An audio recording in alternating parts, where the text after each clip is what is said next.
All right. Once again, we want to welcome everybody for checking us out. This is Wrestling Bookmarks, first ever virtual wrestling convention right here online on Facebook and also streaming on Fight TV.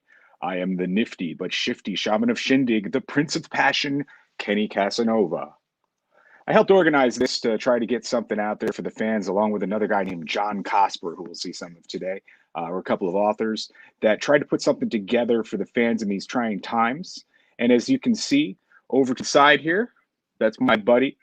That's the man, Deadly Ed. He's going to be on until about 3:30 or so, and then there's going to be a little bleeding over him and uh, the other guy. His name is Rob the Slob. He's our other moderator for today, asking Q&A live on Facebook.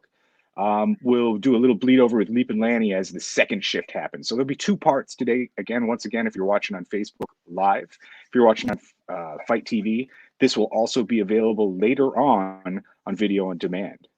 So without further delay, we're going to move it right over to my man Deadly Ed. He's going to take over once again. This is a bunch of fans sending in questions today on the Facebook app.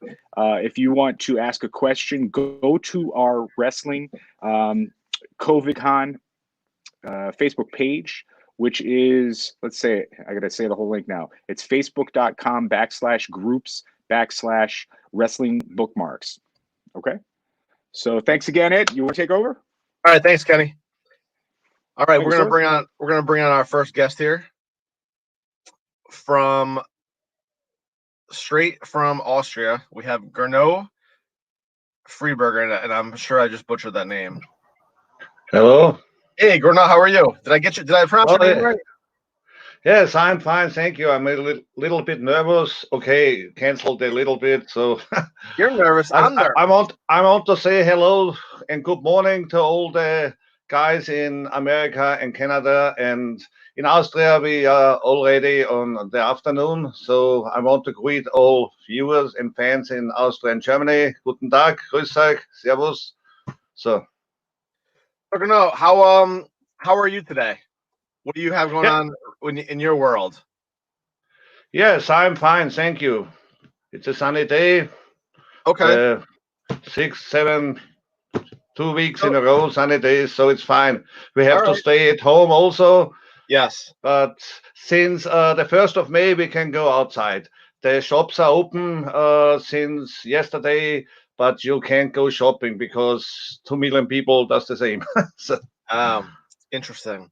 Well, why don't you talk to us a little bit about the CWA and also some the history of Austrian wrestling.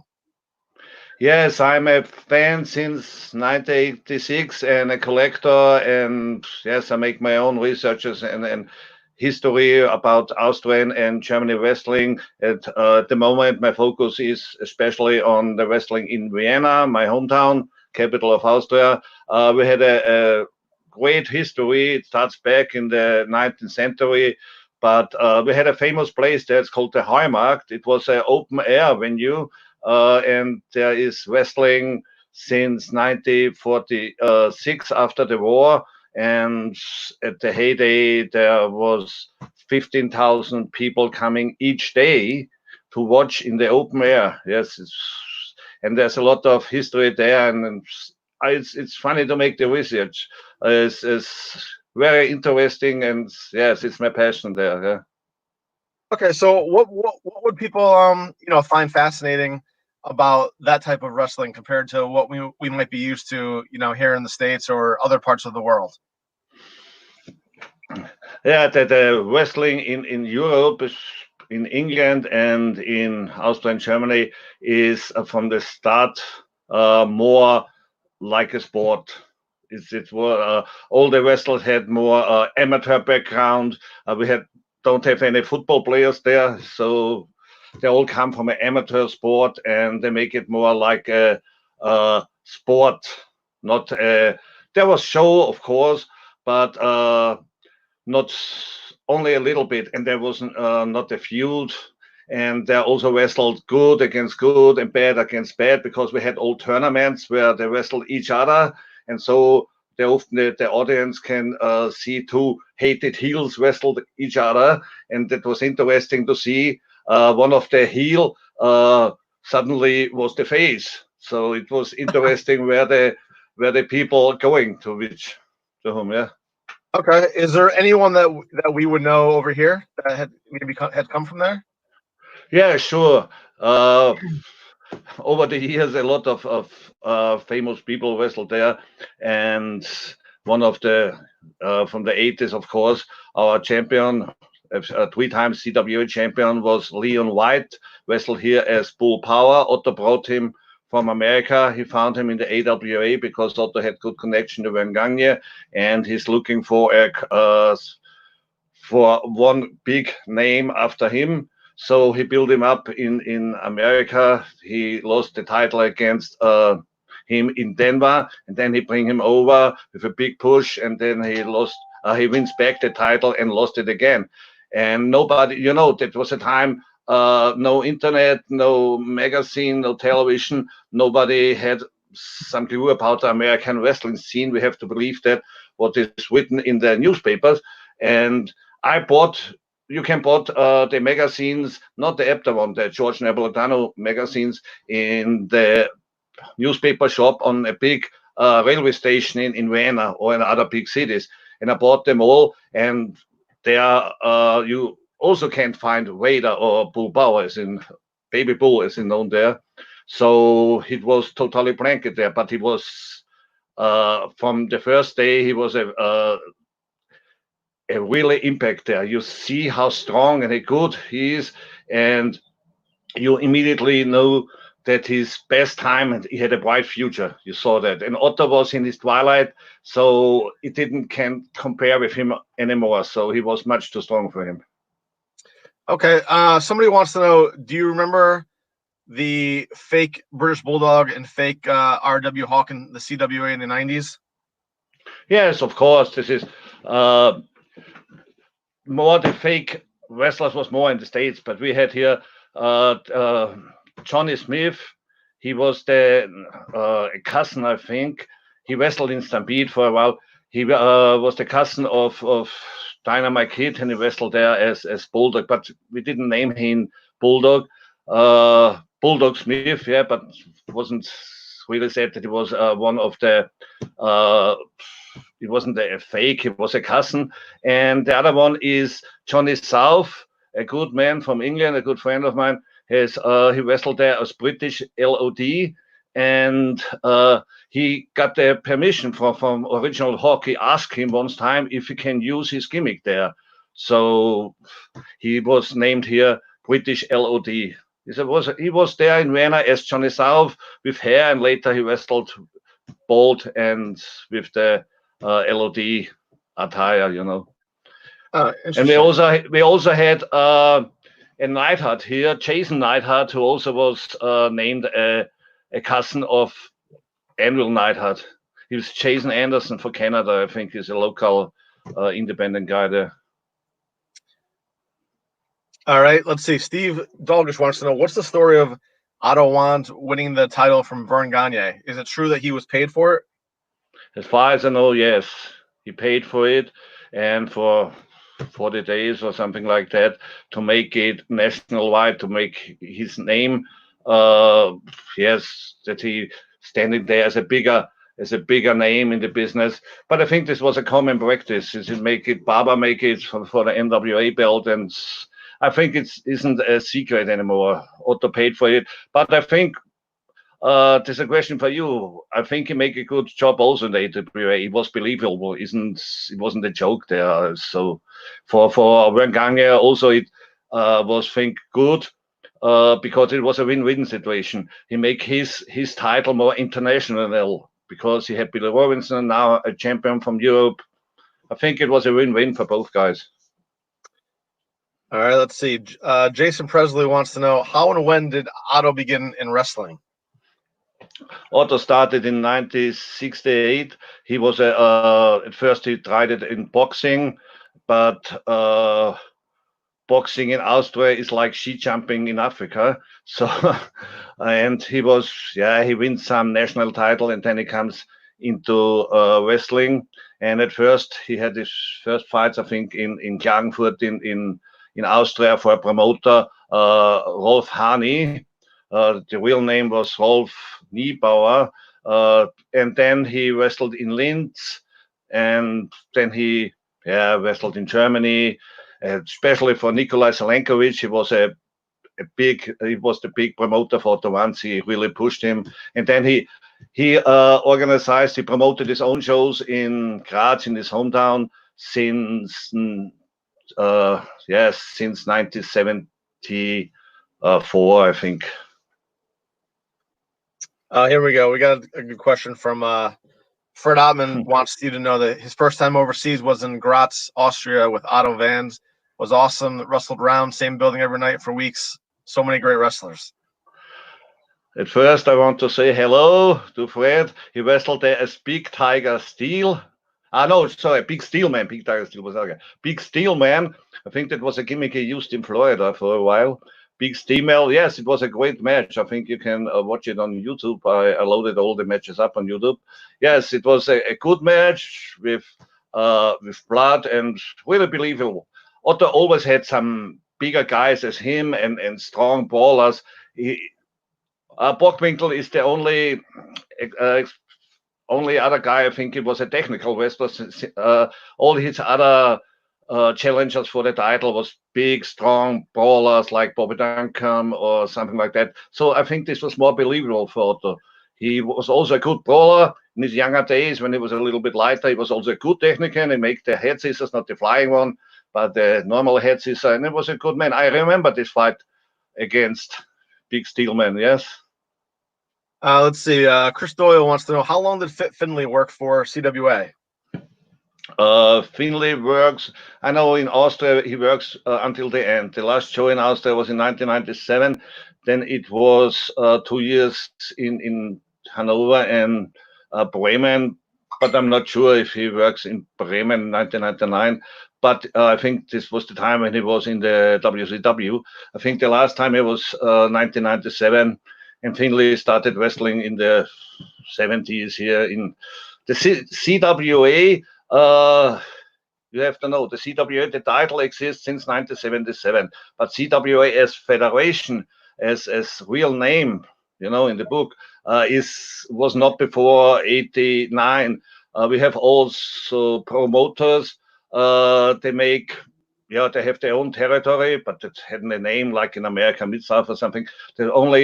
Each promoter had a city or more cities, and the CWA was only the title. In Bremen, there was Nikola Zelenkovic until 87, but he also defended always the CWA title. CWA, like in the programs of the posters, you can see that the logo before 88, 89, even in guards. Let's see. How much did the AWA title mean in Austria and Germany? Yes, it means a lot because the newspapers make it great because it was the only European ever get a title from the three greatest federation in the world. So we knew all in the starting 85 or something, about the Sky Channel. They aired the WWE, and in 1988, 1989, we had a television program who shows WCW or NWA for the last years. So, but we didn't see AWA. But they say the AWA champion is one of the three, like in boxing, one of the three most important champion. And Otto was the first one, and it means a lot for the people, yeah. All right, let's see. Ben Roberts says that he met you at the British Wrestling Reunion in Leeds a few years ago.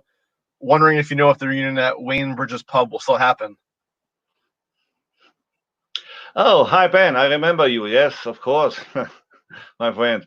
I want to go to the Leeds reunion this year, but in 5th of April, but unfortunately it was cancelled, due to COVID-19, and I want to go to the reunion under the bridge, Bowen Bridge, but it will be happen. Yes, it's had nothing to do with his tragical death, but I don't know if it's happened. I don't know how it is in 2 months with the corona. We can't go in a other country at this time. The border to Germany is our next country is closed until mid of June. So I don't know if it's happened, but we can only wait. And if it's happened, I'm there, so we see us, Ben. We got someone who wants to come in and ask you a question. Kenny Casanova. Hi, Kenny. Oh, I don't hear you. No. Nice question. It was a good question, though. Yeah. Someone wants to know, how did you acquire your book collection? I always wind up drooling over it. Oh, I'm collecting for more than 30 years. So I have over 1,200 books about wrestling, boxing, martial arts, and traditional wrestling, sumo, lucha canadiense, or lamp from Senegal, and schwingen from Switzerland. Yes, I bought them and collect them over the years. It cost me a lot of money and time. In this time, with eBay and Amazon, you find anything. Yeah, and there are some rare book sites. AB Bookcoms, I think they are your friends. Really rare books. I bought one for a few months from South Africa about famous South African wrestler Van de Wild. Yep. Kenny wants to know if we can see some of the cool memorabilia from the CWA. Sure. The first I have here, I have the boots. I have the boots of Klaus Wallers. Klaus Wallers was one of I think he was the most talented wrestler ever. Comes from Austria after the Second World War. He fights in Japan, and he had a great talent. He had all. He had the charisma, he had the look. He was finished sixth place in 1976 in Montreal for the Olympics in judo. He lost against Alan Coach, Bad News Brown. So, and he really, for me, it was the best ever. But he had a little bit problems with authorities and with his own, and you know the stories. So I have also the tag team belts of the CWA. I have both of them, and this is the original tag team belts. Larry Cameron, Joey Legend, Dave Finlay, Frank Schumann, Marty Jones, one of the greatest ever, comes from England, all had these belts. So now it's in my museum. I also have I want to show you.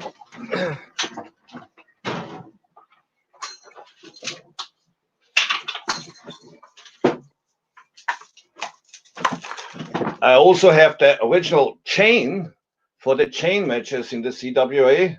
The specialist for the chain matches was Salvatore Bellomo. He brought the chain in, so we can make a fight again. Great. That's really cool. Yeah. Also have that is not for the CWA, but is connected. You can't talk about in Vienna about the Hallmark if you don't mention the name Georg Schul Blumenschütz.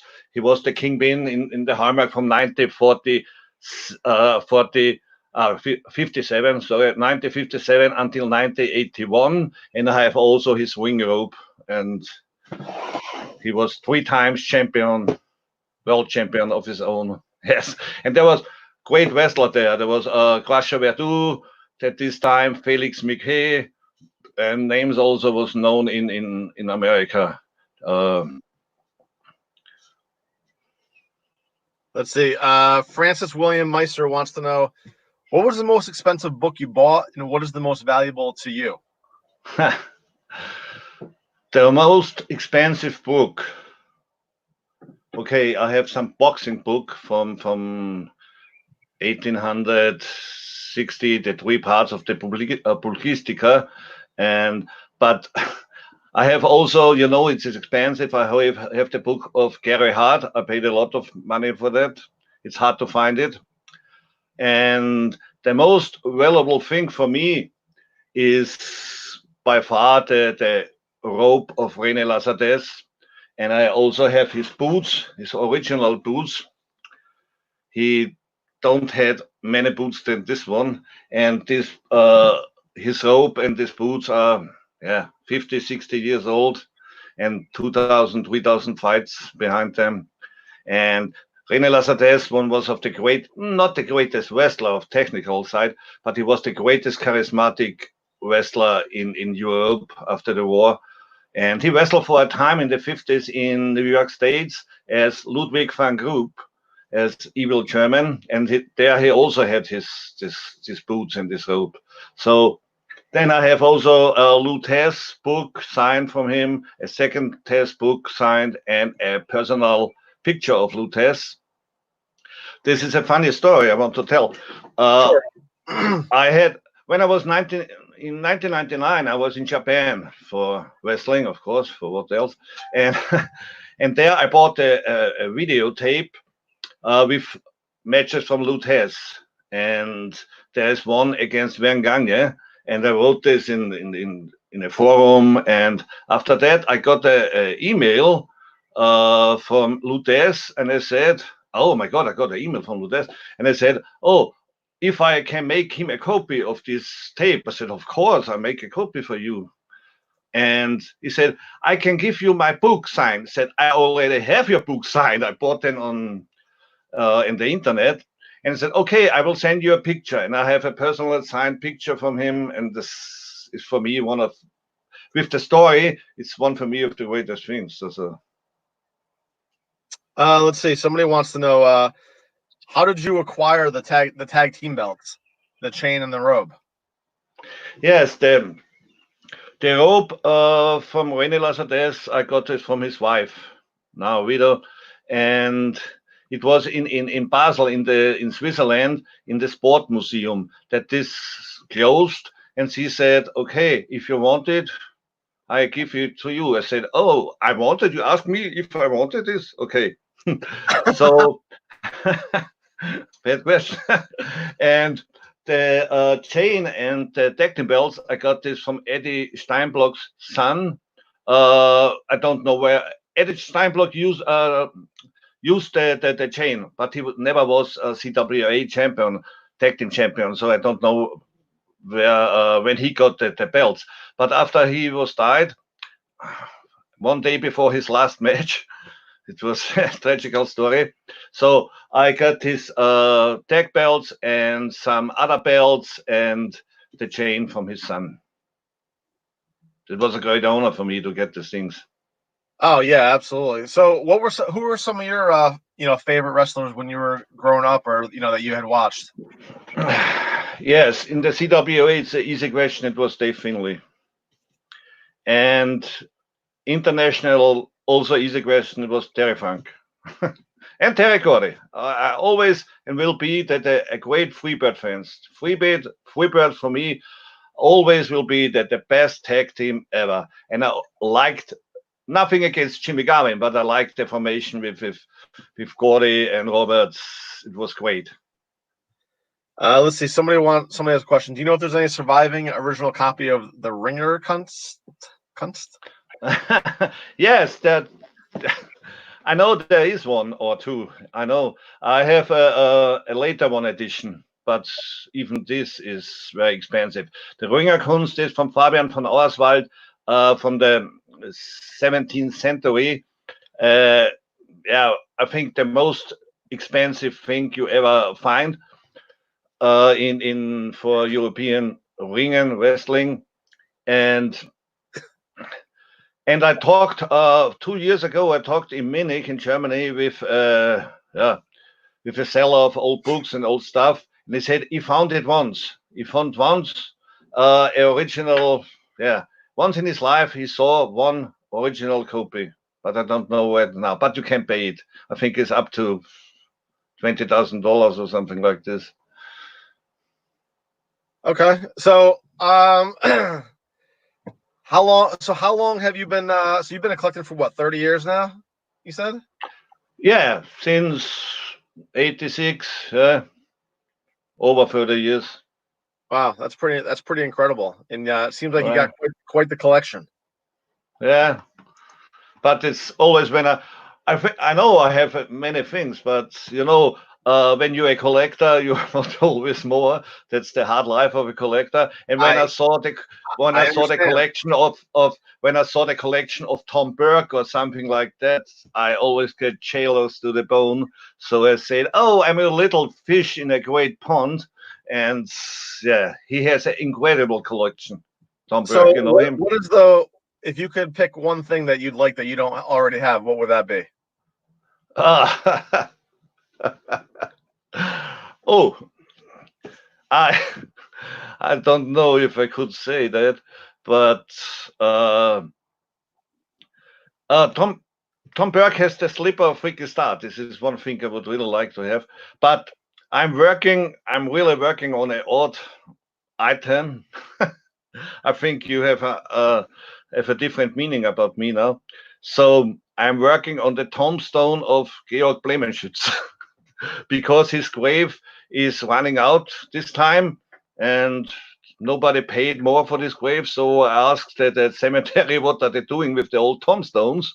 So they said, what do you want? So I put it in my garden. Wait, you're did you say you're buying a tombstone? Yeah, Okay. That's my wife is not so amused. all right. Well, hey, this is a this is that's a beautiful tombstone, with a picture yeah. of him with the belt and really good. But when they will at the cemetery, when they didn't pay for the grave, they take it on the dumpster or make a new Right. tombstone there. So I know what is worth for me. So maybe you have a tombstone. I don't know if there's many people out there that collect tombstones. That's interesting. Yeah, but I know That this was- is not only for wrestlers. A lot of famous people, actors or writers or something else, not politicians. Nobody wants a tombstone for politicians. So so maybe it is a good item for yeah. all the tombstone you didn't pay for the grave anymore. So they go on the temple, they make no tombstone and shred this. So why not? Hey, I, I I like it. only want the tombstone. I don't want the body. All right. This is the Somebody next one. Kenny wants to hear about Otto Wanz. Ever meet him? What was he like? Yeah, sure. I met him a couple of times, but this was the time in the 80s and 90s. We were fans, and Otto was nice to the fans, but we were only fans. We don't come closer to him or something like that. This is with a lot of the wrestlers. And later on, after he was retired and I was starting with my collection and with my research, I met him a few times. He had in the summer a few events with strongman contest, like the strongest man from Austria, this pulling drugs and something like that. And there I talked with him a little bit and had show him some pictures, and he was really, yeah, where do you get all this stuff there? And he recognized that I did my homework and knew a lot of things. Uh, but Otto was one kind of the old timers. You can talk with him 3 hours, but you didn't got new information what you can need, because he's always talking kayfabe and his own side of the story.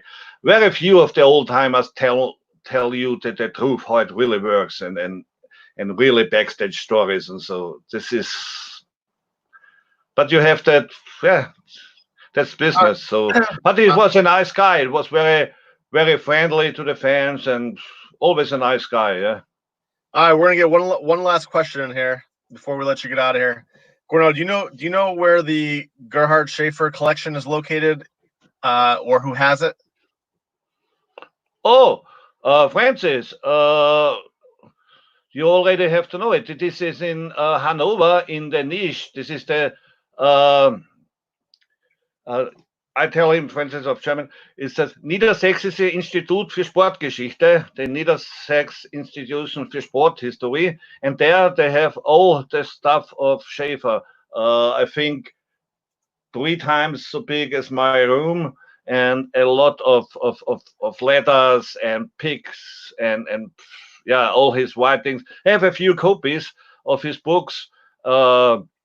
Gerd Schäfer was the most famous historian after the war, and all of the work was what he did helps any other historian. So my work is based on Schäfer's, and if he didn't do all his work, it's very hard to make your own research. So Gerhard Schäfer was the pioneer for every wrestling historian here in Europe.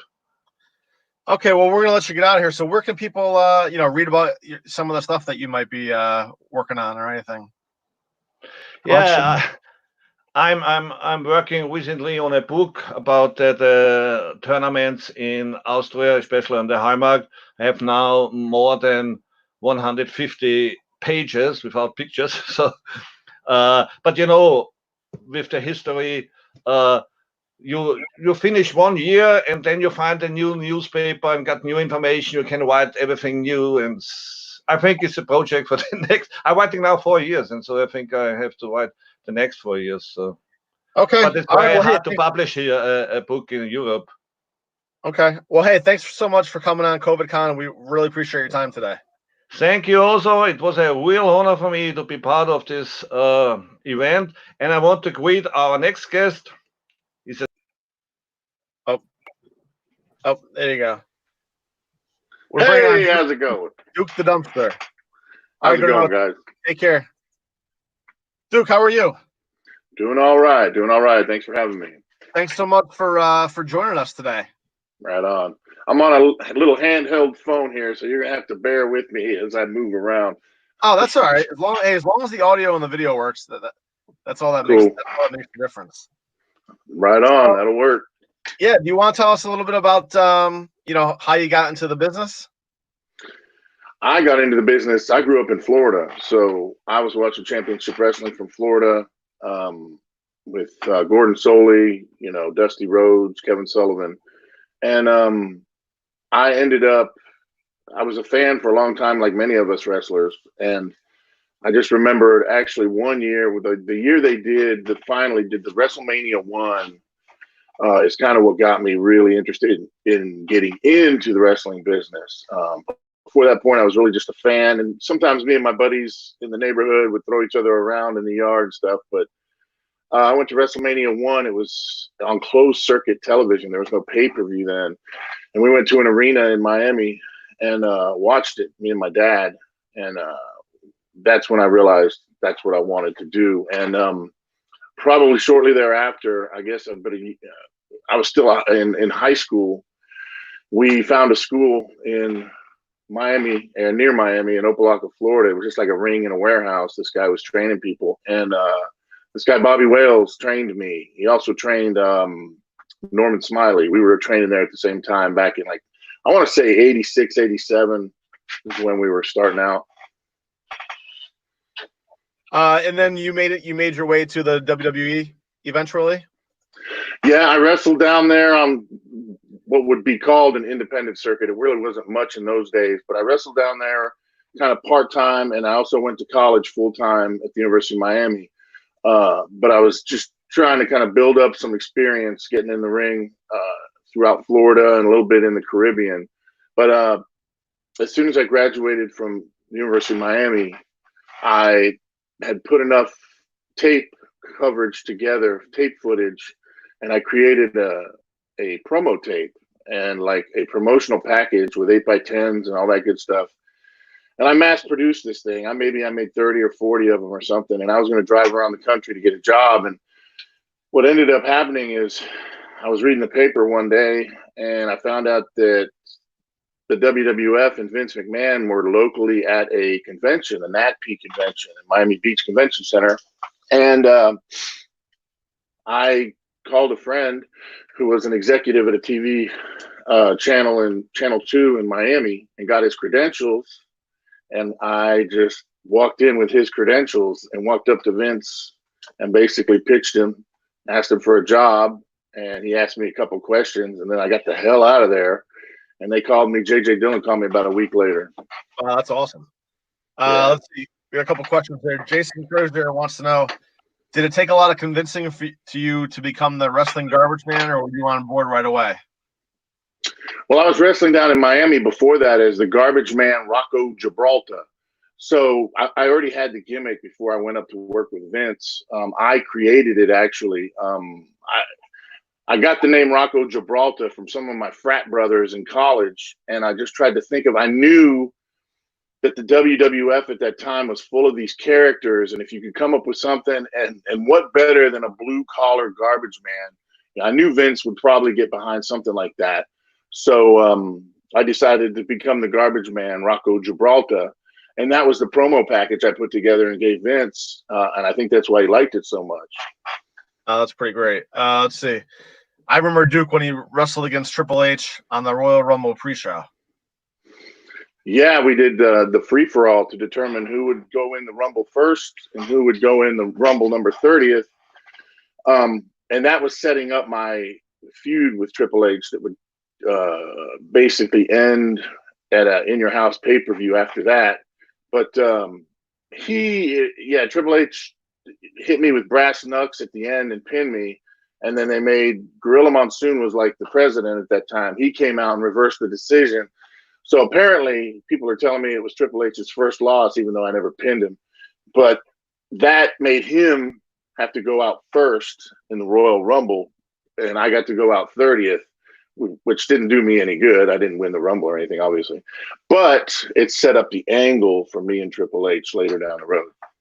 So what was that like working with Triple H? Oh, it's great. He's great to work with. Lord knows he did anything I wanted him to do. I bounced him all over the ring every night of the week, for a long time. He took a lot of big bumps from me. So he was always willing to do whatever to make it a good match. And he was always willing to take bumps, work hard, and try new things. So, and he's a great worker. He never lost his cool. He never messed up really in the ring. So he was great to work with. Kenny Casanova wants to know who did you travel with in the WWE? At different times, different people, but I traveled a lot. Well, I'll just go down the line. When I first started there, I was traveling with like Adam Baum and Bob Holly, and I traveled with Savio Vega, who's hilarious, by the way. And then later on, when Steve Austin came in, I traveled with him quite a bit. We had a lot of fun on the road, and I traveled with Bret Hart quite a bit. Those were probably the last year of my time in WWF. Those were the two guys I really traveled with. Let's see. Steve wants to know, does Duke have any Bam Bam Bigelow stories?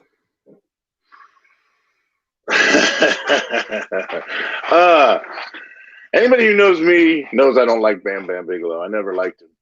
We didn't get off to a very good start. When I started in the WWF, let's put it this way.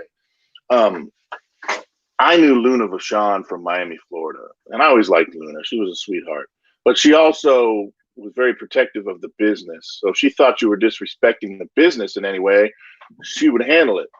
Well, in this case, right after I got hired, I was back in Florida at a local show hanging out with some of the guys I used to work with, and they were just asking me, the normal questions.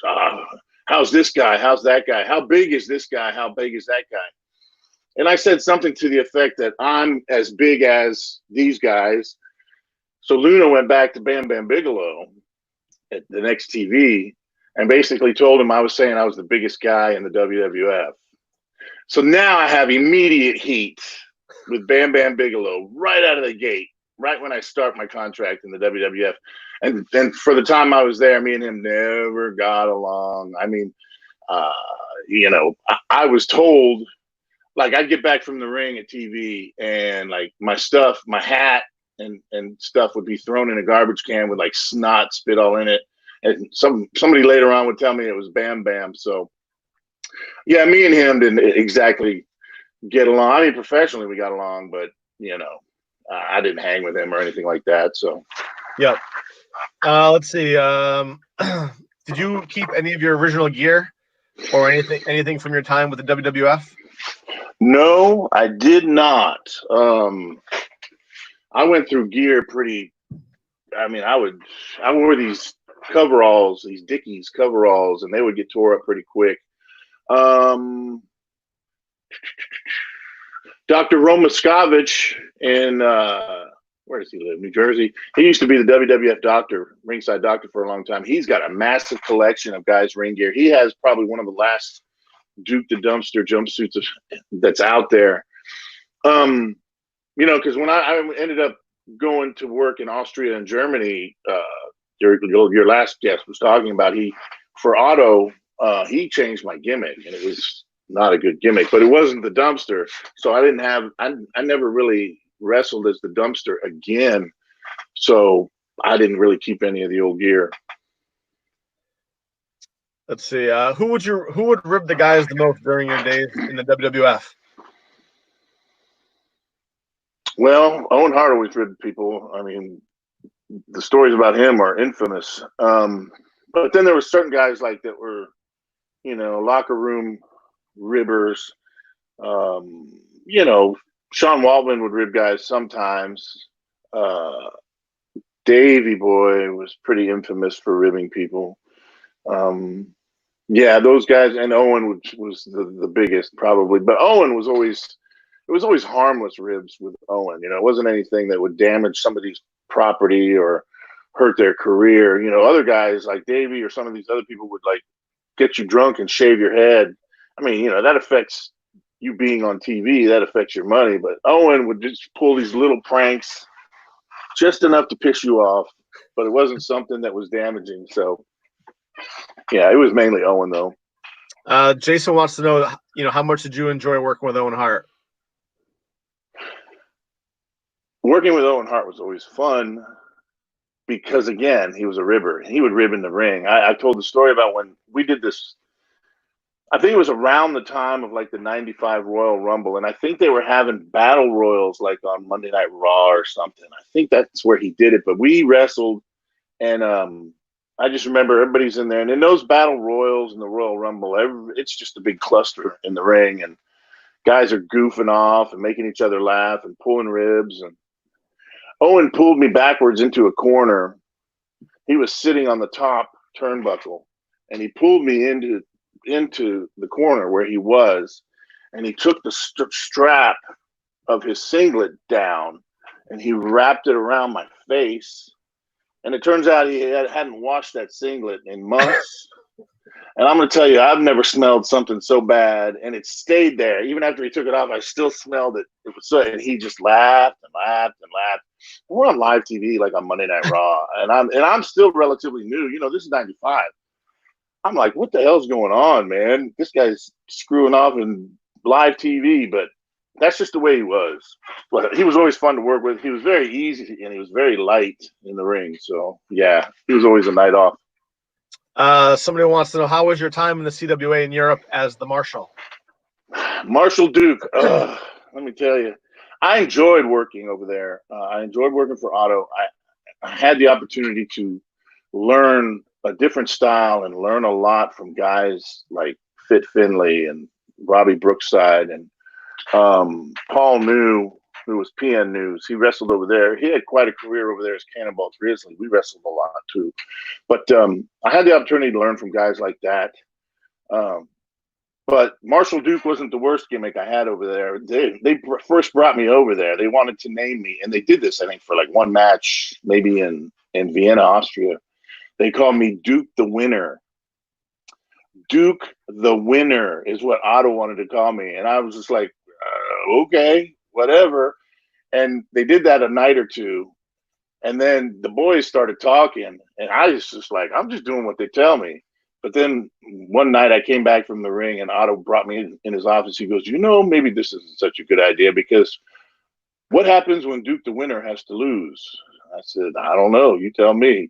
So that's when they decided to change it to Marshal Duke, because anybody that knows Big Otto knows he always had to have a big, rugged, American kind of cowboy type gimmick.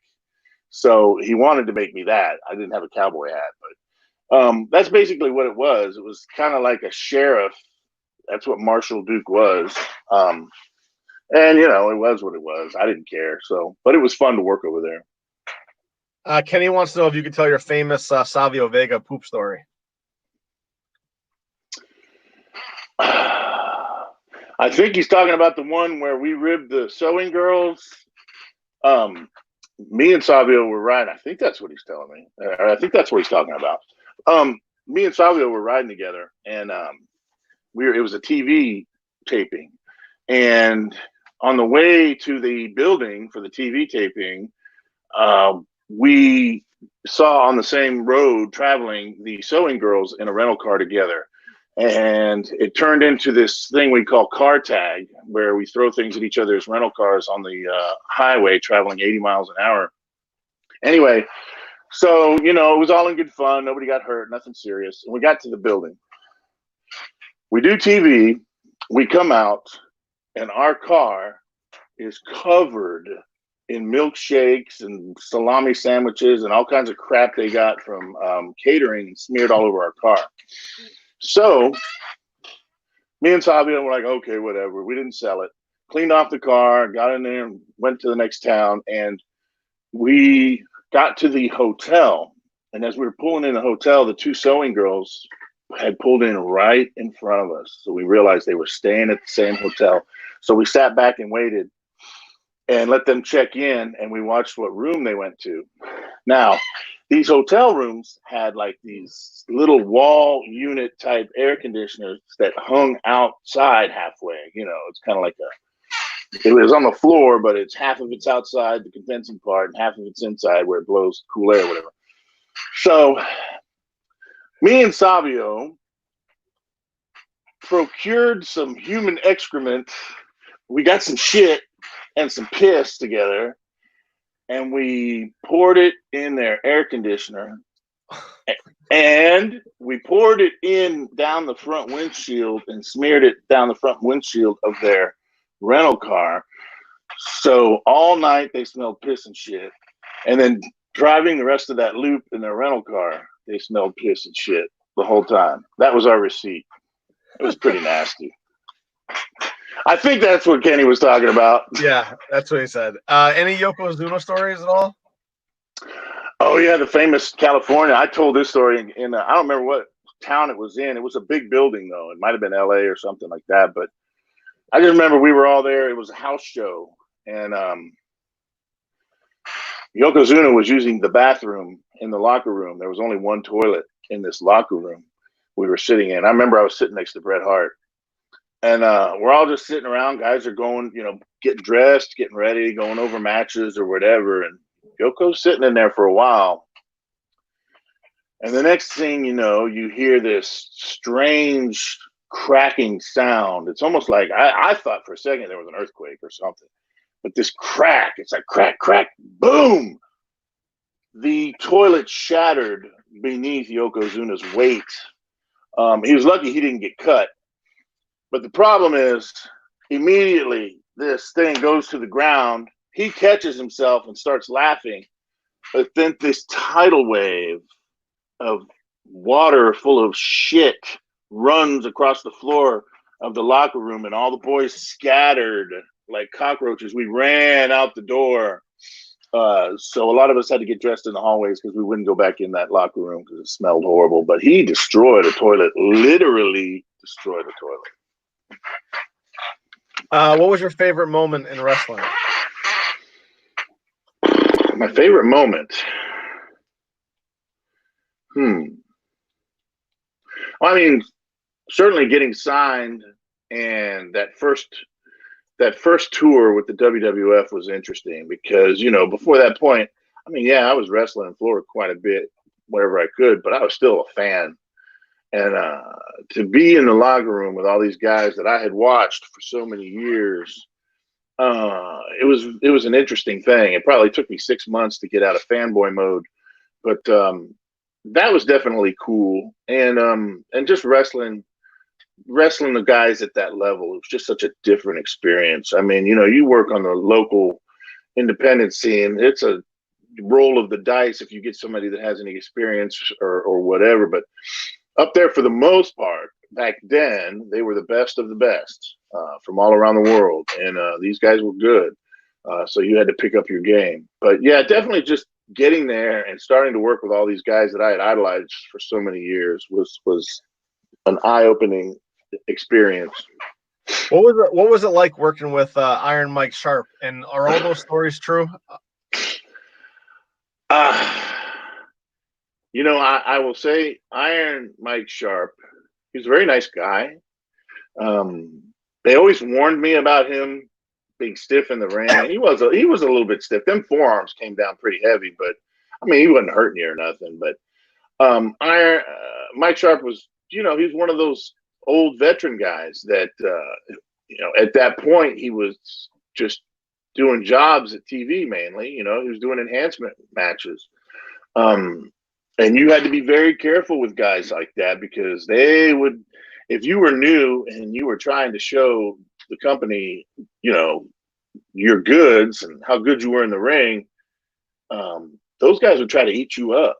They would take as much as they could. So you had to be careful with those guys like Mike Sharp and sometimes Barry Horowitz, who I love to death, by the way, and Brooklyn Brawler. Those guys, they weren't stupid. They wanted full-time jobs too. So they were definitely, they would take as much as you would let them get away with. So, but yeah, Mike was the same way, but he was interesting. He'd do Hindu squats in the back for hours. And I never saw him stay after or get locked in a building. I heard about all that, but he was just an odd character, but a real nice guy. Let's see. What was your first interaction with Undertaker like backstage? The Undertaker, when I got there, the Undertaker was off for like 6 months because he had done the deal where they killed him and buried him or whatever they did. I can't remember what that was. A Survivor Series, maybe, where he left for a while, and that lightning bolt thing where he went up. Yeah. Anyway, he was gone for a while, but so it was a few months before he came back. When he came back, I walked up to him to say hi, and seemingly he kayfabed me. He just kind of didn't even look at me. So I was like, oh, okay. But then Yokozuna introduced me to him, and he was cool after that. But he's an interesting character. You got to earn his respect, that's for sure. And it was definitely interesting meeting him for the first time because I walked up like we were old buddies or something. He's like, who the fuck is this guy? But he was cool, a very cool character. Very well respected. Everybody says that, obviously. And Steve, once you get to know him, how did you belong to the clique, or were you on the outside of those guys? I was pretty much on the outside of everybody. I've said this before. If you weren't in the clique, at some point in time, you were probably an honorary member of BSK. I think I was in BSK maybe for a couple months, but I was not in the clique, but I hung with the clique guys sometimes. Like on the road, we would hang out. I would hang out with one or more of them, and sometimes we, would share rental cars and split hotel rooms and stuff like that. But I was not in the clique. I was not a part of that. I always thought they were very arrogant as a group, but individually they were always very cool. But they were cool with me at least. But yeah, you hear about a lot of things they did by their own admission, talking about getting guys starved and shit. I often wondered if I was one of those guys because there was a time period I didn't make any damn money. It was like they were starving me out of that place. Somebody was. But I tried to get along with everybody. So let's see. Did you want to use the trash can as a weapon? Don't recall that being allowed until after you were done. That is absolutely correct. And yes, I did want to use it because I used it in Florida, man, and people loved it. They always popped. They were waiting for it. And I would always end up hitting the heel or the manager or somebody. And the interesting story is I'd come in, and the first feud I got in was with Jerry the King Lawler. And I was on the live Monday Night Raw King's Court. And before we went out, me and Lawler talked, and they wanted him to attack me to set up our angle. And he asked me if he could hit me with my own can. And I said it was fine. I thought it was a great idea. So basically, we didn't really ask. We asked Jack Lanza. He was the agent. And he was just like, screw it. It's live TV. Just do it. So we did. And I'm brand new. Mind you, I'm maybe there not even a month. And I go along for the ride on this deal. And Jerry hits me with that thing, and they freak out. They cut away the live shot and pulled away to a wide angle, and they come back, and Gorilla Monsoon and Macho Man are the commentators. They're apologizing up and down. You'll never see that again. It's too violent. Blah blah blah. People in the back were freaking out. Shane Looks like Duke froze up a little bit here. He was just about to tell us what Shane McMahon was doing. Duke, we're gonna need you to connect again if you can do that. Let me get him out of there for a second. Wow, those are some really, really cool stories that he was telling. Hopefully he'll be back in just a minute. And if he comes back, I'm definitely gonna ask about his Vince McMahon impression that he supposedly has been famous for. Here, we got him coming back. There you go. Sorry about that. That's all right. What I was saying though was with that deal, they were freaking out in the back too. Shane McMahon came running up and asked me why we did that, and I was just like, they wanted to do it, but they did not like it. They were still trying to be family entertainment and appeal to kids, and they wouldn't allow it. But yeah, after I left, they had all kinds of dumpster matches and everything else. So, it is what it is. Jason said that he has read that you do a good Vince McMahon impression. Very good. I used to do Vince McMahon in front of Vince McMahon. I had big fucking brass balls. I didn't give a shit. I wasn't scared of anybody. And maybe that was part of my untimely demise at that company. But I would stand there in a room while Vince was talking to somebody else. And I would just kind of go, aha, very good. Very good. He would look at me with this fucking look like he would burn holes through me. But then one day, yeah, he was always cool, though. I was just a goof. I was always trying to make everybody laugh. That was kind of my deal. And that's why I did the impersonations in the back. But yeah, I did Vince, and I did it in front of Vince very often because I had balls. I didn't care. I wasn't scared. Everybody's like, dude, you ain't got the balls to go do that in front of Vince. And you know me, I'm like the stupid kid on the block that's going to do anything. So I went in and did it. And the first time he tried to no sell it, like he was pissed off. But then he laughed at it after that. But yeah, I used to do a lot of impersonation. Georgia wants to know, who are your top 3 wrestlers in the modern era? Male and female. Okay, modern era. What is the modern era? Are we talking about maybe today? Maybe the last 15 years? 15 years. Ooh. See, I didn't watch wrestling. I haven't watched wrestling much in a long time. I would say Kurt Angle's going to be one of them. I remember seeing his match. I went back for that gimmick battle royal at WrestleMania 17, and I watched that match between Kurt Angle and Chris Benoit. And it was one of the most amazing things I'd ever seen. If you know what you're looking at, that's an amazing match. Benoit was great, but yeah, Kurt Angle, man, modern. You know who's good that doesn't get a push is Ziggler. Right, Ziggler? Dolph Ziggler, yeah. He's like a modern day Kurt Hennig in my opinion, but he just doesn't get the push he deserves, I don't think. So he's good. Modern era. I don't even know. All right, we can move on. Any memories of working with Todd Pettengill? Todd was always a very nice guy. He was just office. He mainly worked in the studio. You saw him at TV some, but he kept his distance from the boys. He was smart. He knew that he was not one of the boys. But he was a very nice guy, and he was fun to work with. He always had a great attitude and a lot of energy in what he did. So yeah, he was cool to work with. Someone wants to know, how difficult has it been to make the transition from wrestler to drug counselor? Were you able to take anything from your career and apply it there? That's a really good question. I kind of fell into it because I had my own issues with drugs, which I don't mind talking about. But after, leaving wrestling, that's the big thing here. Leaving wrestling, people do not understand the effect that can have on you when it all goes away. at once unexpectedly, and you're no longer walking out that curtain to the adoration of tens of thousands of fans anymore. And you're not on TV anymore, and people aren't recognizing you anymore. That has an effect on you psychologically. And I went through that. There's kind of a depression and a grieving period that a lot of guys go to when they just end up leaving the business all of a sudden.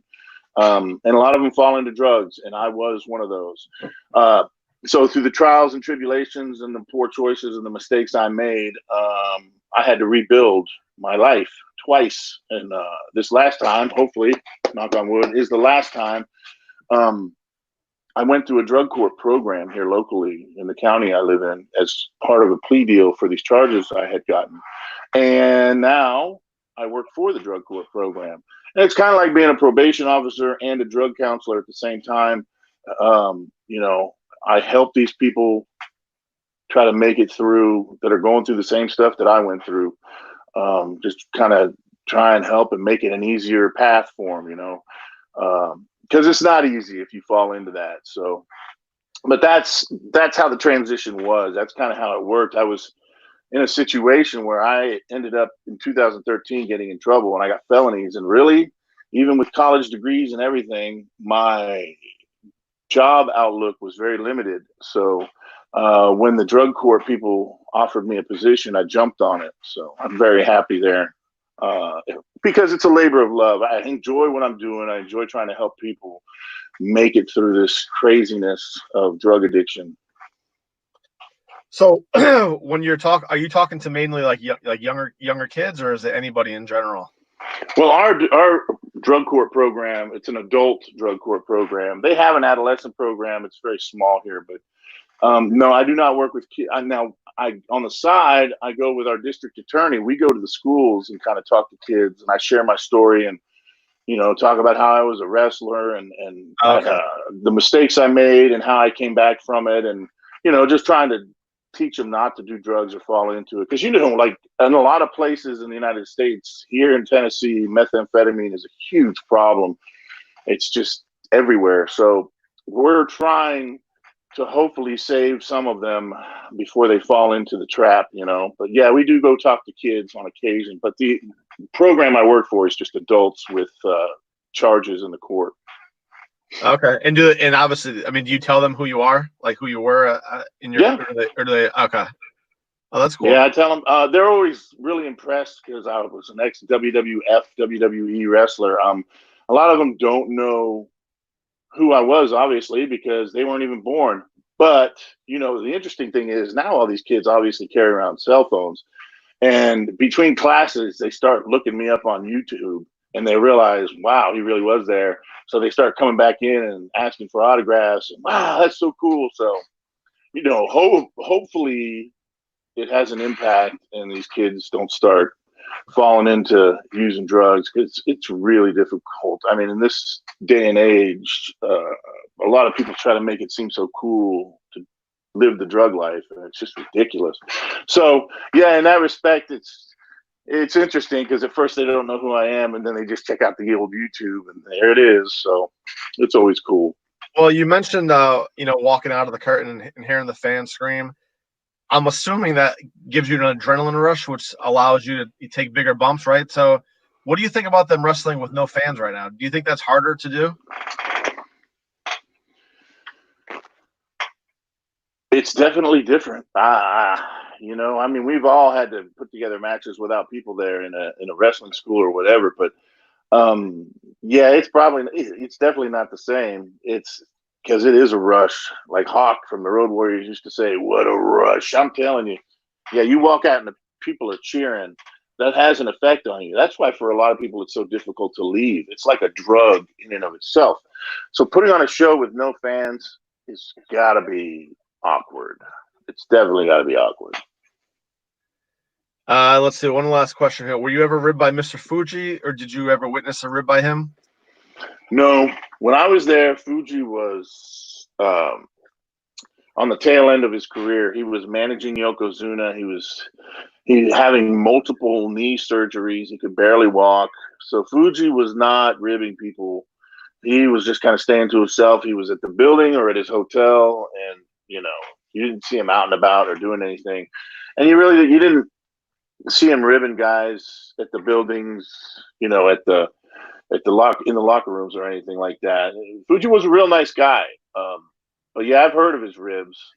Some of them were pretty nasty, but during the time I was there, he was kind of just finishing up, really, and he was having a lot of physical issues. Let me just get a couple more good questions in here real quick.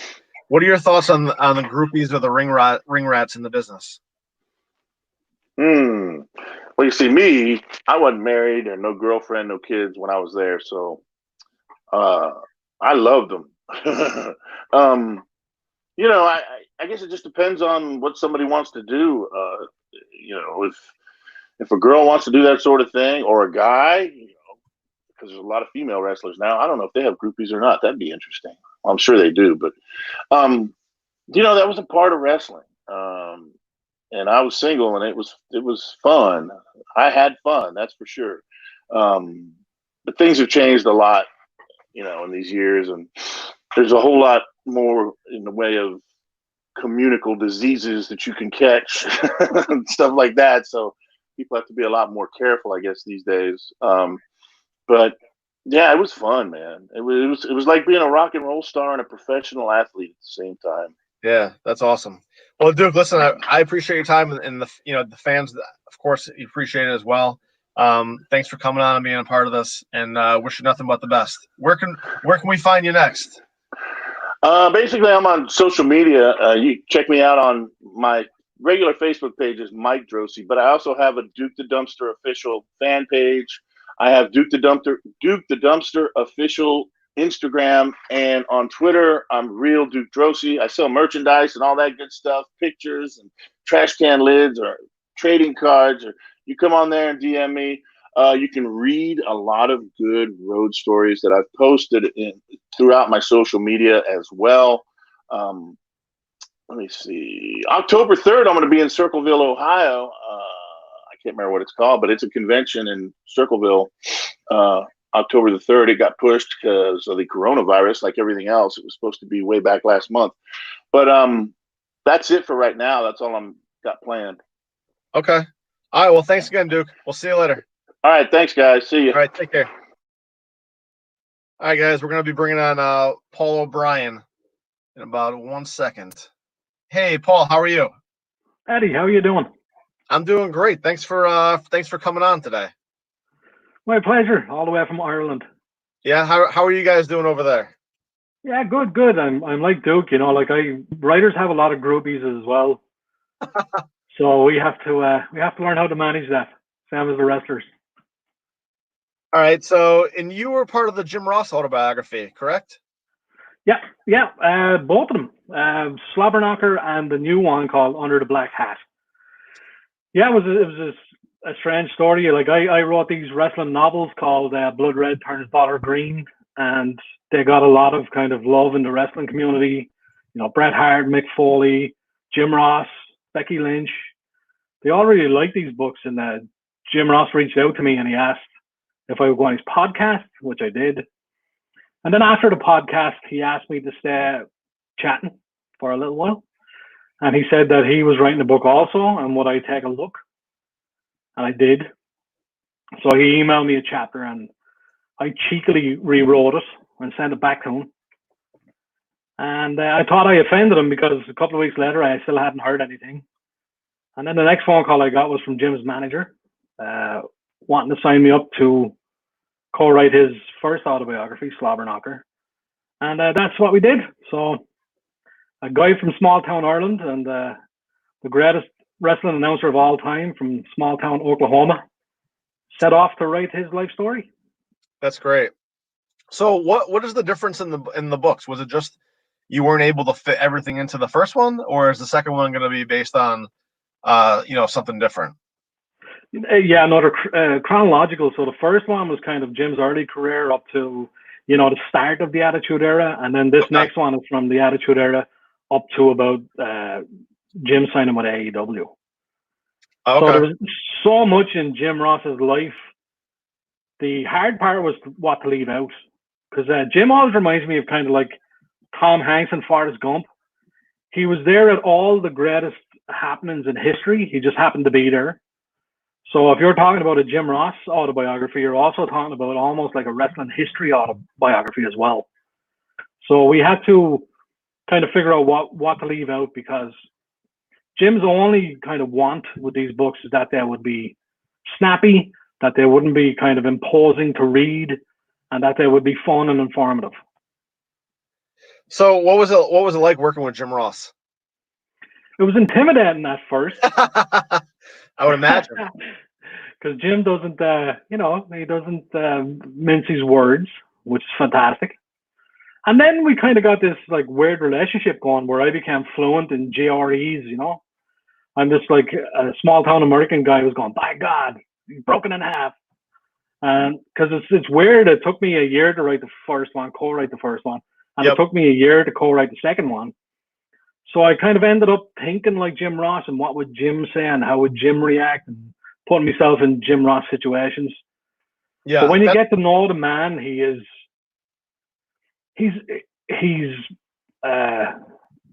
different than what you would imagine from television. And I mean that in the most positive way. Okay. Jim tends to be quite hard on himself in public. He talks about, he's a chubby, Southerner with the Bell's palsy and all that. But he's actually one of the most thoughtful people that I've ever sat down and had, obviously, long-form conversations with. So that was really cool as well, because, the books are not just about this wrestling move happened and then this wrestling thing happened. It's kind of like a psychological dig into the life of Jim Ross. So what was, some things that you learned about him that was surprising that you may not have known before? Something that we would think was interesting? He curses like a sailor. So I grew up with Jim Ross, the voice of my childhood. Yeah. Hello, ladies and gentlemen. And he's always very chipper and everything. And kind of one of the first phone calls. Now, I'm Irish, so I love to curse as well.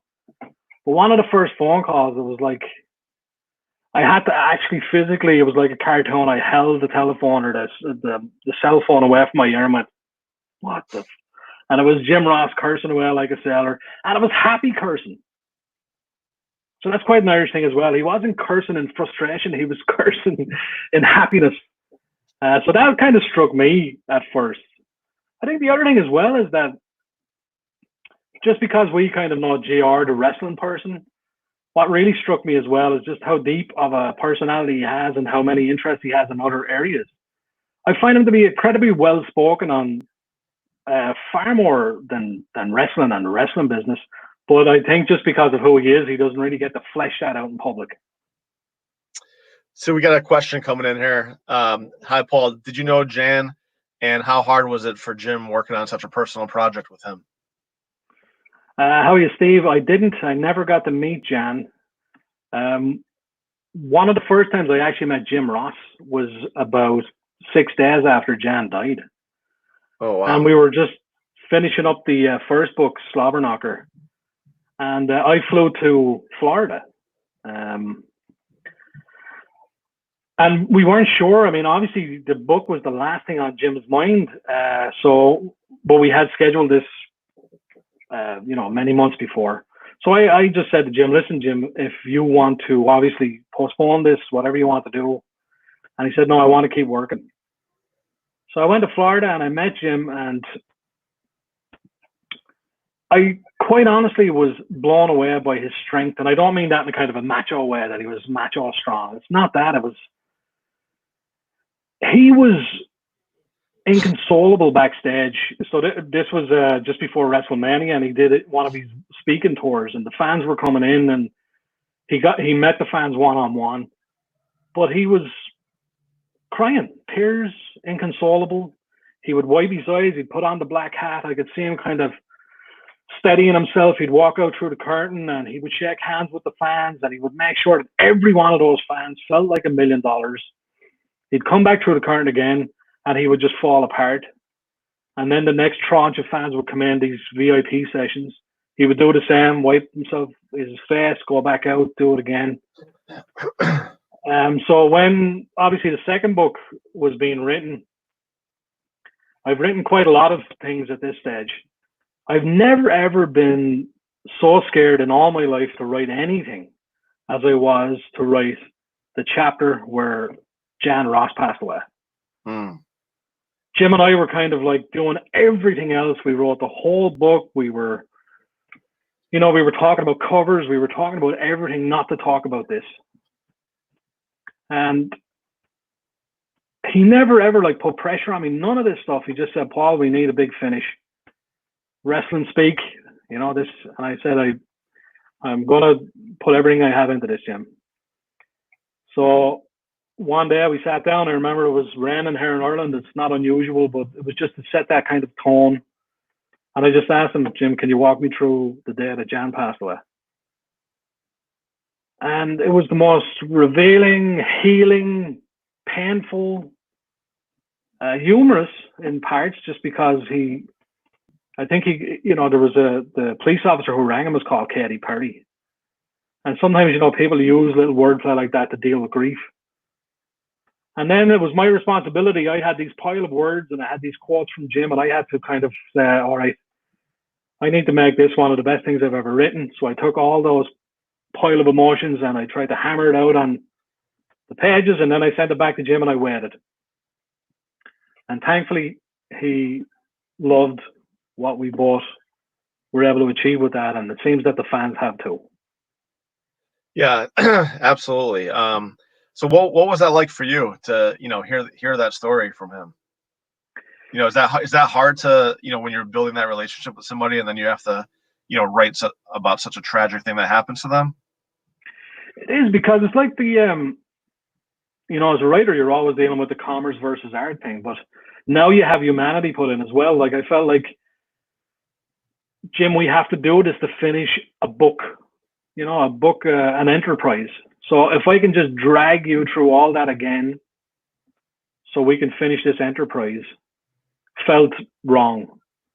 But within 30 seconds of us doing this, I knew that in some way Jim was getting something from this. Just talking again with such love and passion for his wife.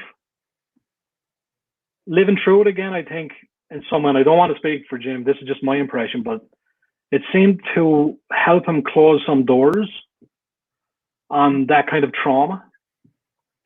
And then I think as well, him now seeing how the fans are reacting to his book and to those chapters in particular, I think has really kind of elated Jim. So I think it was definitely worth doing. Yeah, no, I did read the book, and that's a great way for her memory to live on, forever, Absolutely. something like that. We do have a couple other questions coming in here. Was JR offended by Ed Ferreira's impersonation of him as Oklahoma in WCW? Again, I think like most humans, Jim kind of veers between, I'm sure he was at the time offended. I'm sure over the passage of time, he's less and less offended. But, Jim as well is a kind of a stone cold businessman. He understands the wrestling business. And, if that's what those guys felt they needed to do at the time, he felt it was ridiculous.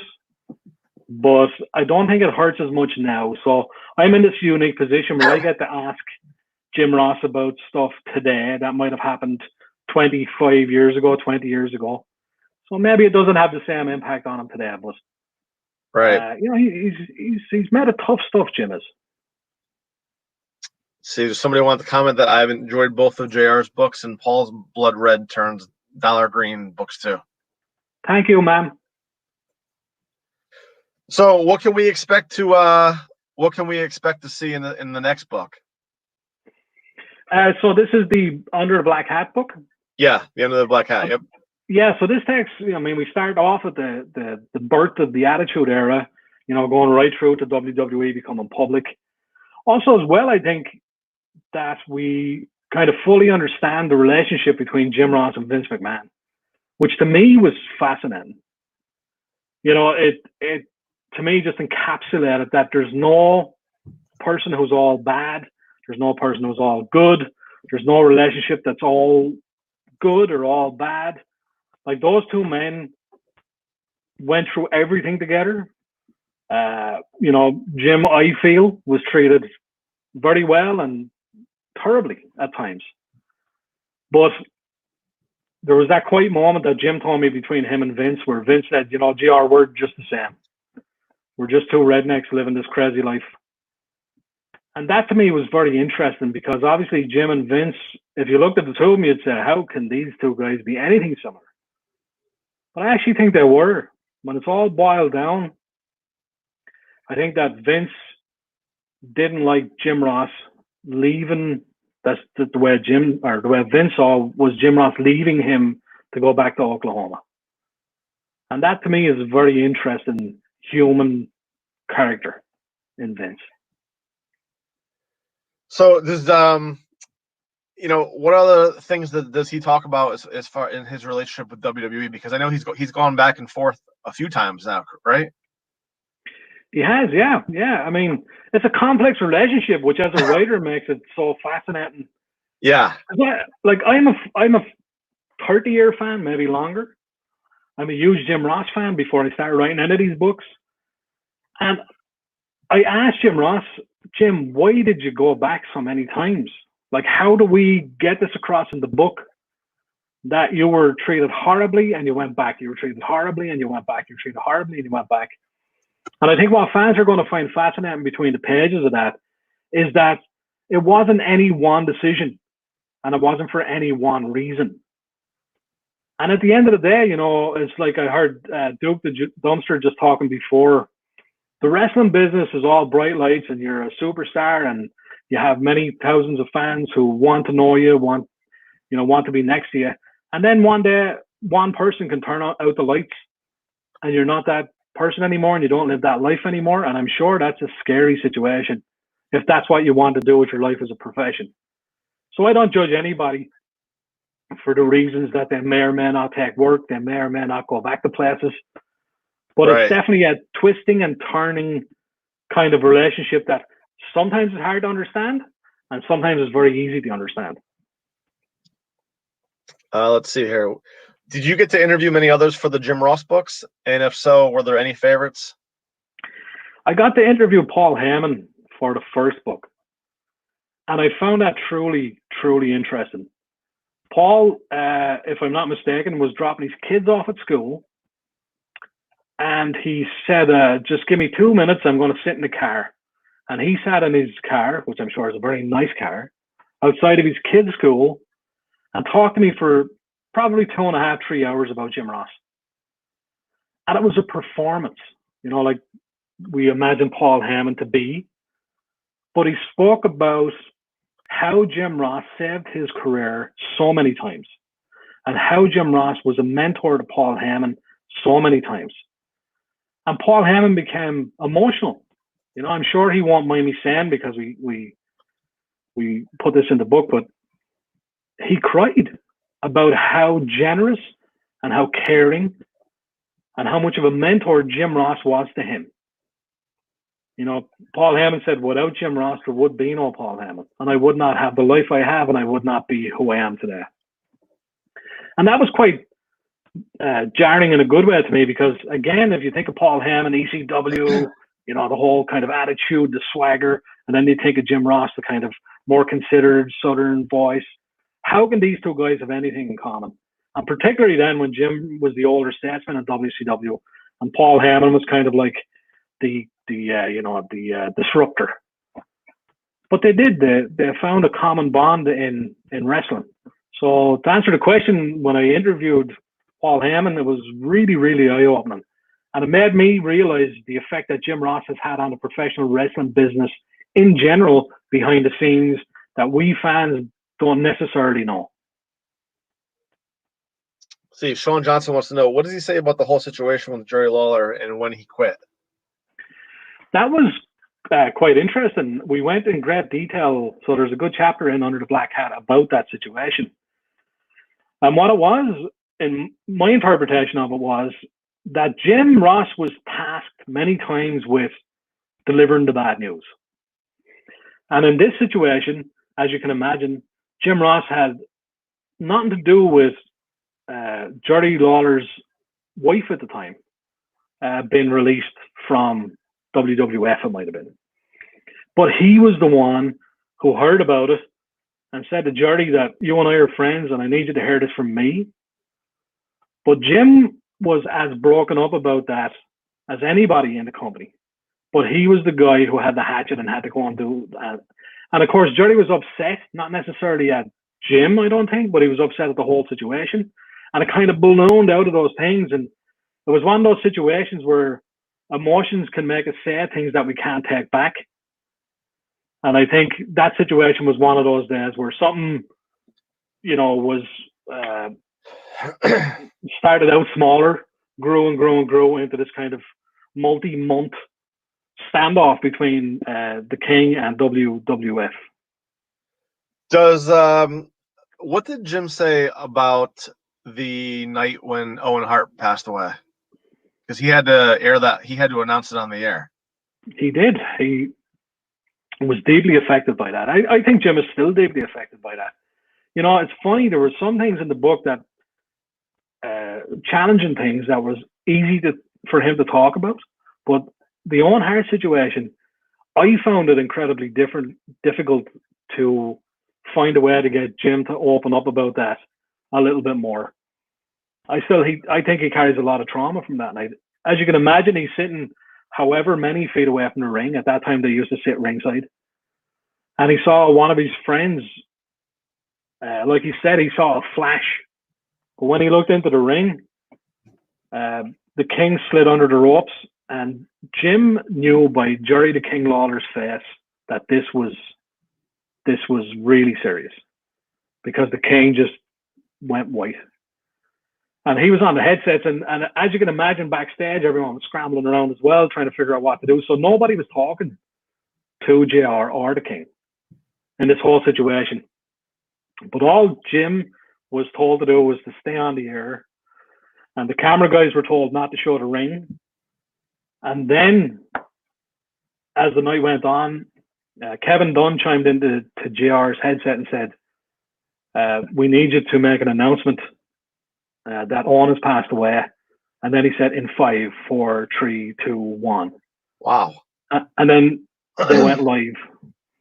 So I had to go back and watch that, obviously, for the book. And everything Jim Ross said that night was off the cuff.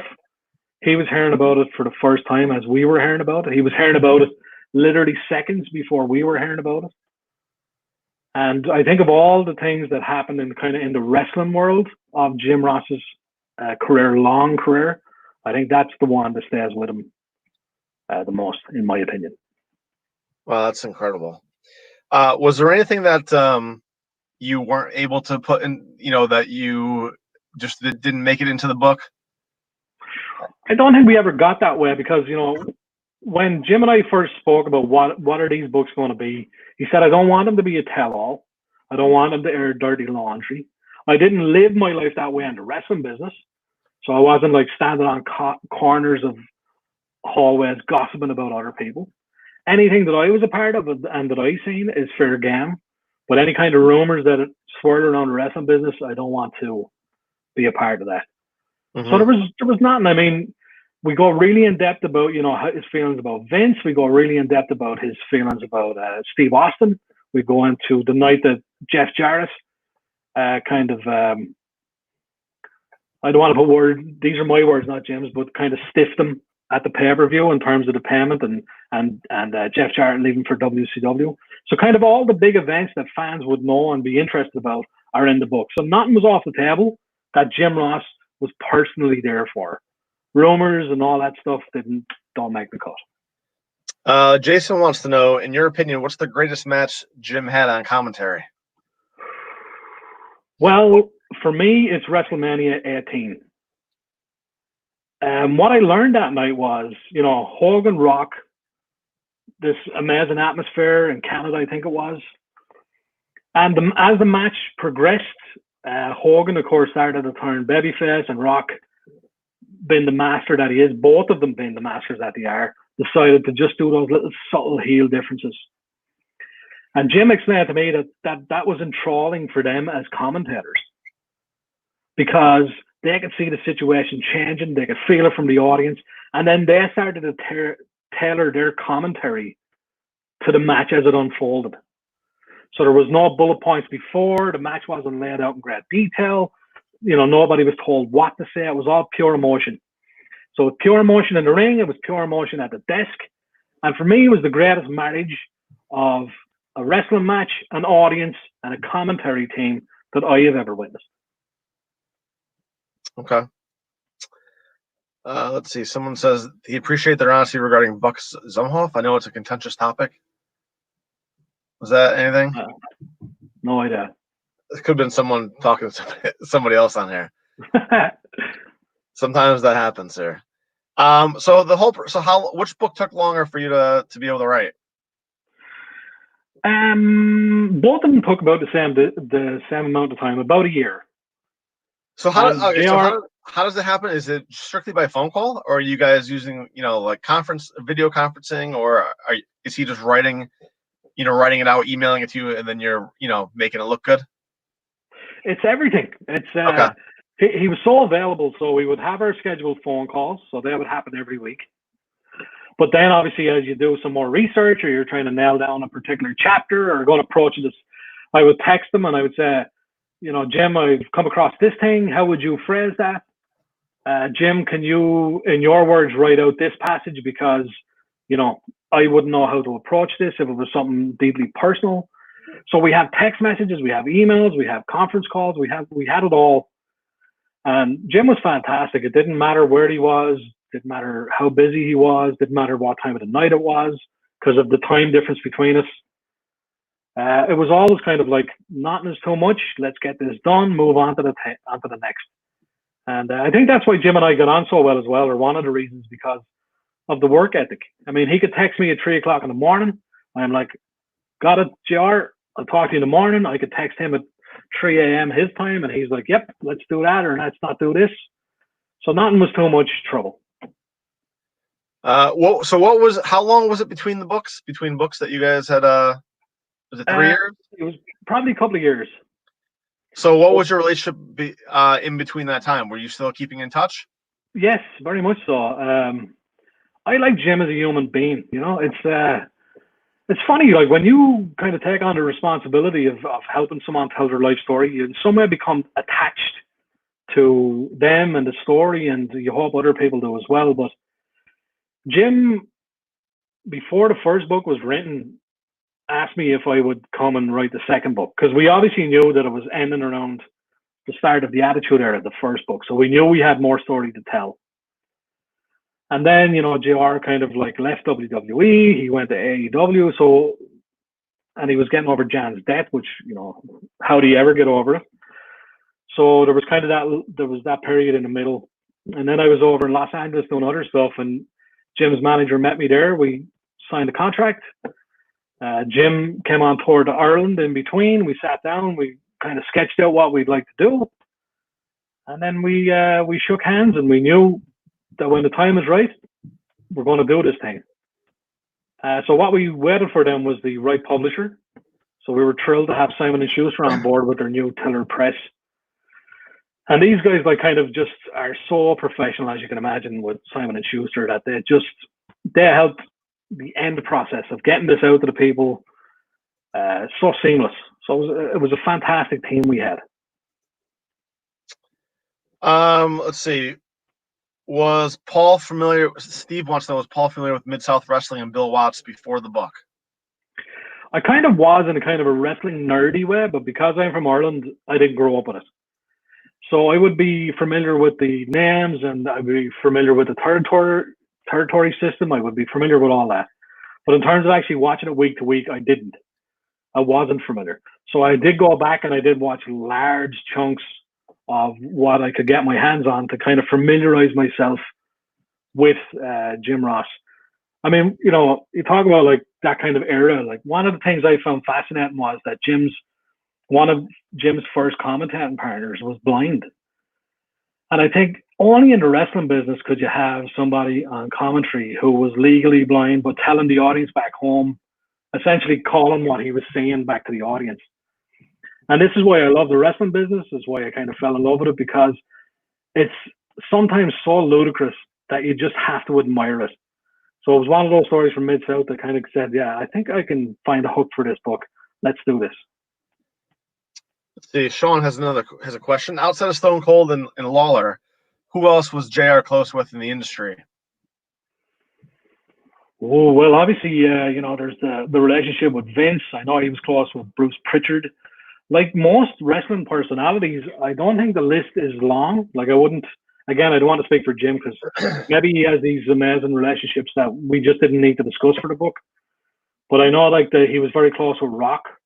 I know he was very close with Chris Jericho when he came in. And Jim had this kind of approach that he was like a team manager, and he and his wife were like a team that managed his signees. So I know he was close to people in that way. So he was a great person to develop people. I don't know whether he had a long list of people that he could ring at 4:00 in the morning to talk about his feelings. I don't know whether he's that type of person. I don't know whether the wrestling business is that type of environment. And I also know as well from talking to other people that people really appreciated how much of a straight shooter Jim was. So as regards close, I think he had a lot of close business and mentor-mentee relationships. Let's see. Georgia wants to know, who are your favorite UK wrestlers? Well, let me widen that out a little bit and talk about UK and Ireland, because in NXT they kind of push our two countries together. I think Jordan Devlin is going to be a huge star. I think he is a personally witty person. I think his personality will come across, and he's also a killer wrestler. I think Session Mott Martina has a unique character that the world has yet to really see on a American national stage yet. There's many wrestlers down there. Like I love the Mustache Mountains. I love those guys. In some ways, when you look at the UK and Ireland scene, there's that much talent that you kind of struggle to get them all in. So there's no like name that stands out. What I'm really interested to see is how they all develop their characters, because as we know in wrestling today, and particularly in American wrestling, the standard of in-ring action is so high that everybody's almost canceling each other out. Now again, it's about characters again, and how do you stand out on the microphone? How do you put your character across? As well as have 4- and 5-star matches. Right. So let's try to get a couple more questions before we bring on the next guest. A lot of technical difficulties today, especially with everyone being at home or at the mercy of technology. But yeah. What made you, consider even taking part in this, the first project? Well, like I said, I wrote 3 novels that were set. They're crime novels set in the territory system, the Blood Red Turns Dollar Green novels. Yep. And through my research, well, I'm a lifelong wrestling fan anyway, but through my research, I fell in love with this world even more. I never meant to stay here. Like I like to write. I've made my own movie. I've written novels. I've written stage plays. I kind of like to jump around a little bit. But when the voice of your childhood, with the voice of your childhood, asks you, "Will you help me tell my story?" It's really hard to turn it down. And then, of course, we felt we had unfinished business, so I go and do the second book with Jim. And then, thankfully, luckily, other people that I can't talk about yet in the wrestling business have asked me to come and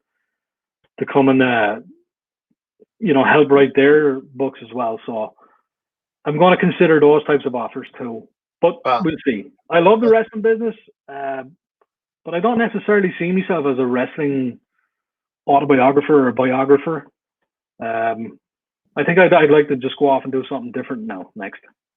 All right. Well, I'll tell you, I read the first JR book, and that really brought his voice to life. So I enjoyed it, and I'm sure a lot of people out there have.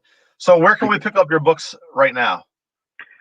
Yes, I think, there's all the Jim Ross books and the Blood Red Turns Dollar Green books. They're all kind of major retailers. Amazon, of course, is a great one. If you go to paulobrien.info, all the links are there as well. Social media, Jim Ross, of course, has a huge presence across his podcasts and across his social media. So you'll find links to these books everywhere. All right. Well, thanks, Paul. Thanks for your time today. Thanks for coming to COVIDCon. Eddie, my pleasure. Thank you. All right. Take care. All right. I'm going to bring on Oscar from Men on a Mission. If we can connect them here. And don't forget, Oh, here we go. Oscar, can you hear us?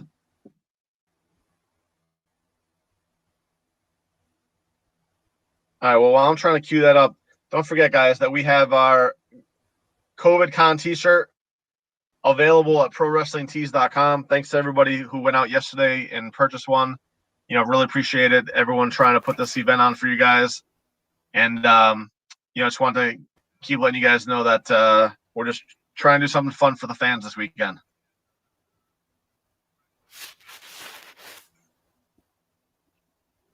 Oscar, Yeah. Can you hear us? Yeah, I hear you. Oh, perfect. All right, there we go. Tell Kenny to hang up. Yeah. So, Goodbye, all right. Kenny. Well, Oscar, thanks for joining us today. The important thing that we wanted, the video is a little laggy, but I think that's okay.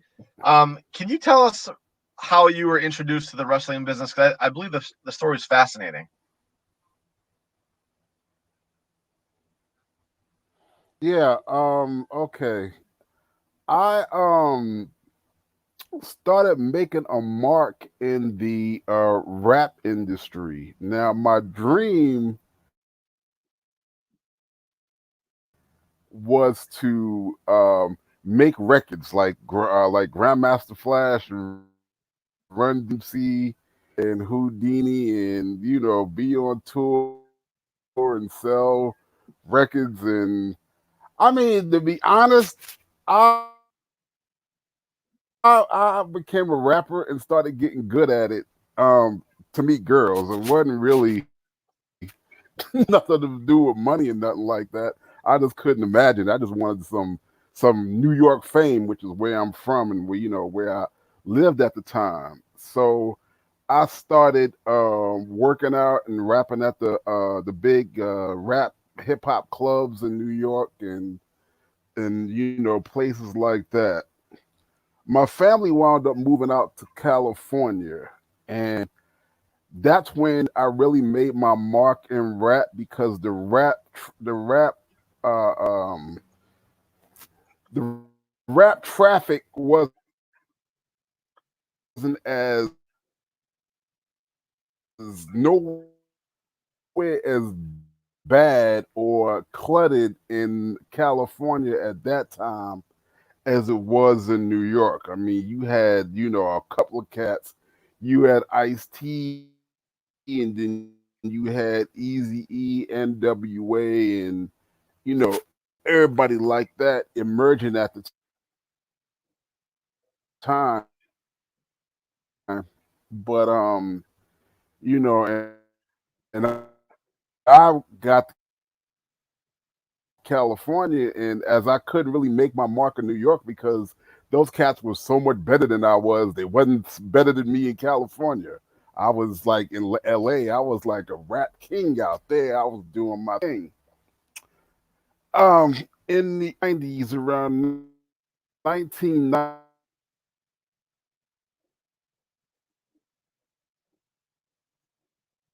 All right, we're having technical difficulties with Oscar. I'm gonna pop him out for 1 second and then see.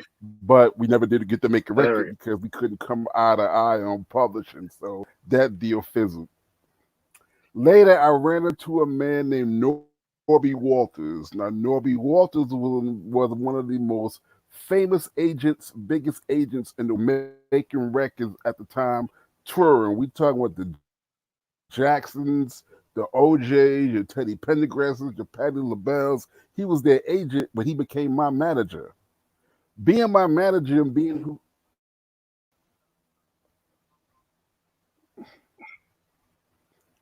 Oscar, we're having a hard time hearing you. Can you come back in? I'm gonna kick you. I'm gonna exit you out, and then you can come back in.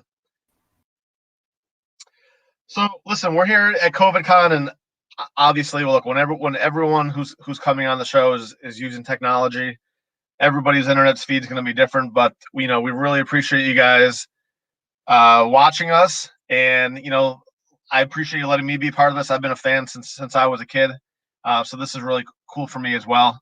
And I appreciate you guys asking all these great questions. And let me just throw this shirt up again because I know some people were asking to see what it looked like. So I'm just gonna throw that up there real quick. And remember, we can get this at prowrestlingtees.com. And let me just share that screen real quick. Okay, that's not working. Nothing's working. It's Sunday. What can we do? Let me bring on my co-host, Rob. Rob, are you having how are you? Last night seemed to go pretty well. This is great, right? We get to talk to all these great wrestling authors, historians, and also the wrestlers. I'm seriously, I'm like a kid in a candy store. Yeah, so we're gonna see if Oscar can pop back on. But for anyone wondering, the rest of the day we have Scott Casey coming up. Then we're gonna have Michael Kingston, Hurricane Helms is coming up. Leaping Lady Potho at 3:30. Sabu, Al Snow. Got a really great lineup of wrestling legends that are be coming up pretty soon. So that should be exciting for everybody. I literally can't wait. And if you're interested in getting any of the books, if you can throw that up there for me, buddy, there is the website, WOHW. That's all Kenny's books. Sabu, Vader, Kamala, Cactus Jack coloring book, which is right there. Cactus Jack and the Beanstalk.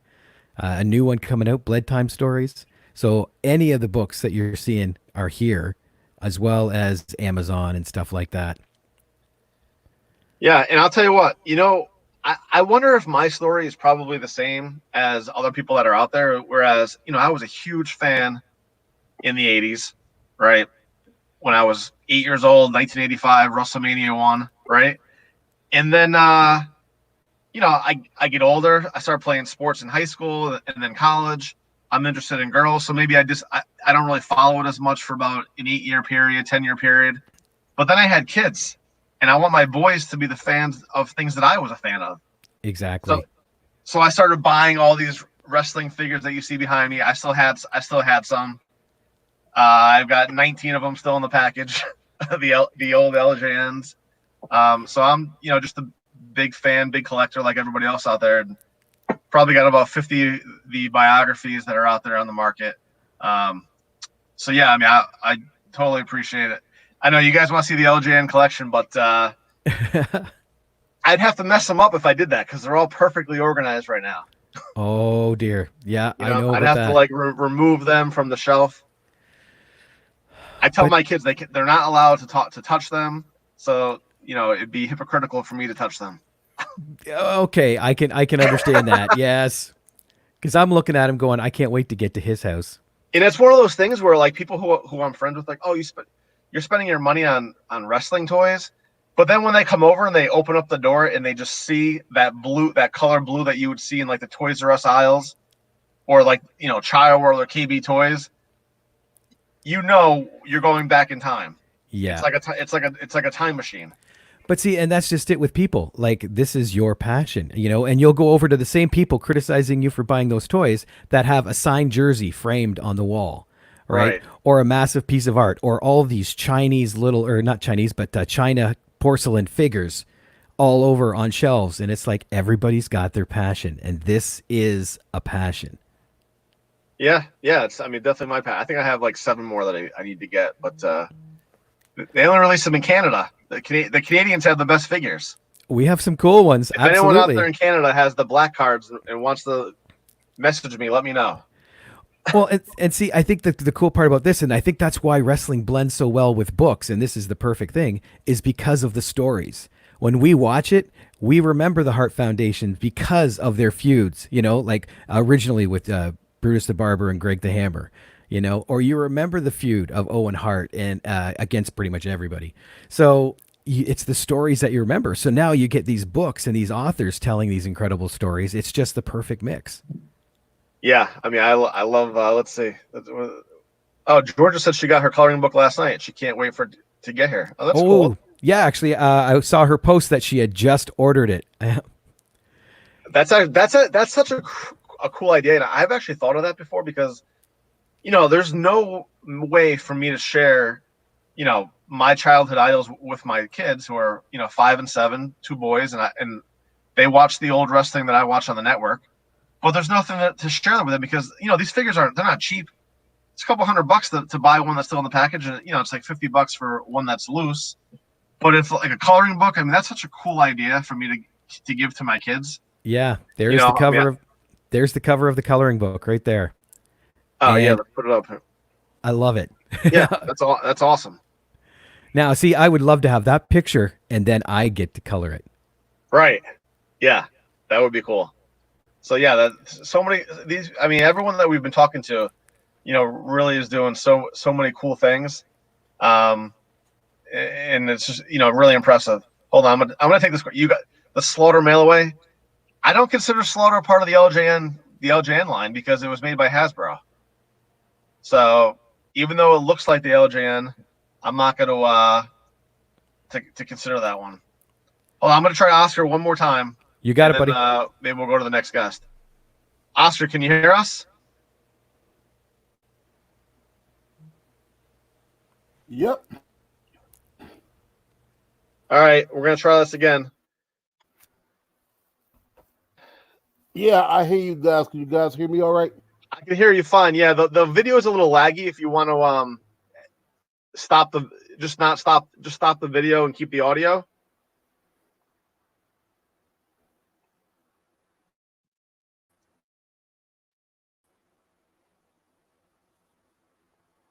All right, Oscar, let's see if that works better.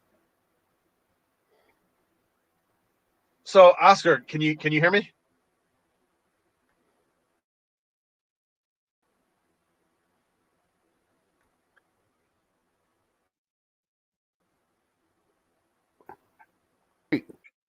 Oscar, let me know when you can hear us.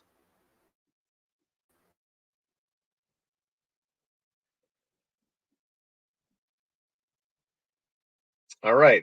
I don't think he can hear us right now.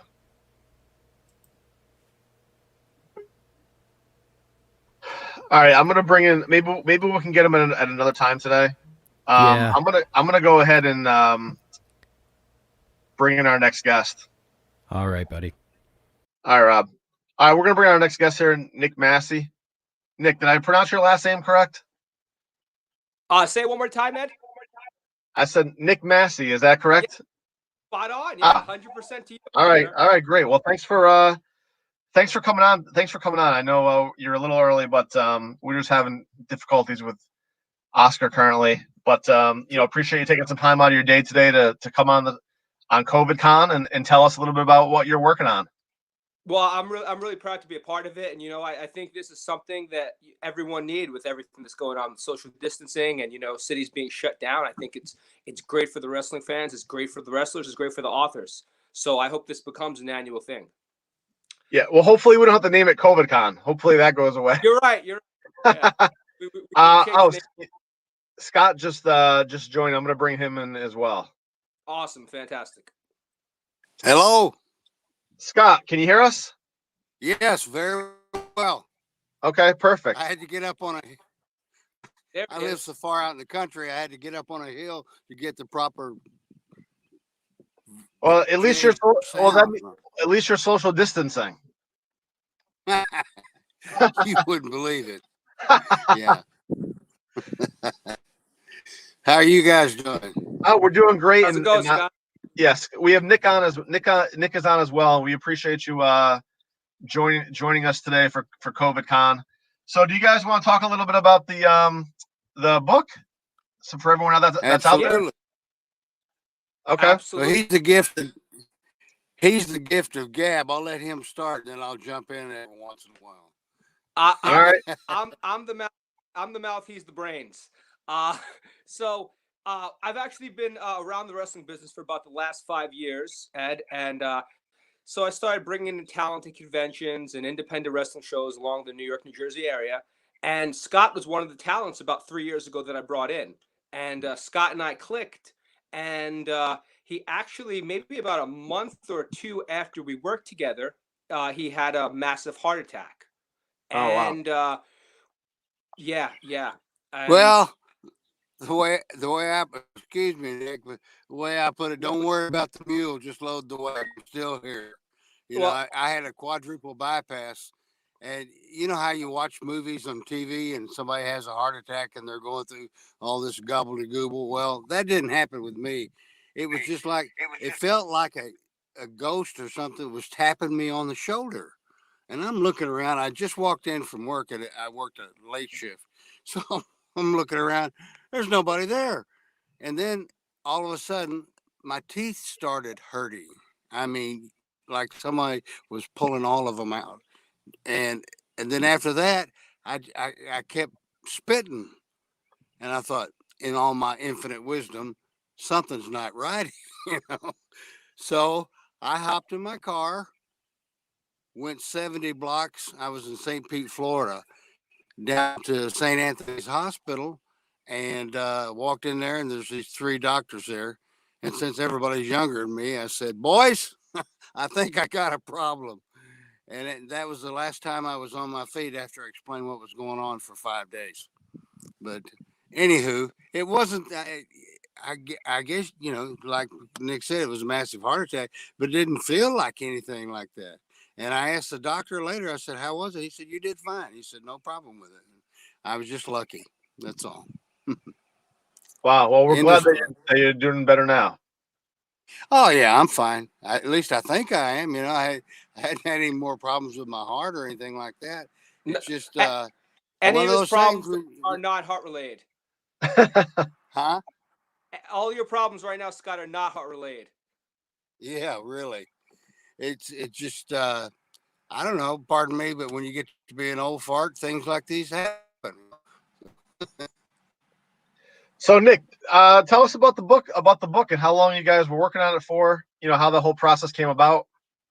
So like I was saying, Scott had this massive heart attack, quadruple bypass, Yep. and we talked maybe about 4 to 6 weeks after that, and we just had a conversation, and I felt like Scott, like a lot of the other guys in the wrestling business, and they have an amazing story to tell, and I think that sometimes if Vince McMahon doesn't tell the story to the masses, people won't really talk about it.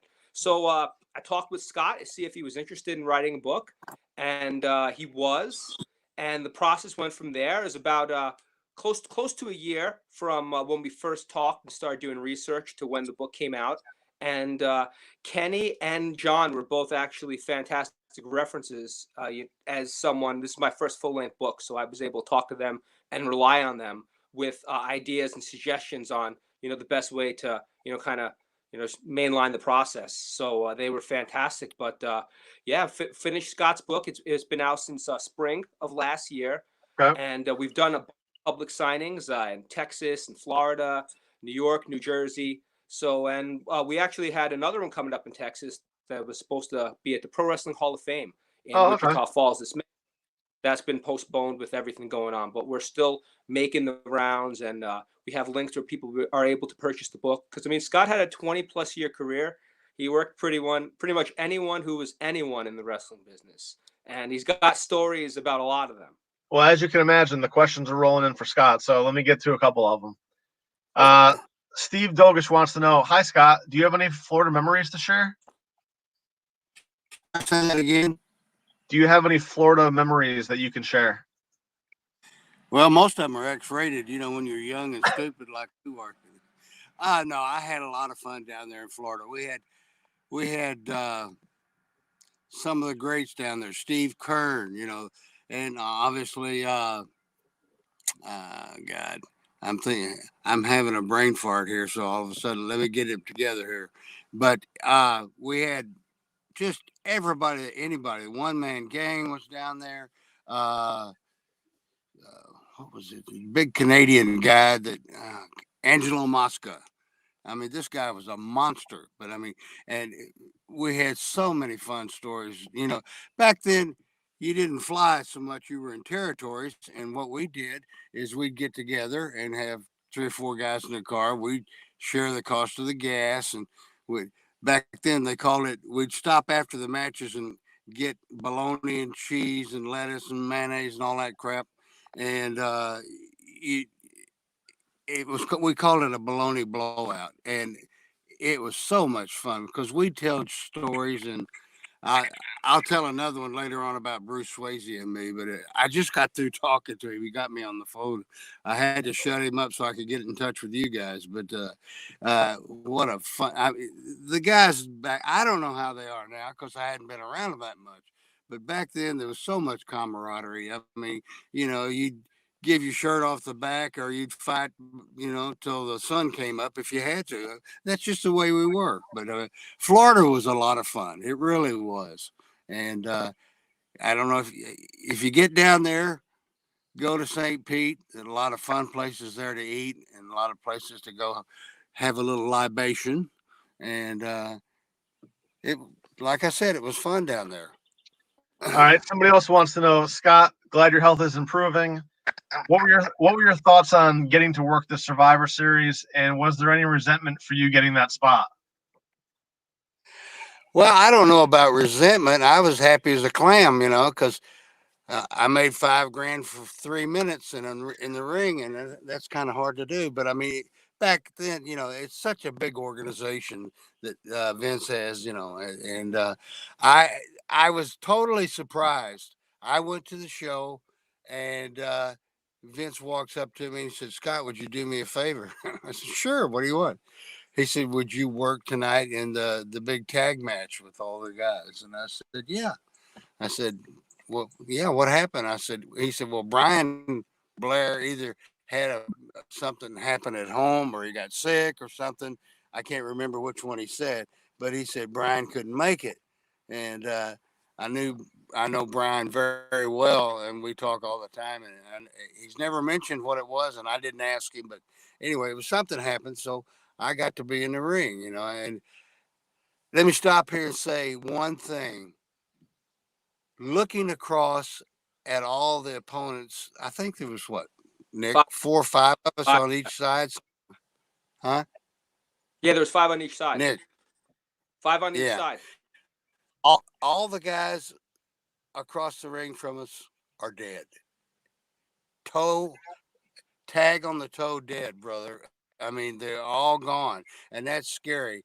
And it's just, I was talking to Mercedes Solis one day, or Tito Santana, if you don't know the other name, and he told me that, and I didn't think about it. I said, "Oh my God!"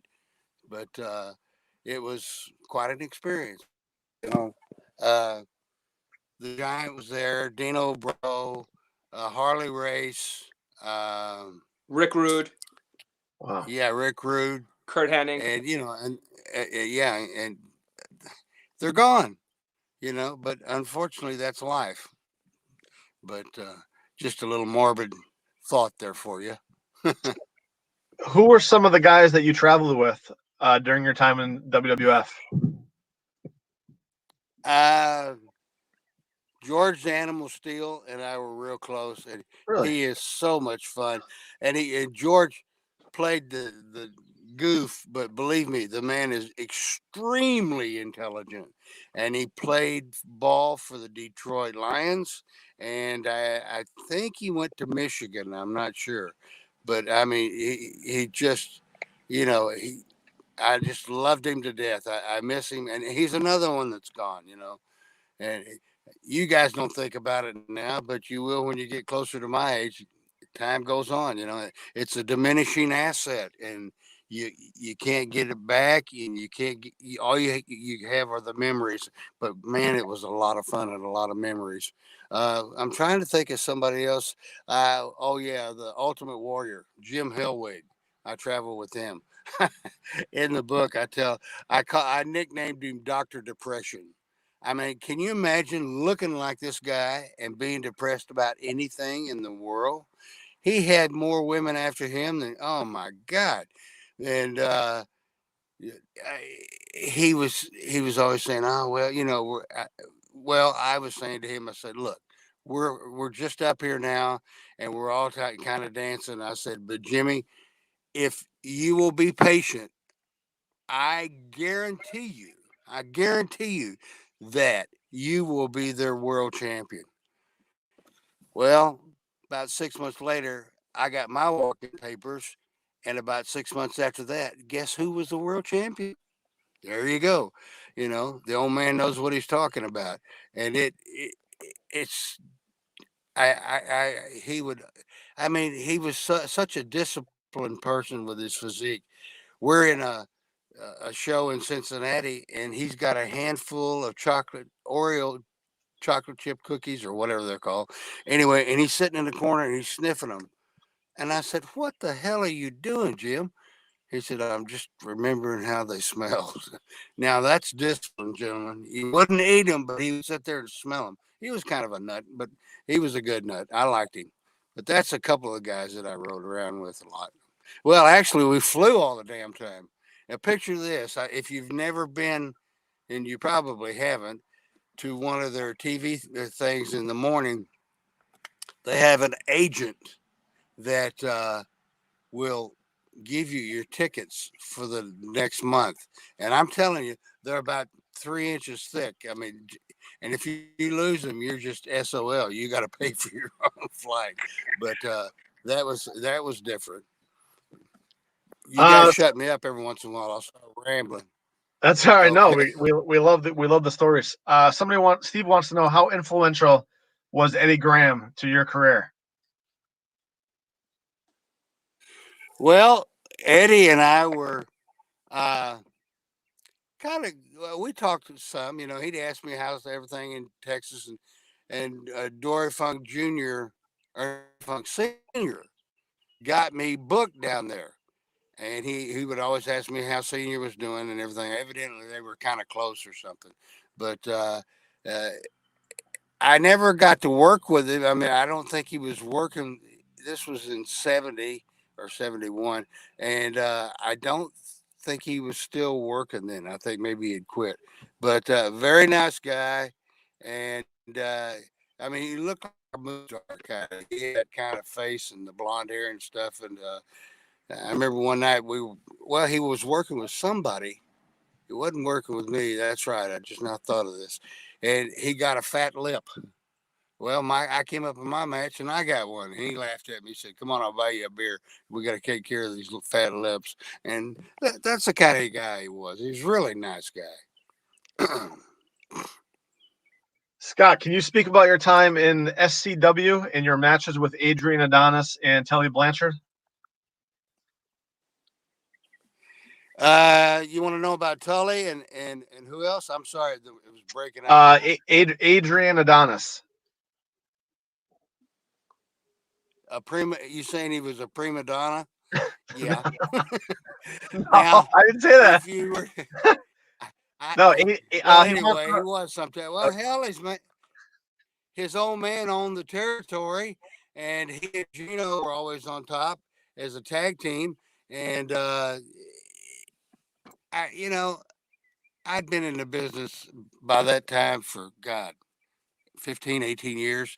And he starts all of his BS with me one day. And I looked him straight in the eye and I said, "Tully, don't give me any of your SHI, I said, I've been there and done everything you're thinking about doing, and I'm a lot older. I said, and I guarantee you I could still do it. I said, so don't give me any of your gaga. And he just shut up. He started smiling after that. I mean, the guy was a tremendous athlete. Let me tell you a quick story.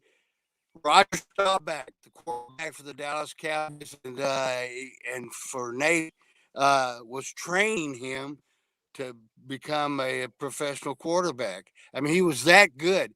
And then he got a big cut in his, what do you call it, lat on the side of his body, and he couldn't throw after that. But he could. I mean, he just had this arrogant way about him, and I shut him up. I just said, "I don't want to hear it." I said, "Go tell somebody that gives a." You know what? I don't. But you guys got to shut me up, or I'll get myself in trouble. Do you have any stories about Abdullah the Butcher? Abdullah the Butcher? I could not get a bit of that. I don't know why. Say it again? Do you have any stories of Abdullah the Butcher? Well, I guess if we knew sign language, it would help. But I can't. Abdullah, I'm sorry, guys. Scott, Abdullah the Butcher. Any stories?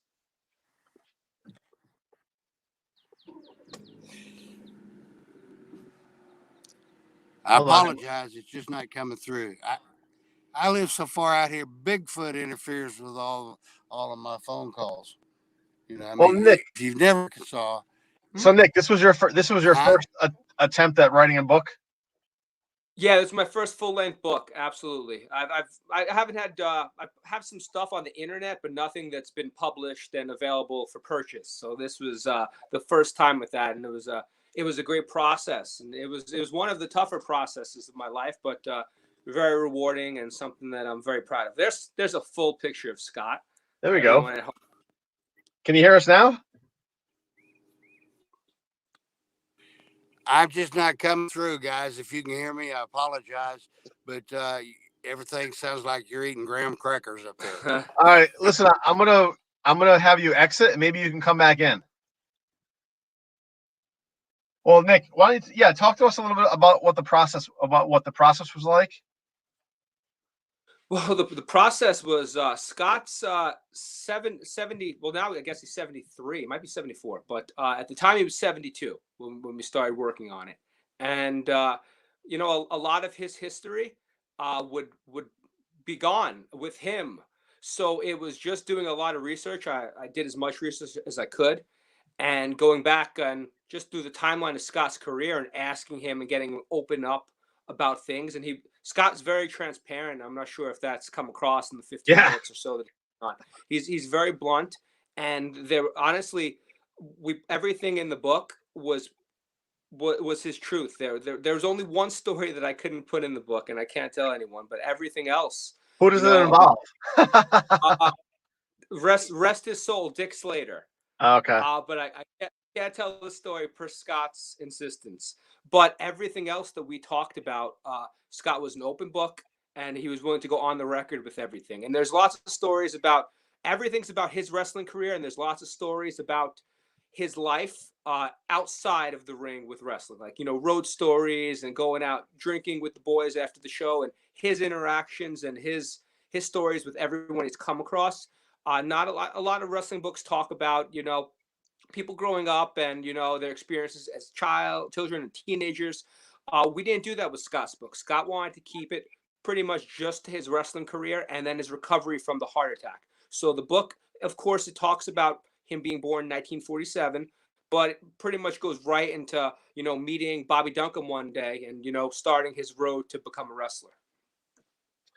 And I mean, he's had experiences with some of the top guys in the business, right? Hulk Hogan, Andre the Giant. Ric Flair, absolutely. Right. There's a bunch in the book. There's a bunch of Andre stories. Oh yeah, everyone loves the Andre stories, including the one thing that he would never let Andre the Giant do to his wife. I'm going to tease that. You'll be able to read the whole story in the book.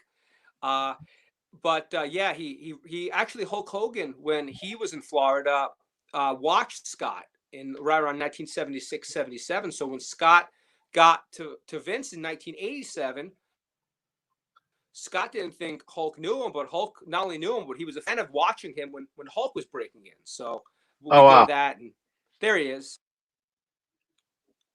Scott, can you hear us?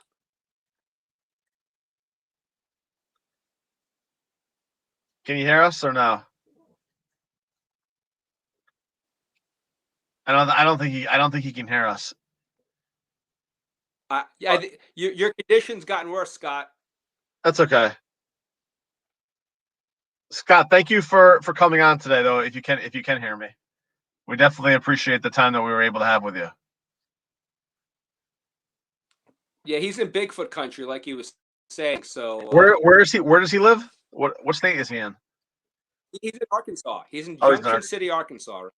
Yeah. Well, when we started this project, he was in Florida, and then through a crazy set of circumstances, he wound up in Arkansas, and where he is, I think he's about 20 miles from the nearest real town that has stores and places you can just walk into. He has to drive into town about 15, 20 miles. So reception isn't for him. Yeah. Okay. Is there anything else about that we should know about the book? Well, I think this is like I said, for anyone that's a fan of wrestling and you know, over through the 70s, 80s, and 90s, Scott's interacted with a lot of their favorite wrestlers, and we talk like I was saying about Hulk Hogan, about Ric Flair, Wahoo McDaniel, Andre the Giant, the Von Erich, Gino Hernandez. Scott has had firsthand interactions with all of those guys, most of them in the ring, but all of them out of the ring, and Well, it's. Go ahead. well, the one thing about wrestling autobiographies that I think more fans shouldn't. People that even aren't fans is that you don't have to be a fan of wrestling to appreciate them because they really are fascinating stories. Like their lives are nothing that a normal person would ever go through. Ed, I tell my friends all the time that our craziest stories are like a Tuesday afternoon. The rest, it's insane. Like, but it's completely believable because it was true. But like the life they led in the 70s and 80s with, being on the road every day, different town every night, driving to the towns, then flying to the towns. Yeah, Absolutely insane, exhausting at the same time, which is, will lead to a lot of issues from that. But to some people. All right, I'm gonna try Scott one more time, and if it doesn't work, then Scott, can you hear us? Third time's the charm. Scott, can you hear us? No. All right, that's okay. That's just not gonna work today for him. But this is what happens when we're all locked in quarantine. And he's locked in Arkansas, so right. He's locked in Arkansas. All right, Nick. Well, listen, I know we got you on a little early, so we're gonna let you get out of here. I'm gonna try to get Oscar back on here. So where can we get the book? Sure. So the book, I sent you the link before. Hopefully we'll be able to get that up, Ed, but it's available at Blurb. That's for the standard copy. If someone wants an autograph copy, they'll be able to contact me either through Facebook or Nicholas.Massey. So that's NICHOLAS.Massey, MASCI at yahoo.com. And that's for the autograph copies, limited editions, limited copies available of that right now. But yeah, another thing is I'd like to plug real quickly while I'm here. Killer Tim Brooks. I've been working for about the last year and a half. He is suffering through stage 4 cancer right now, but his biography will be released in the next 3 to 4 months. I'm gonna post the link right now for you on the Blurb website for everyone to be able to go pick up the book. And then, all right. Well, listen, Nick, I really appreciate your time today. Thanks for jumping on a little bit early, and tell Scott that we wish him the best, and thanks for joining us as well. No problem, Ed. Great talking to you. All right, take care. All right. Okay, we're gonna try to bring Oscar on. He's using his phone now, and let's see if we can get him to work. Oscar, can you hear us? Yep, I hear you fine, man. Oh, great.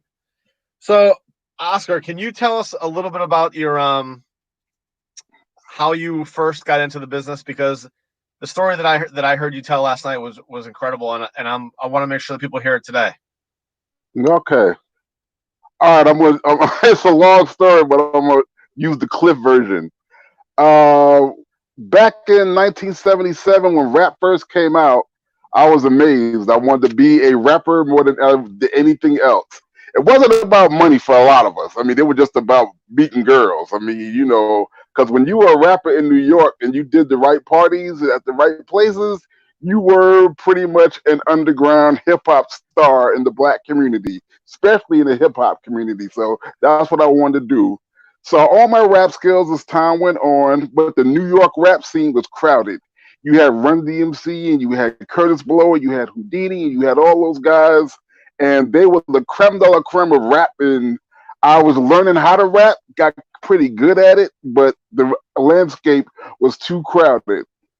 Luckily, as fate would have it, my family moved out to California, and that changed the game for me, because as a rapper coming out of New York, the landscape in Los Angeles rappers, California, West Coast, wasn't crowded at the time. There was only a few people.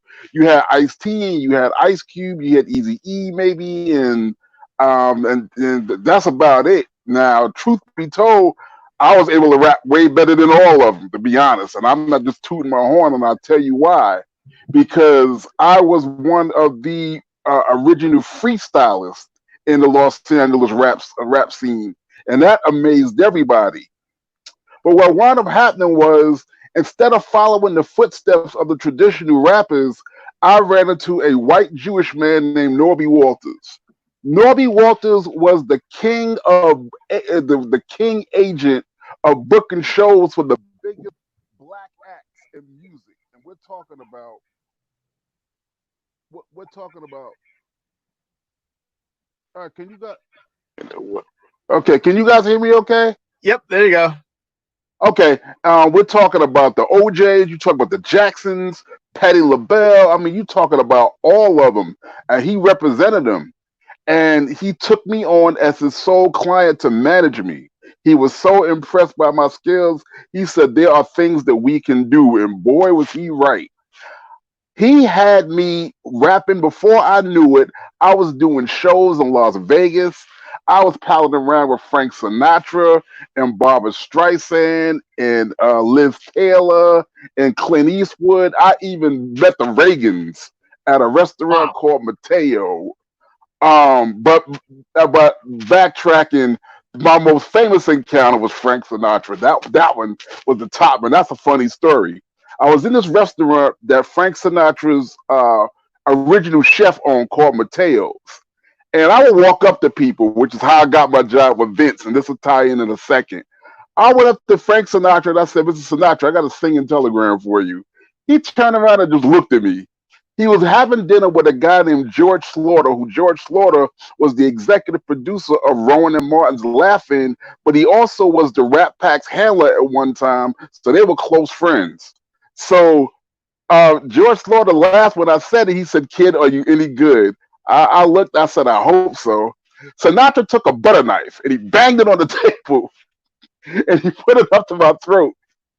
I rapped my ass off. I put the rap pack in and everything, and they loved it. They were on the floor. Anyway, after that was going on, I was doing all kind of things. I was out in Vegas and everything. Vegas is where it all happened. Andrew Dice Clay, who was my favorite comedian of all time, but he was the hottest comic act at that time in 1990 in the 90s, early 90s, 1993. The Dice Man Cometh, I think his album was out, and he was on fire. I rapped for him at a place called the Comedy Club. And when I rapped for him at the Comedy Club, he invited me to come because he had 8 shows for the Laugh Factory because he was preparing for a pay-per-view. So he did his show, and then I would be in the audience. He would call me up on the audience on the stage, and then he would have me, rap, come back, his show basically. Did like 5 minutes and everything he talked about. The crowd would go nuts. We would go off the stage together. We did 8 shows. Then we went to Las Vegas. This was go out. Bally's, Las Vegas. Did the same thing. He did his show at Bally's. I wrapped it out, everything. After that was over, I went to go play craps at Caesar's Palace. Playing craps was my favorite game in Las Vegas. I was winning. I was having a blast. Just got off on a high rapping with Dice Clay. I'm winning money in Vegas. Nothing could be better. There was a commotion in the lobby as I was playing. The commotion, someone was coming through, and I saw this big, colorful character coming through, and it was Macho Man Randy Savage. I said, I don't care if I'm making money. I got to stop what I'm doing because I got to go rap Randy Savage. This is a once in a lifetime thing. So I went up to him, but see, when I saw Randy Savage, I didn't see Vince until I got them by the elevator. And I'm like, oh man, Vince is here. So I said, Mr. Savage, I got a little singing telegram for you real fast. Vince was like, go ahead. So I did the rap for Randy Savage. Ain't no wrestler, he can't rap it. Talk about Macho Man Randy Savage. And then during the rap, I put Vince was in it. Mr. Perfect was standing there. Jerry Lawler was standing there. Put everybody in the rap right on the spot. And Vince was like, wow, how do you do that? I was like, I don't know. God given, I guess. And so Vince said, you know what? I want you to give me a call at my office on Monday. The Royal Wrestling Federation, Stamford, Connecticut. I said, okay, yeah. So that Monday came and I was like, okay, change the baby, go to the store, get some. And oh yeah, call Vince McMahon.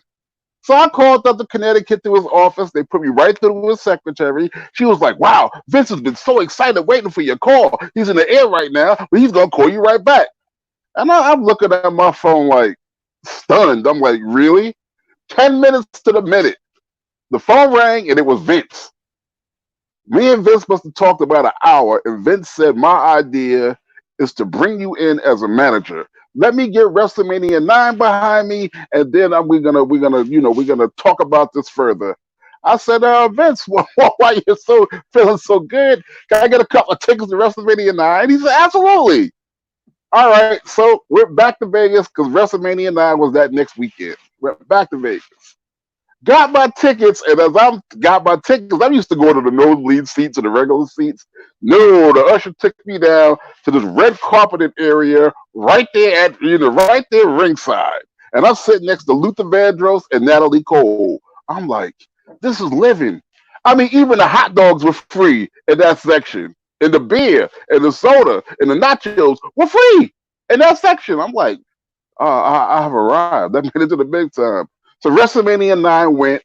About a month after WrestleMania 9, I get a call from another call. I talked to JJ Dillon, which I was more stoked to talk to JJ Dillon than I was Vince. JJ, do you know who JJ Dillon is? The former manager of the Four Horsemen, my favorite group in wrestling of all time. Because he was vice president of the WWF at the time. So I'm on there talking to him, and he's like, "Okay, we're gonna bring you out here next week, so get ready to come out." The day I was going out for that meeting, where that Yankovic called my phone. I'm like, "Come on, what? Where that Yankovic called my phone? Yeah, because he wanted me to be in a video." But I couldn't be in the video because that same morning I was flying to Connecticut for my meeting with Vince. And I got to Connecticut. I met Mo and Mabel that day because I didn't know them. I met Mo and Mabel at the office that day. He brought us up there and he told us the story. He told us the idea that creative came up with Men on a Mission. Said, your name's going to be Oscar, your name's going to be Mo, and your name's going to be. And I saw Vince swallow with that lump in his throat before he told 6'9", 500 some odd pound Nelson Frazier his name was gonna be Mabel. He said, "Your name's gonna be Mabel. Don't get nervous. There's a reason behind it. You'll get it eventually." So that's how Men on a Mission was born. Wow. Kenny wanted you to rap the intro to the Men on the Mission song. You mind doing that? Rap the. Now, how about I'll do you one better? Okay. So it's COVID-19, it's COVID-19. We're all at home, we're in quarantine. But I must say, oh yes, I must mention, they came up for the idea to have a convention. Have a convention, it's not a sad day. We're locked down, we'll have one anyway. So get a bunch of people, wrestlers and all, we'll get on computers and have a ball. It's virtual, but it's still the same. They got a lot of us, and that's the name of the game. So say it like this, oh, it is on, we're all doing, yes, COVID con. That's awesome. So, Oscar, well, my question for you is that so you get your big break, you get to the WWF, and then they want you to turn heel. And the story that I read was that you didn't want to do that, so you just left. Yeah, I mean, okay. The one thing throughout my entire career that I had maintained my integrity is that I never ever would for any amount of money be a gangster rapper or portray myself negative when it came to the entertainment business. I don't curse in my raps. I don't degrade women, and I don't portray myself in a negative image. There's nothing that's going to shake that from my image. I talk to kids in school about staying in school and drugs and bullying and a whole bunch of different stuff. So even in that vein, even I was not going to go negative there. So I didn't want the negativity, especially on something that global. So when the idea came out to turn heel, I was against it anyway because Vince know what he's doing, obviously, and it's okay and everything like that.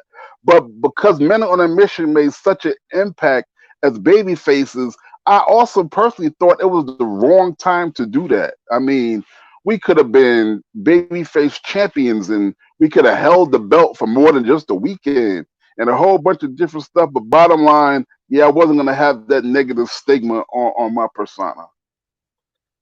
Okay, fair enough. Well, I'd be remiss if I didn't ask you when you get who your favorite rappers were growing up. I mean, you're obviously an East Coast guy, right? I grew up in New York myself, so I favor the East Coast versus the West Coast. Grandmaster Flash and the Furious Five were the ones that inspired me to want to be a rapper. So I mean, that's my number one go-to group right there. And then you had the Treacherous Three. Kumo D is one of my idols and inspirations. And we had like the Fearless Four and Curtis Blow and all those old school people. They did it. They came from the projects in the ghetto, and they showed me that you could actually come from the ghetto. Like I grew up in the projects of Brooklyn, New York, and you could actually come from there and make something for yourself. So if they can do it, I can do it. We did it, and I'm one of the people in the history of hip hop and in the history of Black culture to show people that you can come from the hood, rise up, and do something positive and do something phenomenal.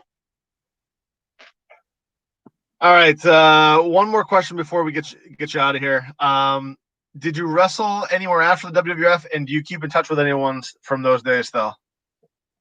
Yeah, I mean, let's see. After that, I did a lot of independents. After that, independent appearances, and I mean, in all the big conventions, before we got locked down, I would show up for autograph signings. So I would run into a lot of the old crew. I keep up with Rikishi and of course Mo, and before Mabel passed away. Truth be told, our relationship got better post WWE than it was when we was in. We recognized our brotherhood more afterwards because we realized when we were in the thick of things, we had just took advantage of a lot of stuff and didn't see each other, the business or the life itself, the way we did after it was all over, and gained more mature perspective. But to answer your question, just about a month ago, I was with Undertaker and Godfather and Mark Henry. We were all out of Los Angeles at a autograph signing, and was just having a ball, having a ball. When we get together, it's a party. It really is. Oh, that's cool. Yeah, that's really great to hear. So did you wrestle anywhere afterward? What did you do after you left the WWF? Right after that, I went into radio.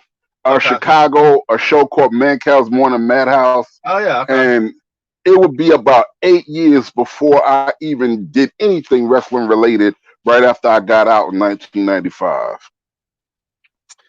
All right. Well, when can we expect to see you next? When the lockdown's over. I don't know where I'm going yet. Nobody's, everything's presumptive right now. But as soon as the lockdown's over, this cabin fever is gonna be gone because I'm gonna be on a plane and you will see me and be able to see me and know where I'm gonna be because I'm gonna be amongst the people. All right, Oscar. Hey, thanks so much, and I'm glad we were able to get you on. I'm glad really am glad you guys are doing this.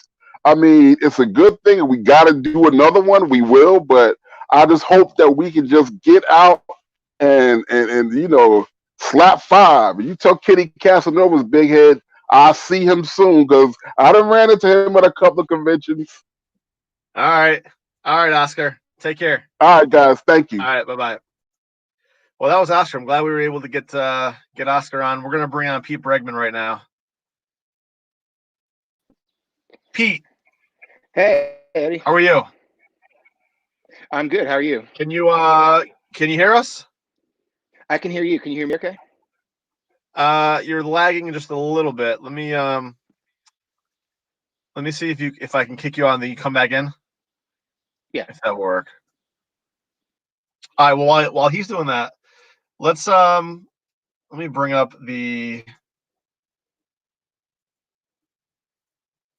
our COVID Con t-shirt here. You can find it at prowrestlingtees.com. All the money from these t-shirts goes to everyone who's helping to put on COVID Con so that we can get you guys in front of your favorite authors to see what cool projects they have coming out. And of course, all the wrestling legends that, quite frankly, when this whole thing happened, a lot of them are making a living on the weekends at the conventions, and the conventions aren't happening anymore. So, while we're trying to power through whatever it is that's, the coronavirus, we'll continue to do this, and hopefully you guys are finding it entertaining. I know I am.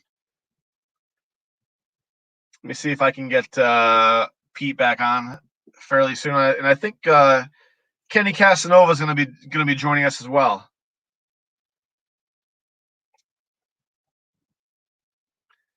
So while we wait for them, if anyone wants any maybe I'll answer a question. Like I said, I was a fan in 1985. That's probably when I first got introduced to wrestling, and like everybody else, life happens, and I imagine a lot of people's most vivid memories are probably from the 7 to 14 years old. And then you start getting into high school and in college, and maybe other things, take up that time. But then when you start to be a dad, I mean, that's when I really got back into it. It was like, man, I really, really want my kids to be able to experience what I was able to experience. And, that's why I've have all the toys from back then, all the collectibles from back then. I mean, what do you guys have? Is anyone out there? I mean, what do you guys collect? I'm sure you guys collect more than something. I mean, if anyone wants to post a message I saw someone posted they have all the figures in the ring and the cage. I'm still missing the cage. I haven't been able to find one anywhere. I could go on eBay and get everything, but it is more fun being able to find stuff locally so. Oh, here we go. Let me get Kenny on. Yeah. Kenny, Yes. you got a good connection there? Hey, check this out. I hope I do. Can you hear me, sir? I can hear you. No? I can hear you. Yeah. No, I can hear you. All right. The video is lagging just a tad, but. Really? Okay. Let me check on that. In just a second, Peter Bregman's going to come in here. If I'm talking right now, just put the thumbs up and I'll know that we're good. Let me see. Oh, you're good. Yeah. All right, cool. Yeah, there you go. There you go. Peter Bregman's coming in. He's a great artist, man. I got to tell you, he's really good. I brought him in to work on a project for me recently for what we decided to call bedtime stories. Get it? Like bedtime stories. But with wrestlers, and they're taking on the classic fairy tales. So I started writing these little scripts up, and then this guy is coming in now down here. There he is. Oh, there we go. Bregman started. So I'm going to let him talk on that a little bit. Am I pointing to Kenny?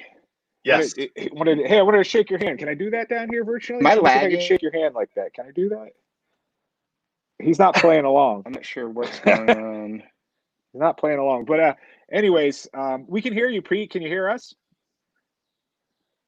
So no. I would suggest Pete leaves and comes back. Yeah. Anyhow, let me tell you a little bit more about the concept here. We decided to make a coloring book where wrestlers take on fairy tales. And the first one that we did, we got it all set to go. Let me see. I have a copy of it here somewhere. Here it is. And it was going to be called Hack and the Beanstalk. So Pete drew it up. And here's like an initial prototype to what was going to be Hack and the Beanstalk. But they're kind of like coloring books for adults. And Hacksaw is super G-rated. He's very PG, right? So when he saw it, he's like, it's a little too colorful for me. I think I'm going to pass. And he's a good friend of mine, and I wasn't offended by it. So what we did was we started looking around a little bit more, and I called Cactus Jack. I called Mick Foley and said, can we make it Cactus Jack and the Beanstalk so it can still have a life? He was like, oh, yeah, and we'll donate the funds to Connor's Cure. Now Mick Foley comes from the Attitude Era. So he was more into, just a little bit more adult. It's not really adult. It's not filthy. It's just a little bit like little rude, but not, like Ren and Stimpy type humor. Yeah. So anyhow, Cactus Jack bought in, and now we've got a Demolition one coming out. That one's going to actually spoof the old school sci-fi comics. I see Pete's texting me right now, and he's telling me he's trying to reboot his computer. He's having some issues. I should probably tell him just to do it on his phone. So I'm going to go dark here for just a second. If you want to plug a T-shirt or something, we'll see if we can get him up. Jason, thank you for the kind words. I'm doing my best over here amid the circumstances. I don't think Sid did not come on yesterday, but we were trying for today, so we're not sure if that's going to happen yet. I can find out if that. Oh, it is. Steve said 8:30 tonight. Okay, Sid's on at 8:30 tonight, so that answers that. There we go. All right, so I'm back here. Yeah, Okay. I just told Pete just coming on the phone. He's trying to do something fancy on the computer, but if that's not going to work, that's not going to work.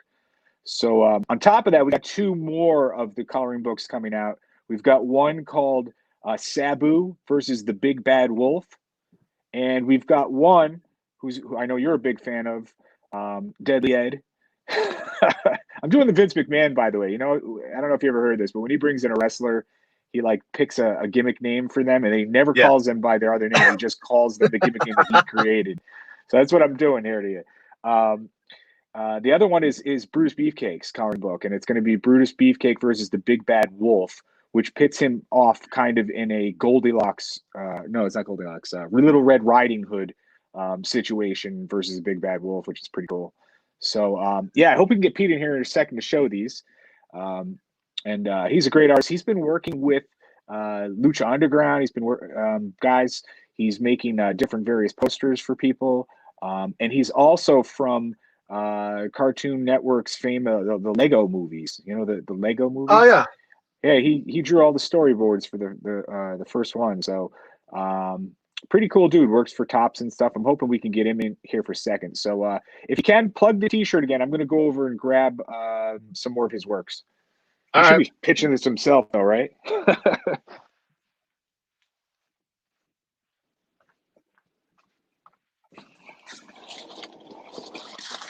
All right, guys. So listen, here's the T-shirt again. COVID Con. You can find it at prowrestlingtees.com. And I believe we just have. Let's see if he's in now. Pete has not joined yet. Someone says that they were a fan extra in the movie No Holds Barred. That's a great movie. I just watched that like 2 weeks ago to see if it still holds up. Still holds up. Sure. Why not? Nice. Bunch of Eldrians. Sure. Me too. Here's that Cactus Jack coloring book, completed. Pretty cool. He did a super job on the artwork. You can see kind of his style. Pretty neat. And also, just as a little segue, Cactus Jack, one of his most famous opponents early on, was Vader. This man, a man called Vader, which is another connection to me here. We actually checked with his son to make sure he was cool with it when we made that, so we could put his likeness in there. So Kenny, I got a question for you. Yeah. How does this? I'm always interested in like the background to the stuff.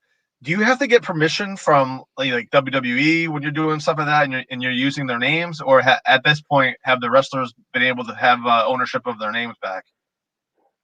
It's all different across the board. Okay. I got a lot of things I can speak on that actually. What happens is they file a trademark for the name, and WWE has to actually approve that quite often. And I think when you and I talked a little bit about Brutus Beefcake's website, what happened was he didn't own the name for a while, right? And when he left WWF and he went over to WCW, part of his never reaching the same heights with Brutus the Barber Beefcake was because he couldn't use the name Brutus the Barber Beefcake because it was owned by WWF. So what happened was he started doing these other gimmicks that Hogan was throwing at him. And again, they never really made it quite to the level that he wanted to make it to. He was the Zodiac. He was the Butcher. He was the Booty Man. He was a man with no name. He had all these different gimmicks. He was in the Dungeon of Doom, Sullivan, my boy, and all of that stuff. But what happened was later on, many years later, WWE let their trademark expire for that. And then he started using Brutus Beefcake on the independents. He pretty much built up the rights to that name by just using it. And he went on Celebrity Boxing, a promotion that Eric Bischoff put together, which had like Danny Bonaducci and Rodman and Hulk Hogan in it. Not Celebrity Boxing, Celebrity Wrestling it was called. And they wanted to use his name. He was one of the coaches, I think. So they put Brutus Beefcake up, and WWE's like, wait a second, we own the name still. And they were like, actually, you don't. They went to court, and Brutus Beefcake won his name back. Wow.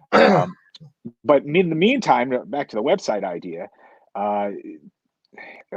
squatters buy website URLs all the time. Yep. People just buy them and they sit on them, and they hope that some poor guy that wants his name will come along and pay them money because they sat on a name. So Brutus Beefcakes was up to like $5,000 or $6,000. It was ridiculous.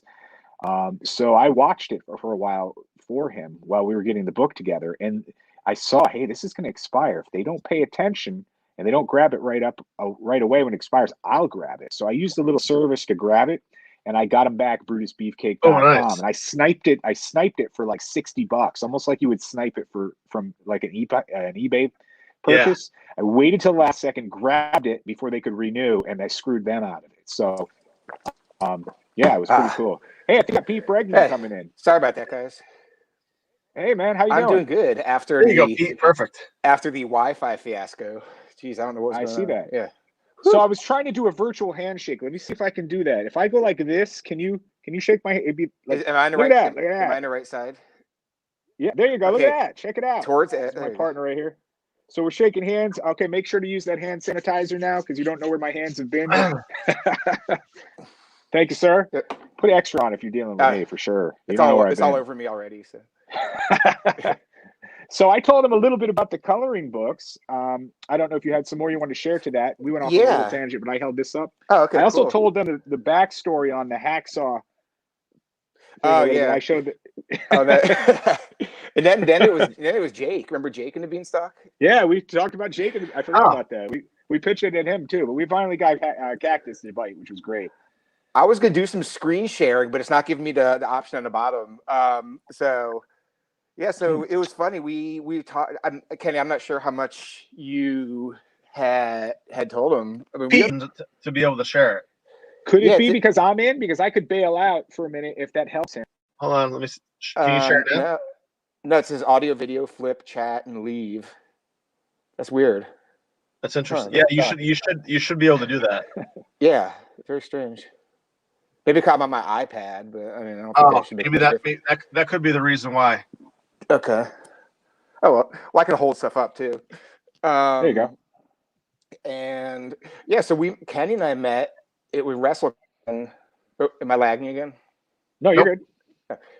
Kenny and I met at WrestleCon last year, the one in New York City, and I had a booth with Marty the Moth and Luchasaurus, and then Beth Kempf, who's a mutual friend. She came and he's like, "Hey, do you do art?" And he does writing and stuff. And then next thing you know, we're working on the coloring book, which is kind of funny. So like, I mean, in a year's time, we have one done, available. We have the Demolition one under our belts, the Sabu one, which is pretty cool.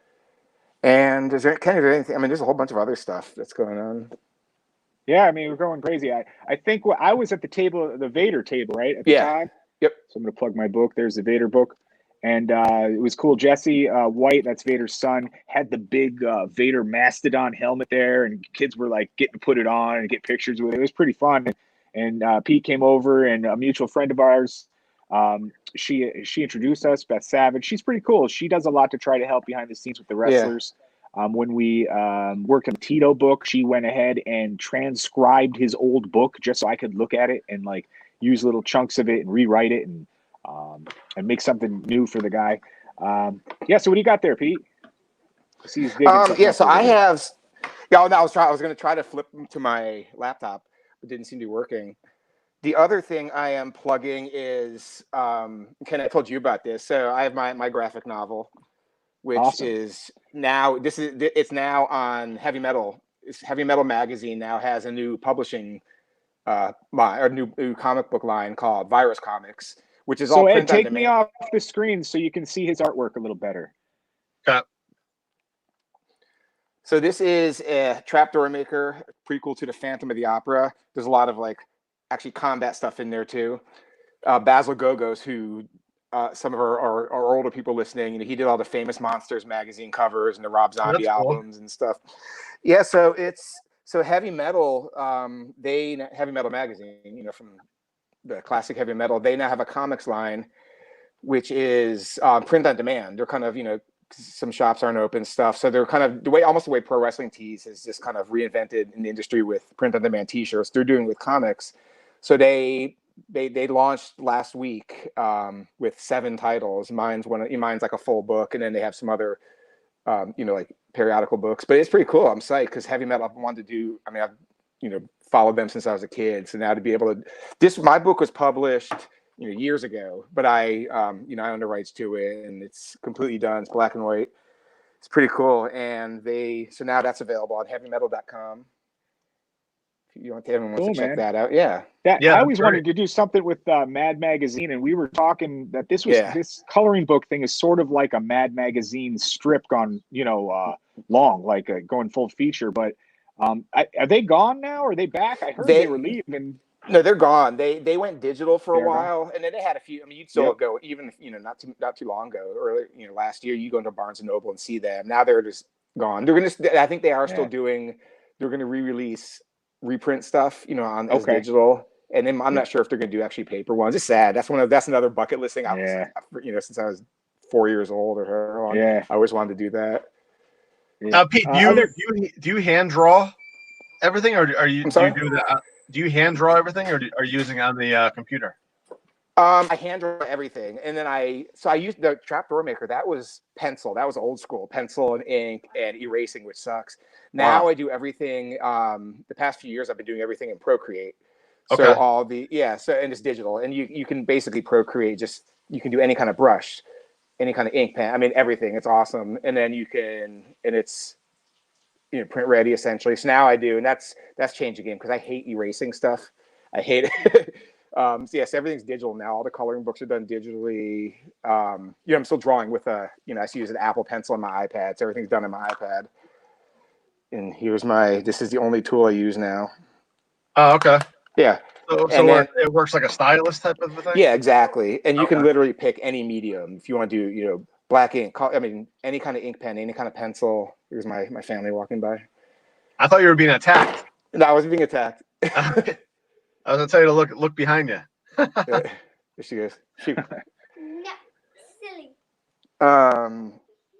Yeah, and so that's kind of what we have So going on now. How long did it take to do the coloring books?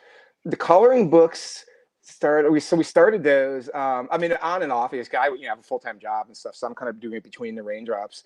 Yep. I think at one point, I was trying to get like a page a day done. The cover's a little bit longer. And it all starts with, Kenny will send over a script, and then I'll take the way I personally work. I'll take his script and then kind of break it, based on the printer and the printing budget and stuff. We knew like how many pages we wanted it to be.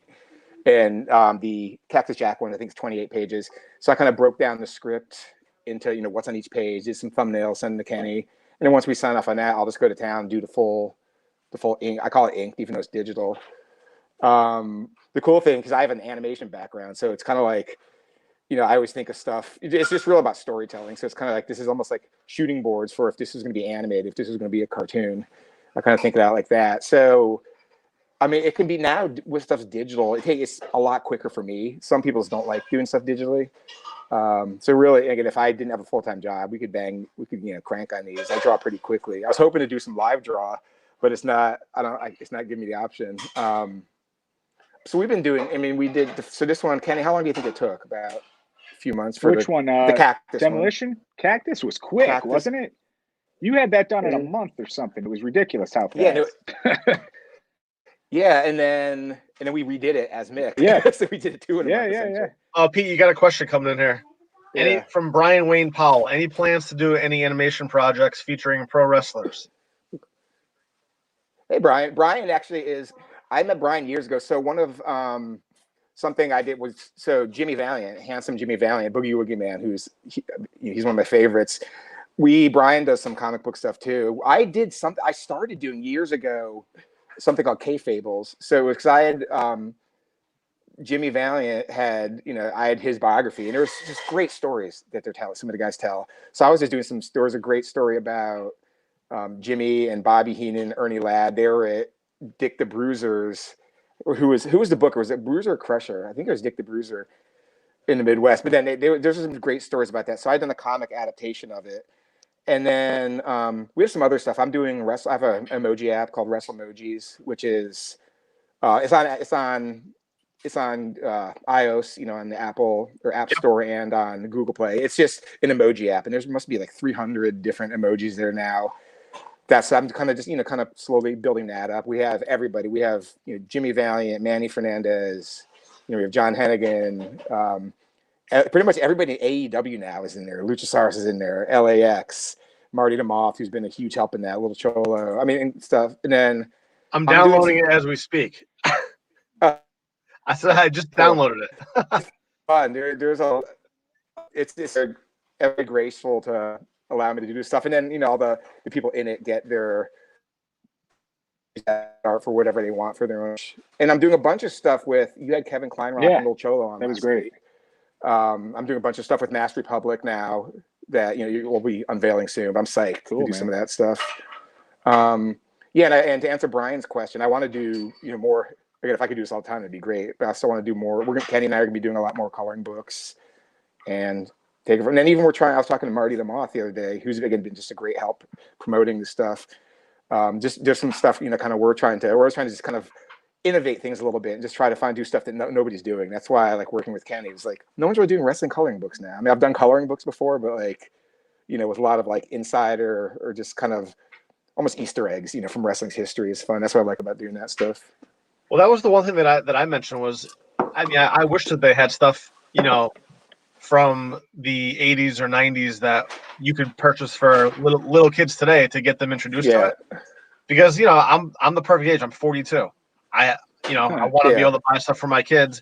I'd love to be able to go buy a coloring book of Andre the Giant or from that era, and be able to have them have it, right? But I guess it maybe doesn't make sense for WWE to do that. Probably wouldn't be in their wheelhouse, but. Well, I think the interesting part about that, I mean, a lot of it's just like, is it going to make money? That's why if you're like a major publisher or something, to get the rights and license and stuff. I mean, there's especially like indie comics is another good example. There's not a lot of money in there, if at all. It's all done it's a passion project for pretty much everybody involved. I mean, I'd love to do some stuff like the stuff that Kenny's writing is awesome. It's just we're doing a spin on the fairy tales, and Demolition's kind of a spin on the sci-fi comics of the 50s and 60s and stuff. I mean, I still think there's a whole lot more stuff, like almost combine the biographies with the coloring books, like the history of blank, as a coloring book. So, you have the fun stuff for the kids, you have just the wrestling history for the fans and for the, the parents and the grandparents. I think you could just do something really cool. And it's, you have hundreds of years of history to pull from. Cool, man. So I think we had another question earlier. Ed was saying, can likenesses and different people be used? I mean, when it's satire, we were talking about this. Like Mad Magazine would put Sylvester Stallone on the cover. And they didn't pay Sylvester Stallone. It was a spoof. So there is some kind of gray area for that where you're allowed to. But just like Weird Al Yankovic, who Oscar was mentioning a few minutes ago, you can satire, but it's nice to ask permission, so you do when you can usually. I think the story with that was his Prince didn't want him to do any of his comedy songs about him, and he would ask, and Prince would always turn him down. So that's why I remember that interview too. He goes, hey, a short singer in purple. I remember he wouldn't go out and say Prince's name, but I remember Prince was giving him a hard time.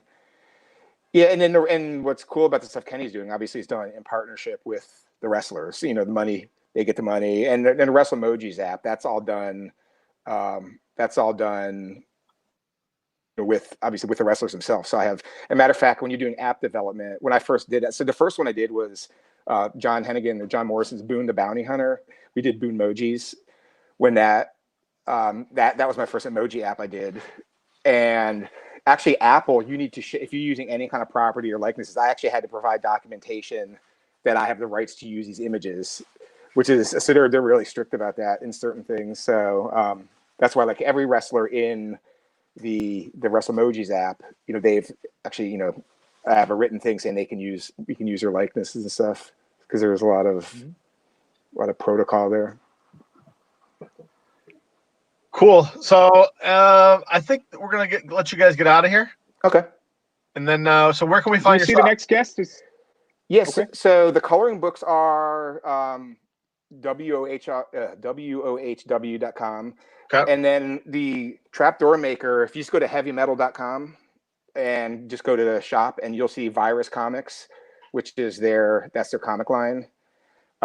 This is the originally published one. The new one has the Virus logo and stuff on it, but it's just heavymetal.com, and then go to their comics. And it's called the Trapdoor Maker, a prequel to the Phantom of the Opera. And yeah, keep an eye on the Masked Republic stuff. Keep an eye on the coloring books. There's a lot of stuff coming up this year. Psyched about. All right, cool. So I'm gonna thanks, Pete. I'm gonna bring on. Thanks, guys. Thank you so much for being part of COVIDCon today. Oh, thanks for having me. Thanks, man. Bye-bye. Bye. All right, I'm gonna go ahead and bring on Mark Fleming. Cool. All right, thanks. All right, Kenny. Oh, wrong person. Mark, how you doing? Hey, how you doing, Eddie? I'm doing great. Thanks for joining us today. Hey, it's an honor. For COVIDCon. Well, it's an honor for me as well. Cool. So you have the book. It's Wrestling, Not Wrestling. Yeah. Now, so you were a pretty good football player and high school football player, high school wrestler. Yeah, I started wrestling when I was in 7th grade, and went all the way through high school and wrestled and played football. Yeah. Okay. And did you in the book it says that you had dreams of eventually becoming a pro wrestler, but did you think about becoming a football player at all?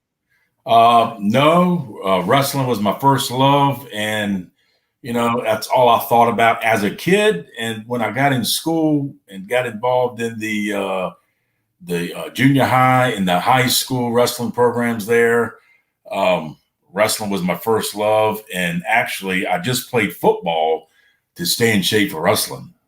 I thought about wrestling 24 hours a day, all the time.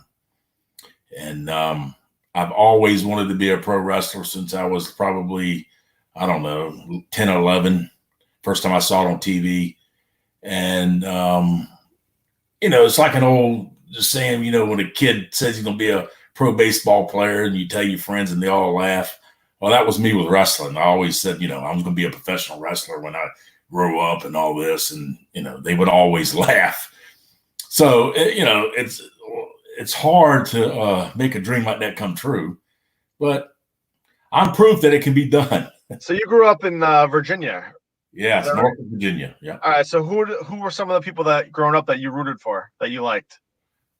Oh gosh, Wahoo McDaniel, Blackjack Mulligan, Johnny Valentine, Johnny Weaver, Abe Jacobs, all the old guys, All right. And then how do you eventually break into the business? I mean, how was the first time you break into the business? Well, while I was wrestling amateur, I would always go to the matches down at the local Coliseum in Norfolk here. And I was a fan of wrestling, but not your average fan. Even when at a young age, I was looking at wrestling as a sport. And I wasn't too interested in the angles that were going on. I was more interested in focusing on the workings of it. And I was actually studying the moves and everything about it other than the angles. I wasn't your typical fan, even at a young age. That didn't interest me. What fantasized me was the moves. Mm-hmm. I was just in love with wrestling in general, the sport. And even at the high school level, the pro level, all levels, all types of wrestling. So I wasn't your average fan as far as, what guy was what and all this. But I was going to the matches and I was actually really watching these guys and the moves and stuff, and seeing how they would take them to bumps and all this. And I eventually started talking to some of these guys, Pedro Morales, and then I really became good friends with Ricky Steamboat. He found out that I was an amateur wrestler. I had a pretty good record, and he knew I was local. And we became friends. Every time he'd come into town to wrestle, we would talk about wrestling, and he'd ask me what kind of matches I won, and I told him what tournaments and all I won and everything. So it became a friendship. And I told him one day, I says, look, I'm serious. When I was in high school, I says, I want to try this out. And he was like, this is not like amateur wrestling. So, which I knew. And I said, I want to give it a shot. Once he found out that I was serious, he told me to write a resume of everything I've done amateur. I played rugby. I've done some arm wrestling tournaments. I was an amateur wrestler. I played football. So, and I wrestled a bear. So I got all this in a resume, and he gave it to Joe Murnick, who was one of the co-promoters with Jim Crockett. And Joe Murnick kind of sent me a letter back saying that he would be glad to forward my resume to the UNC wrestling coach because he knew I was in high school. And, I was flattered, but that really is not what I wanted to do. I didn't want to go to college and wrestle. I wanted to turn pro. So once Steamboat figured all that out, knew I was really serious, he says, okay, guy, he says, there's a tryout camp Crockett would hold once a year to look for new talent. And he said, let me tell you something. It's going to be the toughest thing you ever went through. So I got all the information from the office and all, and they invited me to this tryout camp, and it was like 27 of us guys that showed up at the old Richmond Charlotte Coliseum. Anyone else that we would know that was in there with you? Well, no, nobody made it. I was the only guy out of 27 guys that actually got through the whole regimen of everything at the end. But and Ole and Gene Anderson were in charge of the tryout. Gene was the guy that was in charge of looking for new talent for Crockett.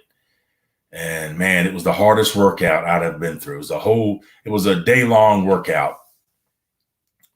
Right. And me and two other guys made the tryouts out of 27.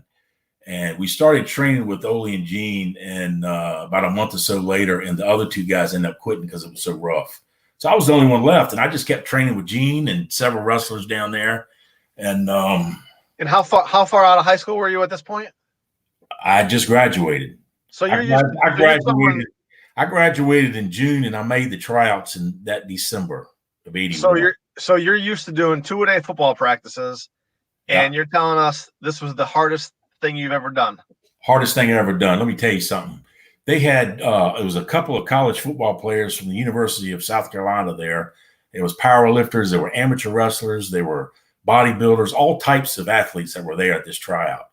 And Ole Anderson just ate them up. It was brutal. And I wrestled Ole. We had to do a round robin wrestle off, and I pinned everybody I wrestled.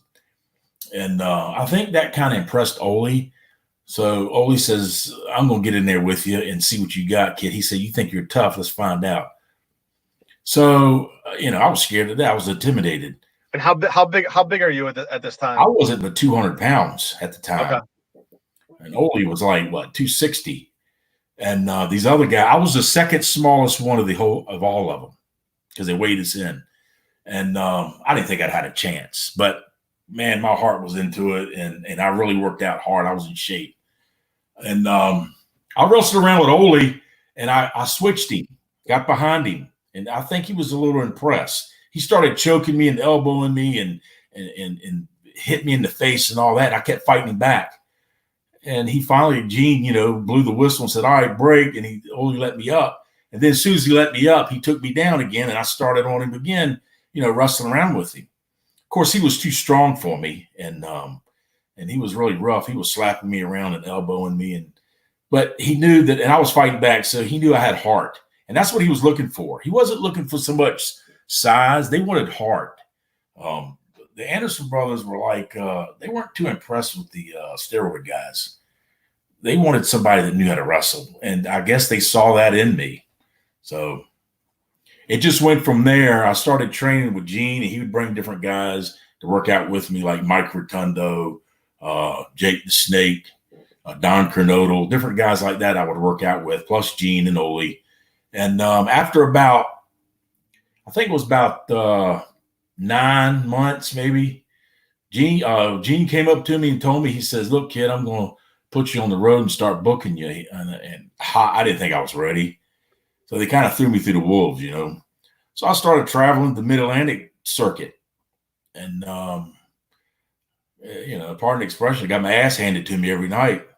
But I learned a lot and learned the business. And it was times that I would go back to my hotel room thinking, you know, I don't know if this is for me or not, because I would be beat up pretty bad. Some of those guys were rough, the old timers.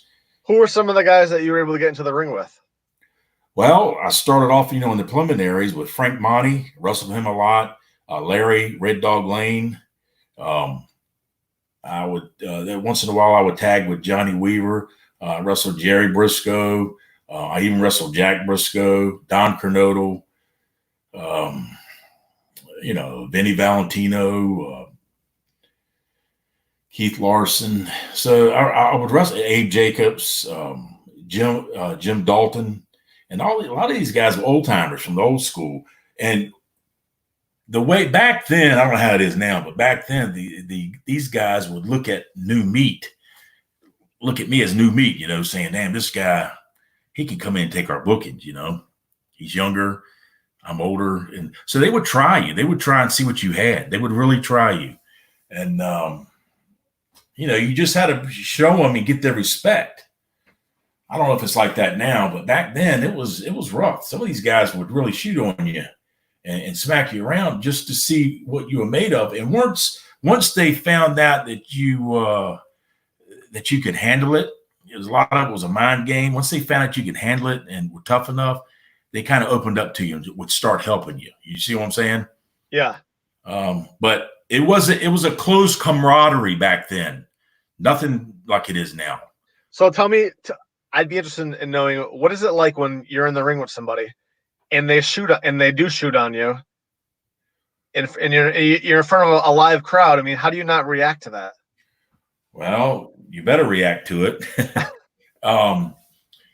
You know, I'll give you a story about that. I was wrestling Larry Lane, who was from, I don't know, he was big in the Amarillo territory with the Funks. He was there, and they put me in the ring with him a lot. And we were wrestling at the Greensboro Coliseum one night, and it was a sold-out house. It was a big show, and he was really laying them in, and started shooting on me to see what I had because he could wrestle. And I had enough. I lost my temper. I gave him a good elbow to the side of the face. He went outside the ring on his butt. He come back in holding his jaw, and he said, damn, kid, that was a good shot. And I never had no more trouble with him. And he came back in the locker room, shook my hand. He says, that was a good match. You know, just keep it up. And like I say, you've really got to prove to them what you're made of, because they're going to try you. All right, let's see. We got a couple questions here. Jason Crozier says, Mark, how did you meet Lou Thez and get him to train you? Well, I was wrestling at the Norfolk Coliseum one night, and Lou Thez came in the locker room. Of course, I knew who he was, but he was going around in the locker room shaking all the boys' hands that he knew, like Wally McDaniel and all the big name stars guys that he knew. And I was just some young kid, and he came around and he shook my hand. He said, how you doing? He says, I'm Lou Thez. And he just told me that he recognized the way I was moving in the ring, that he knew I could wrestle a little bit. Because he said, you can wrestle some, can't you, kid? And I said, well, yes, sir, a little bit. I tried to. He says, I understand you're from Norfolk. I live in Norfolk now. He says, if you ever got any time, I'll be glad to show you some stuff. And I like your style. Well, that put me on cloud nine. But I was traveling right much then. I mean, I was going from town to town in the Crockett territory. So I really didn't have a lot of free time. And once I did, about 3 or 4 months later, I found some time to meet up with Lou, and he invited me to his home. And he just kind of, I didn't know, he was asking me all these questions. He wanted to see if I was really serious about wrestling. And he found out that I was. I'm not talking about working. I'm talking about learning how to shoot and hooks and stuff. And, you know, he just told me, he said, you know, I don't take time with people that aren't serious. He said, But I told him, I said, I'm serious and I want to do something in this thing. So he invited me, and we just started working out when I was in town, when I was available. And it just finally became, he just told me, he says, you've got a lot of talent. He says, you're not fitting in what the Crockett Promotions is promoting. I wasn't the steroid guy. I didn't have the long-haired mullet. I wasn't doing the gimmick stuff. He says, you would really fit in Japan. He said they'll do a little bit more shooting style over there. They do more mat wrestling. He said, I think you would fit more over there. So he got me, he sent a scout over from Japan, Tokyo Joe Daigo, and they watched me work out on the mat and all that. And he told Lou, he wanted to book me for New Japan. So I went over there for New Japan for a tour and stayed over there for a little over a month and wrestled. And UWFI was a shoot fighting group over there. They were just getting started. I don't know if you ever heard of them. Yep. But they were just getting started. So they actually did an article in their UWF magazine about me, which I never knew about. And it had pictures of me wrestling over there for New Japan. And they said they were just talking about that I was a good wrestler and I would be a good fit for UWF. And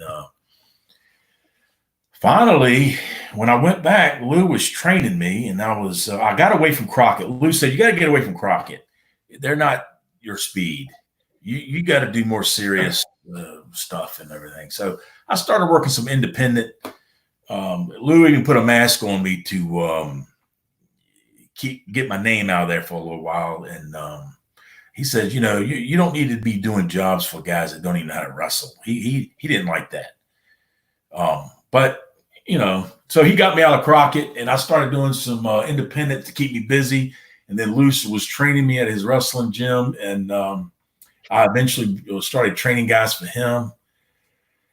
And he got me booked at this UWF, and it went from there. I mean, I was ranked number 2 in their magazines over there for 6 months, and he gave me a little push. I did pretty good over there, and it just went from there. It's a shame that that didn't last, the promotion. Yeah. Well, we have a couple more questions and comments coming in. Jason Presley says, everyone should go find Mark Fleming's match versus Venturelli in the NAWA in the early 90s on YouTube. Yeah, you know who Vince Torelli is, right? That's Ken Shamrock. Oh yeah. Okay. Yep. He was working as Vince Torelli before in the Independents. George Scott, I don't know if you know that name. Yep.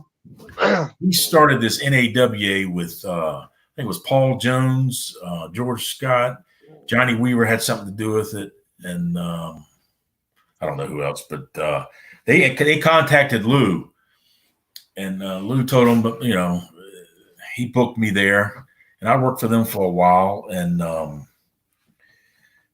they I think Lou told him, you need to put Fleming and Torelli together because they would give a heck of a match. It's a wrestling match, So Scott booked us together on a TV, and I think it lasted 15, 20 minutes on television, and we clicked. I mean, we went out there and wrestled, but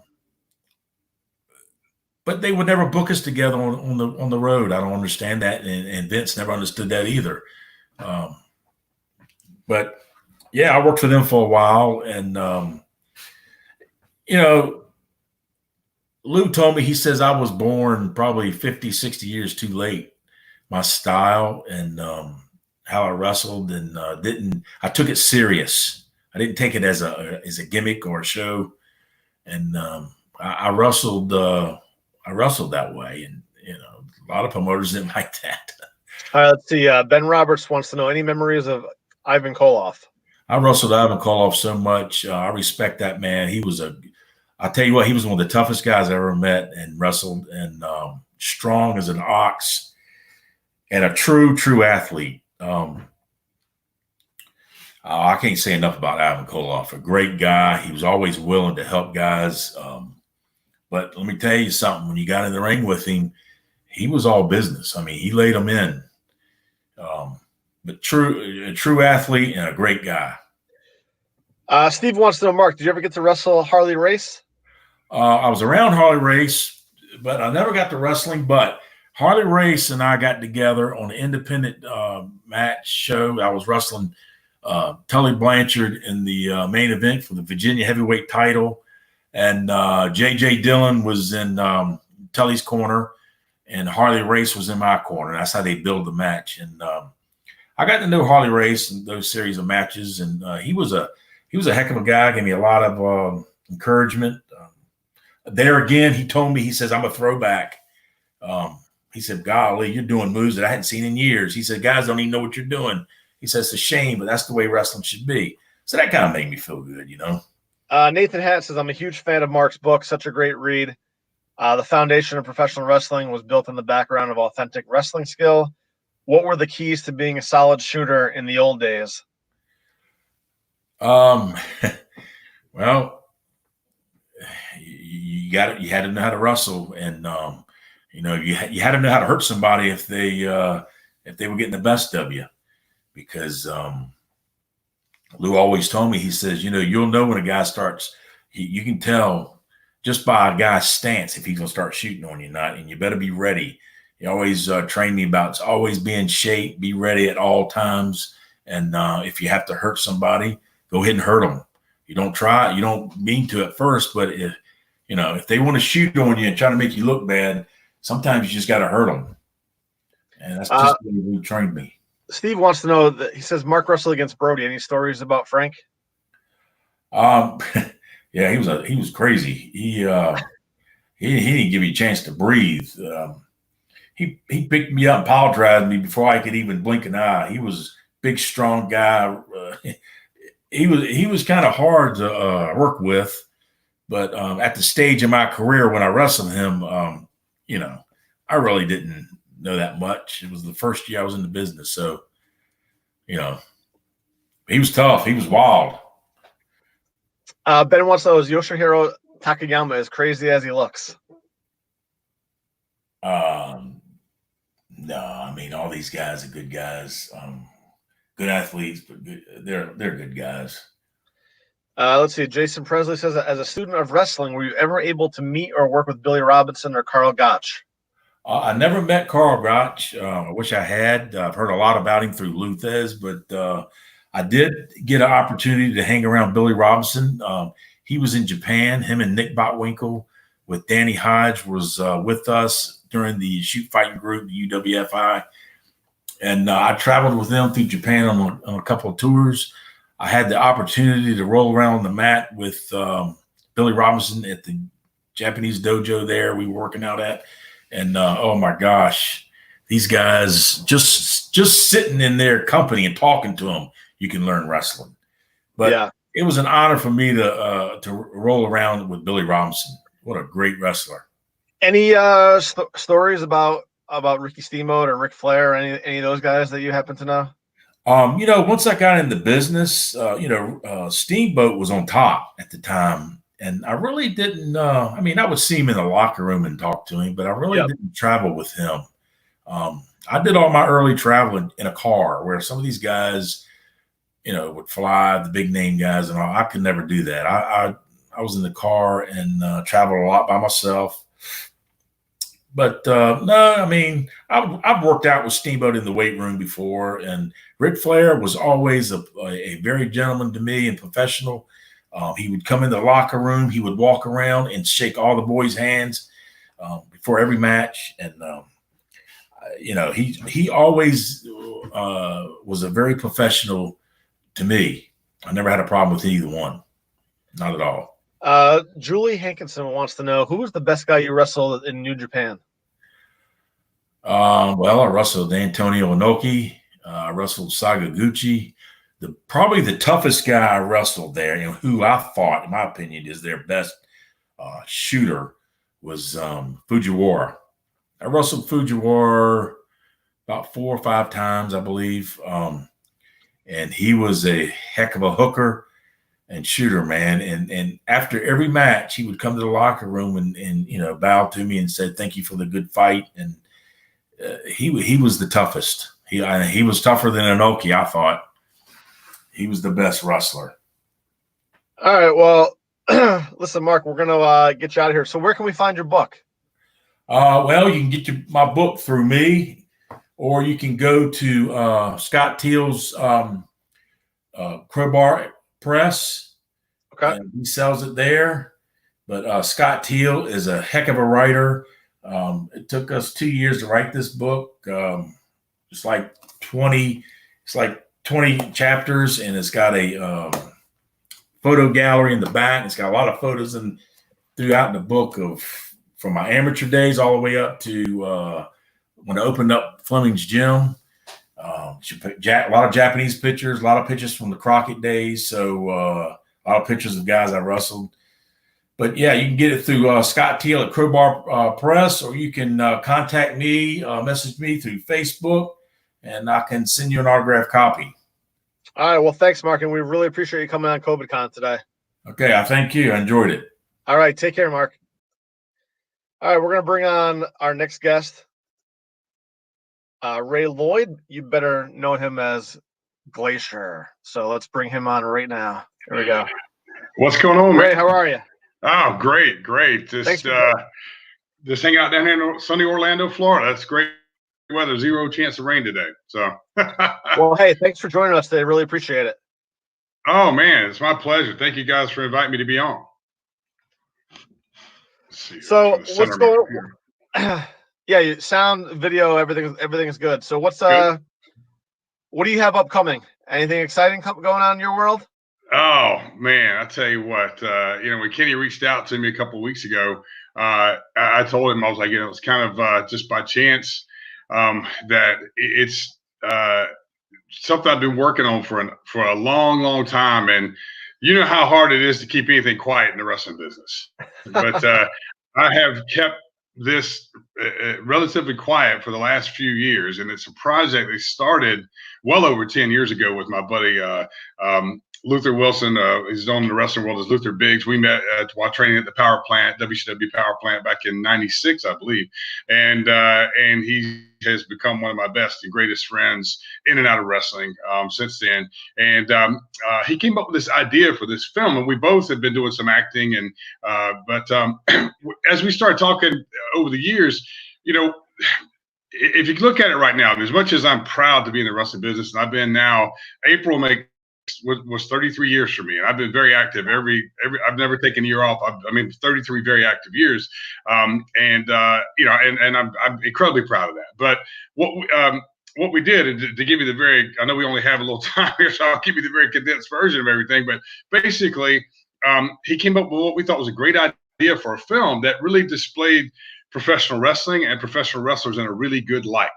And there's really never been a film that has done that. If you think about it, there's been a lot of pro wrestling films. I was in WCW when Ready to Rumble came out, and I remember going to the theater and watching it, and literally, and I'm hoping I'm not offending anybody personally here, because I know a lot of guys that were in it, but I literally was thinking in my seat when I was watching it, and every other movie, it's just they either make fun of wrestling, or they just really trash it, or they make the wrestlers out to be foul-mouthed degenerates. And there's never a movie that portrays wrestlers in a way that I would have liked to see them portrayed. And so we set out to make a movie that was going to be one that would be a gift to the wrestling community, and also be one that would make them proud to be wrestling fans and say, hey, you know what, if you're not a wrestling fan, and we made it the film obviously enough for a general audience too to really enjoy. And The Wrestler was a great movie. It came out around 2008, but it was kind of a dark movie, and there's definitely that side of the business. Once again, in my opinion, maybe the only really good, well-produced film you could say about the wrestling business. And so we set out to change that. And we have we're in post-production now. We've shot the film, and I'll be glad to say a lot about it, but I don't want to keep rambling without having you maybe throw me some questions. Yeah, sure. So aside from not seeing any great movies that you thought that were out there, how long? So it took you a couple of years to get into this project? Oh my gosh. And this was, it really started about 10 years ago. About 5 years ago, Luther and I basically said, all right, if it's ever going to happen, the first step is to get a script written. So thank God we went to a great friend of ours who is someone who's written a couple of scripts, so doesn't do that professionally, but that was a great writer who really understood wrestling. We felt who we could tell the story. His name's John Waterhouse, great friend of ours, and he gave us what was the biggest gift to this project, which is the initial first draft of the script. Because at that point, it became more of an idea, and there was just an idea at that point. Now we had something to go with, and of course, like any movie, the script went through several adjustments. Even as we were filming, we were adjusting things that we felt would make the film better. And so yeah, we finally were able to get the script, or we felt like it was one we could start shopping around for future possible investors. And we talked to several people. Thank God, through my college roommate and teammate, a guy named Larry Pivotal, who's a Tampa native. I met a friend of his named Shay Hughes years ago. Shay and Larry both have become very successful businessmen. And Shay, we sat down and talked to Shay, and over about almost a 2.5-year period, we finally were able to make the deal come to life, and where he basically became our sole investor in the film. And we were SAG film, so this is a film that was done the right way with professional actors and everything. And we a SAG low budget, what was called a SAG modified low budget film, which is under $1 million, and to be more specific, under 700,000.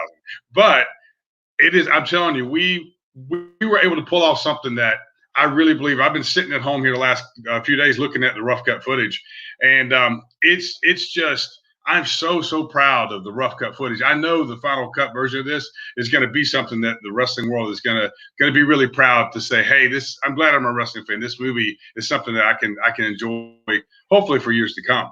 Can you tell us a little bit about what the the plot of it's going to be, what it's going to be about? Oh, yeah. Listen, man, I've been busting at the seams to talk about this thing for so long. The name of the movie is called The Replaceables.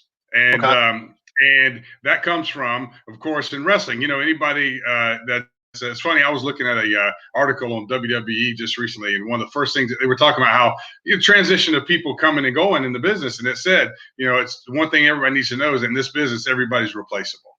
And so that was a part of because in wrestling, no matter who you are, the promotions, the powers that be, they always subtly let it be known that hey, no matter who you are and how popular you are, you can easily be replaced. Like they say, the most powerful tool in the wrestling business is the pencil. It's you can be written in an erase just like that. So but Luther and I have always been fans of those 1960s, 70s films that were ensemble cast films like The Dirty Dozen, The Wild Bunch. For me and him particularly, The Magnificent Seven. And I looked at back in that. I mean, 4 of my favorite actors of all time are in that movie: Yul Brynner, Steve McQueen, James Colburn, Charles Bronson. I mean, and these guys were all the kind of guys that I looked at and thought, man, wow, those guys, they walk softly, but carried a big stick, type guys. And so we came up with this idea of this ensemble cast of guys that were stars in their day, but they're now, they're past their prime. They come together to actually help out someone who they're all close to for this common goal, and they go to work for this promoter they all swore they'd never work for again to help this one person. And along the way, they encounter some pretty big obstacles when they stop off in this small North Florida town when they finish the tour, and then this is where a little bit of the sci-fi element comes into the movie. And we really all are big fans of They Live, the John Carpenter's movie with Roddy Piper. So when I explain, the synopsis of this movie, the tone of it, the theme of it is, it's the Magnificent Seven meets They Live. And it's a fun movie. We're shooting for a PG-13 rating. It's one that's going to be very family friendly. But there's going to be big fights, big explosions, some gunfire. It's like I said, it's nothing that's ever been done for professional wrestling. And I pulled out every single favor I could to get a star-studded cast in this movie. And thank God, all those guys are such good friends. They've been tight-lipped too. But I'm about to tell you who's all in this, and I think you might get pretty good. Yeah, maybe not as excited as me, but hopefully a little excited. Yeah. So tell us about some of the people that are going to be in the movie that we might, know who they are.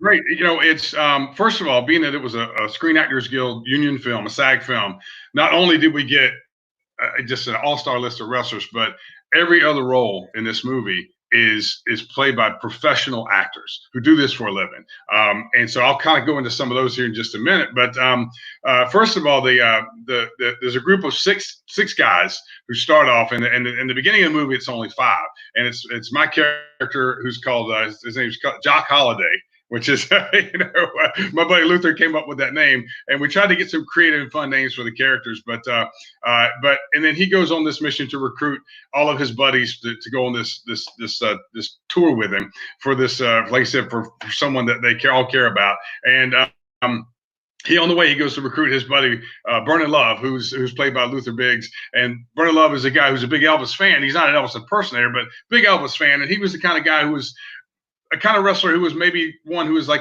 popular in like the Memphis territory. He never really broke out and became a huge star, but in his area, he was a big star, And so, and then I go to recruit my buddy Mac Brown, who's played by Ernest the Cat Miller, who most people know, if you remember, the wrestler played Mickey Rourke's nemesis in The Wrestler and the Ayatollah. And so I go to recruit him, and then I go to recruit. Who, if you've been in the wrestling business longer than a cup of coffee, you know who Haku Ming is, but also everybody knows the stories of how legendary, tough he is. But there's also another side that people don't see of him and how kind he is as a person. And in this movie, you really get to see that other side of him too, which I think is really going to blow people away. Then I go to recruit this character called Legend, who's played by the living legend Larry Zbyszko. And he plays like the retired wrestler who ends up kind of coming on board. Everybody, and as the story unfolds, you get to realize each person has their own reason for coming on board. It's not just because my character asked them to come on board, which is a lot of reminiscent of the Magnificent Seven. And the Magnificent Seven is a timeless story where, there was a movie called The Seven Samurai that this real famous Japanese director named Kurosawa came up with. That's what Magnificent Seven was based on. And then there's been the remake of Magnificent Seven recently with Denzel and Chris Pratt and all them. But then I go to recruit, let's see who else is on there. 1, 2, 3, 4, 5. And then eventually there's a sixth character added in named Alexander the Great, who's played by an amazing young actor named Nicholas Logan. And Nick, you can IMDb him. I mean, he's done a lot of TV, like NCIS New Orleans, tons of other stuff. I'd made some notes here, and it was a movie he just did recently with Sam Rockwell called The Best of Enemies, which is a great movie about some racial tension in South Georgia back in the day, back in South Alabama. But he's an amazing actor, and so. But not only that, not only did we get all those guys. Like I said, I had to write everything down because my memory's not as good as it used to be. but there's some great appearances that are more than just cameo appearances in the movies by Stan the Lariat Hansen. Hall of Famer Stan Hansen. Cool, yeah. And one of my best buddies too, in and out of the wrestling business, Diamond Dallas Page, has an amazing role in this film. And actually the scene that where Dallas and I are in is the first scene I envisioned for this film. And years ago, I sat down with Dallas over dinner. I told him about the scene. He said, "If you ever get it done, I'm in." Well, I called him one day. I said, "Hey, man, we're ready to go." And he says, "All right, I'm in." And let's see if I believe anybody else. If anybody remembers the WCW days, Big Ron Reese, who was part of the Flock, he's 7'2". A lot of people now. He's kind of had this resurgence as the people remember him as the Yeti. The little comical moment WCW. He has a great role in this film as just a huge guy that he can be without any problem. Then David Heath, Gangrel, has an amazing, strong cameo appearance in the film.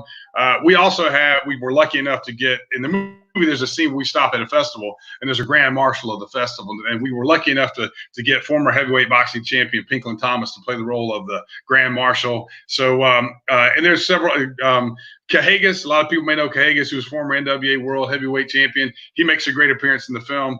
And even though there are tons of wrestlers, Ed, it's not necessarily a wrestling movie. It's not like there's a good bit of wrestling, and the way it's shot, I think it's going to be better than you've ever seen wrestling before, because we wanted to stay authentic to how wrestling fans watch wrestling. We didn't want to put the camera in the ring where it's moving around so much to where it doesn't look like how they're used to seeing wrestling. So we tried to stay very authentic to the wrestling. And so and there's a couple other surprise appearances in there that I really want to kind of keep surprise for right now. But there's also, like I said, there's a cast of really well established professional actors that I can tell you about too if you want. Yeah. So I know people, when people say, "Oh, I made a movie," like it's a big project, right? I mean, you probably had a lot of obstacles, times where you thought maybe this won't work, maybe this actually won't happen. Oh so my God. kudos to you. But I mean, can you tell the fans like what that process is really like trying to make a movie? Yeah, absolutely. That's a great question. Because I've been an actor for a long time. I've been fortunate enough to do a good bit of TV and film outside of wrestling, and this was my first venture to really step in the role of really, kind of the head producer of everything. That I'm basically the guy that our executive producer has trusted with this investment, and I hired on an amazing lady, Melissa Groover, to be our lead producer. She's got nearly 20 years of experience right here in Florida to really kind of to steer the ship. And she came on board, wore I can't even tell you how many hats, and she really organized everything. And organized a great team, called in every favor she had to help us. And that being the case, is when you look at the people in this movie and what normally it would cost to get some of them to be in a movie. This is going to be like a $5 million film that we pulled off for less than $1 million. And we shot here in Florida on location. I don't think we used any studio for any shot. I mean, everything was shot on location, mostly in downtown historic Sanford, Florida, which is right outside of Orlando, which is just this beautiful, 100-plus-year-old downtown area with red brick streets and the water in the background. I mean, so the scenic beauty of this movie is just amazing because it's Florida, and it's shot really well. We hired a professional film crew out of Atlanta. Of course, everybody knows Atlanta right now, when we're back to normal, is the hotbed for TV and film worldwide right now. So we were able to get a great crew. We got our director, Rob Pralgo, who's been a friend of mine for a long time. I know Luther. He was a tremendous actor. He's been in everything. He worked with everybody from Clint Eastwood to Tom Cruise to everybody. But mostly he's seen as an actor, but he's also done some directing. So I had him step in and direct this thing. But he also was able to be an online acting coach for us through the movie. And that was the first thing he said to me when we decided to bring him on board. He said, "Ray, if this thing, the bar is already going to be set right down here of expectations." He said, if we need to come in, if we're going to come in above that bar, the first thing we need to do is I need to surround you guys with the best actors I can, because that's going to elevate everybody. And he did that. He really did. And but yeah, I mean, we shot for 5 weeks back in November, December here. We took we even shot 3 days of Thanksgiving week, and the last week and a half, almost 2 weeks, was at night. So we're getting up at 6 p.m. We're shooting on the set 6 p.m. to 6 a.m. Then trying to sleep during the day and come back and man, I'm not a spring chicken anymore. So all of us were having to kind of adjust to that. So it was incredibly grinding experience. But man, every day I jumped out of bed, just couldn't wait to get on the set and start working again. So and that was the one thing, Ed, that I learned. A couple things I've learned from being on sets is hire the best caterer you can, because all of my buddies are big eaters. Keep them happy with food, and we hired this lady who owns this catering service called Cookie Jar. She's been doing it for years and years, decades. Her son's a producer, so she knows the industry. She knows how important it is to have good food, and she kept everybody happy with great food. But the thing I can tell you, the thing I heard the most throughout the whole film was, and I was hoping we would be able to break down the stereotype, because you can imagine everybody, the crew coming to work on a film like this, and they're like, oh, it's a boatload of wrestlers and making a movie. I mean, you can imagine they're like, oh, how crazy is this going to be, And everybody came up to me throughout the whole production and just said, everybody that's here, that's your friends, that are wrestlers, are so nice and so respectful and so cordial, and we see the bond that you guys have that I never would have expected to see that.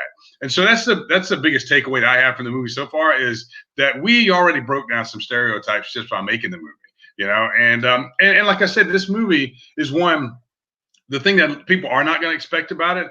It has a lot of heart. A lot of heart. It's not just a good, smash them up, go just throw a fight scene in to throw a fight scene in. There's a lot of action, but there's a lot of heart. The story is driven by the heart of the story. And I don't want to spoil too much of that, but I will tell you this. I will tell you two things that I guarantee you will see in this movie. There's a performance. There's a scene that Larry Zabisco and I do, and a scene where Tonga Fafita, Ming does, and you're going to see the quiet, humble, tender side of them through their characters that are absolutely going to blow you away. I've seen the footage. I know how good it is. So, I mean, there's times when you shoot it and you go, that felt like it went really well. I've seen the footage and it was just as well, if not better than we hoped for. Seeing those guys in roles you wouldn't normally see them in, which is, the kinder, more tender-hearted side of them. And that's what I really am anxious for people to see. All right. As you can imagine, we got a ton of questions coming in. So let's go to the fan questions here. All right, yeah. Jason wants to know, what's the story behind you selling the Glacier gimmick to Kaz Hayashi and turning to Coach Buzz Stern in WCW? Well, first of all, since I'm here in my office, make sure I gotta cover up here. This is my Corona mask.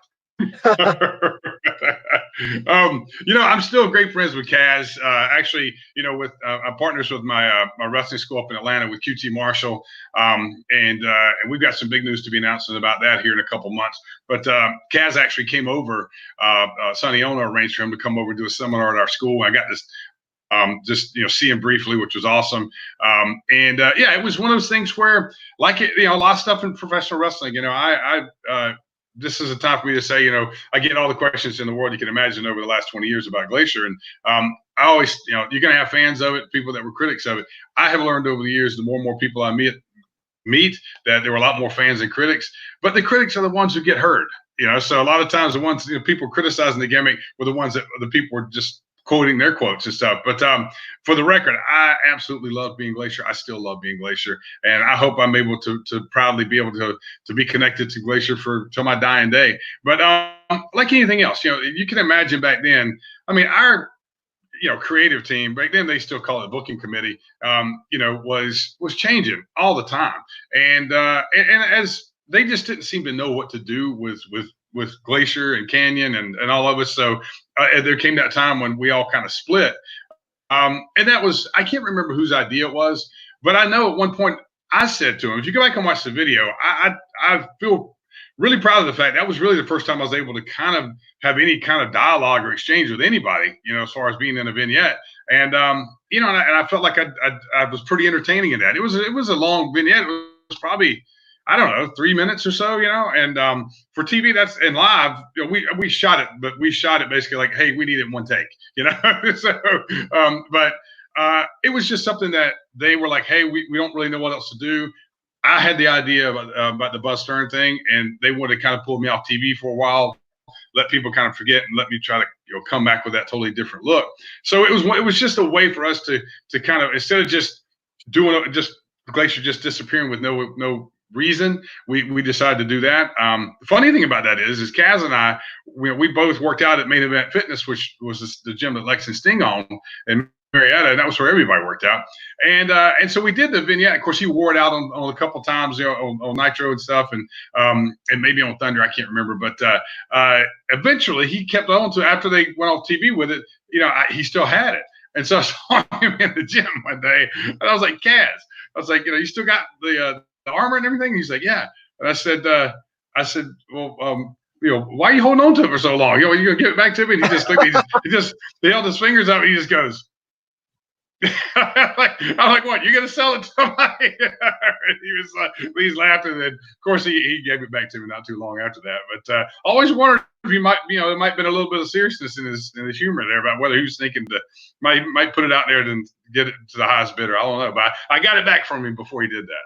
Let's see. Sean wants to know any stories from working with Canyon when he was the Mortis gimmick. Well, first of all, I can tell you, I always say there's that story about in wrestling, you have chemistry with certain people, and certain people you may not have great chemistry with. And through that chemistry, I've always thought the ones the what you have the best chemistry with, you can say, and I post it when I post a lot of pictures of he and I on Facebook from time to time, is great friends, better enemies. We became great friends, really, really great friends. And that was, we had this group that we called the FOP, Friends of Paige. And we were all the guys that Paige helped really go to bat for us to get us our jobs. And And that's a whole different story on its own. But through that, we became friends. And what most people don't know is that when I'd been in the business almost 10 years when I got the opportunity to become Glacier, I had wrestled in Japan. I'd done a lot of stuff, and I wasn't bitter. I mean, before the Glacier thing, I had already said to myself, maybe this is it. And if it is, I'm good with that, But luckily this happened. But for me and Canyon, what was different between us and Eric? I mean, Eric kind of got Ernest and brought him in. He was kind of almost like recruited in. So it didn't mean the same of what it meant to me at Canyon. Brian had already been at the top with WWF and with Adam Bomb. He was coming in. And even though Adam and Brian and I were great friends, even in the Indies before he went to do Adam Bomb, it was kind of just another stop along the way, I think, for Brian, and I don't say that as a bad thing. It's just that was the next step for him in his career. He was like, I'm going to do the best I can with it, and we'll see where it goes. But for me and Canyon, it was our break. It was our big break, and so we put everything we had into it. And because we had similar work ethics, we became great friends. And I can't think of anyone that I had better chemistry in the ring with.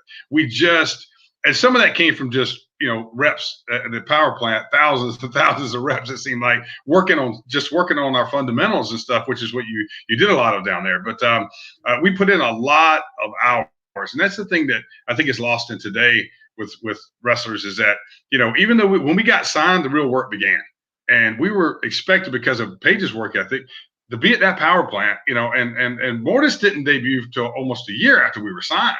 Heck, I didn't not debut until that fall, I think, or that summer. So we were, we put in a lot of time. And it's the same thing, like when you become members of a football team or the military, you go through basic training, you spend so much time working with somebody and you get to know each other and you see that other person, what they're going through and what they're willing to do to chase their dream. And all of a sudden you find a connection there.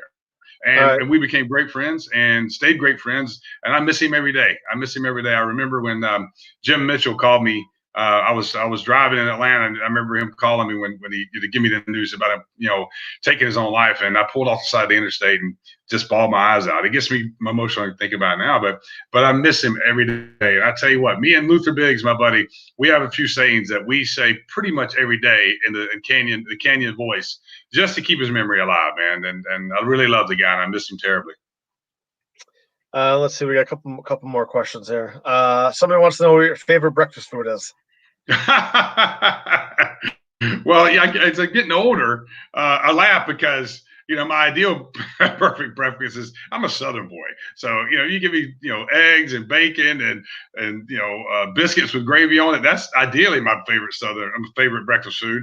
But you know what? I have for breakfast this and that now so that I can stay healthy and hopefully live a little bit longer. I had a Quest bar and this nutritional drink that I make every morning, and that's about as boring as it gets, but it's healthy.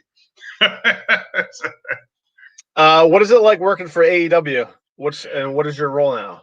Well, some people may or may not know that near the end of Dusty Rhodes was my childhood hero. I grew up in South Georgia, so Florida's championship wrestling from Florida was something that was big to me because we were close to Jacksonville and we could go watch it there. And Dusty Rhodes and Evel Knievel were my two childhood heroes. I had great parents, but outside my parents, like any kid of the '70s, those guys had tons of fans, both of them. But I got to meet Dusty when I was at WCW and become friends with him. And I was intimidated by him, like most people would be the first few years. I never really, when I first got to know Dusty, was through him being the one who shot all the videos for the Coach Buzz Stern stuff. So that was when I really started to get to know him. And that was like my third year with WCW. So, but he left not long after that. But most people probably remember in 2000 he left, and they had some issues where creatively, he wasn't agreeing with what they're doing, so he decided to leave. And he started his own company called Turnbuckle Championship Wrestling or Turnbuckle Entertainment. And out of the blue, he called me up. I'll never forget the call. I had one of those bulky cell phones back then, and I was pulling in my driveway. And even though I knew him already, he always called me Raymond. He said, "Raymond, it's the American Dream, Dusty Rhodes. Starting my own wrestling company. I need to talk to you." Is exactly what he said. I'll never forget it. And I said, "Okay." He goes, "I need you to come meet with me, and I'll tell you all about it." And I'm under contract with WCW still at this point. So anyway, but I wasn't doing it already kind of this is after the Buzz Stern thing had kind of died off, and they hadn't really brought me back as Glacier. So anyway, he gets going, and he asked WCW, do they mind if I help him on the side? And they were like, hey, whatever you do in your own time is your business. And and then I even started kind of doing some shows with him where I wrestled just, as I got away from Glacier or Buzz Stern and just wrestling as Ray Lloyd. And then, of course, in 01, when we got bought out, I went to work for him full time. And of course, Cody was kicking around then, and Cody was probably 14, 15 years old. And so really, and I had met Cody before, but I started to get to really know Cody during then. And one of my best friends to this day, who I'm going to see up in Atlanta here pretty soon, Steve Day, was Cody's high school wrestling coach, who coached him to 2 state titles. And so I was very active in, being there and helping cheer Cody on as he was coming through high school and just getting to know the whole family, and you hear Cody talk about the Nightmare family. I mean, it's I can look straight down my hallway where I'm sitting right now, and my Nightmare family jacket's hanging in that closet, and it's something I'm extremely proud of. But that's kind of how it came about. When he started with AEW, of course I was talking to him, and he would actually come and train, at our school in Atlanta, because he wanted to go somewhere private, and so we would have him come in when there was no one else there. And QT started working with him a lot, started working with Brandy a lot, and then that kind of family unit just started to kind of form. And of course, I was already great friends with Cody's mom and sister Teal and everybody. So well, we have someone interrupting us right now. Oh, okay. Hey Ray, it's Dave Growl, man. What's going on? Brother Dave, what's up, buddy? Hey, I was driving to Miami. I had to pull over and say hello. I heard talking about the movie and all the great things. Yes. I was blessed to be a part of that, guys, and it was a tremendous experience. Awesome. And everybody, Ray, Luther, everybody, the catering, everybody treated you like a superstar and a friend. And it's hard to be 2 of those, but they were. So, and I'll tell you what, I'm so glad that Dave jumped on, because Dave, I just watched. I stay up till 4:00 in the morning, night before last, watching the footage, because our editor sends me some of the rough cut footage, and I watched. There's a big scene, Ed, in the movie that's reminiscent. There's a movie called Hooper back in the early 80s with Burt Reynolds. Was a story about stuntmen, and there's a big classic. It's become a legendary big fight scene, kind of good old boy fight scene where everybody's just kicking and throwing punches, and it's not malicious. It's just, hey, let's just have a good old friendly fight. In our movie, we really pay homage to that scene, and we have a fight that breaks out like at this outdoor festival, and Gangrel, Dave plays a great role in making that whole scene really work. And man, I'm telling you, Dave, I watched all the footage, man. You are absolutely gonna love it, because it looks awesome.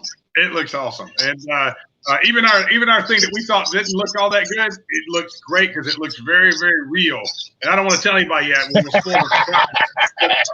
We had one take, because we had to do something where somebody crashed through a certain something, and we only had one take to get it right, and because we were shooting on a fast schedule, and we did it. And the perfectionists that we are, we felt like it wasn't as clean and as crisp as we felt like it could be.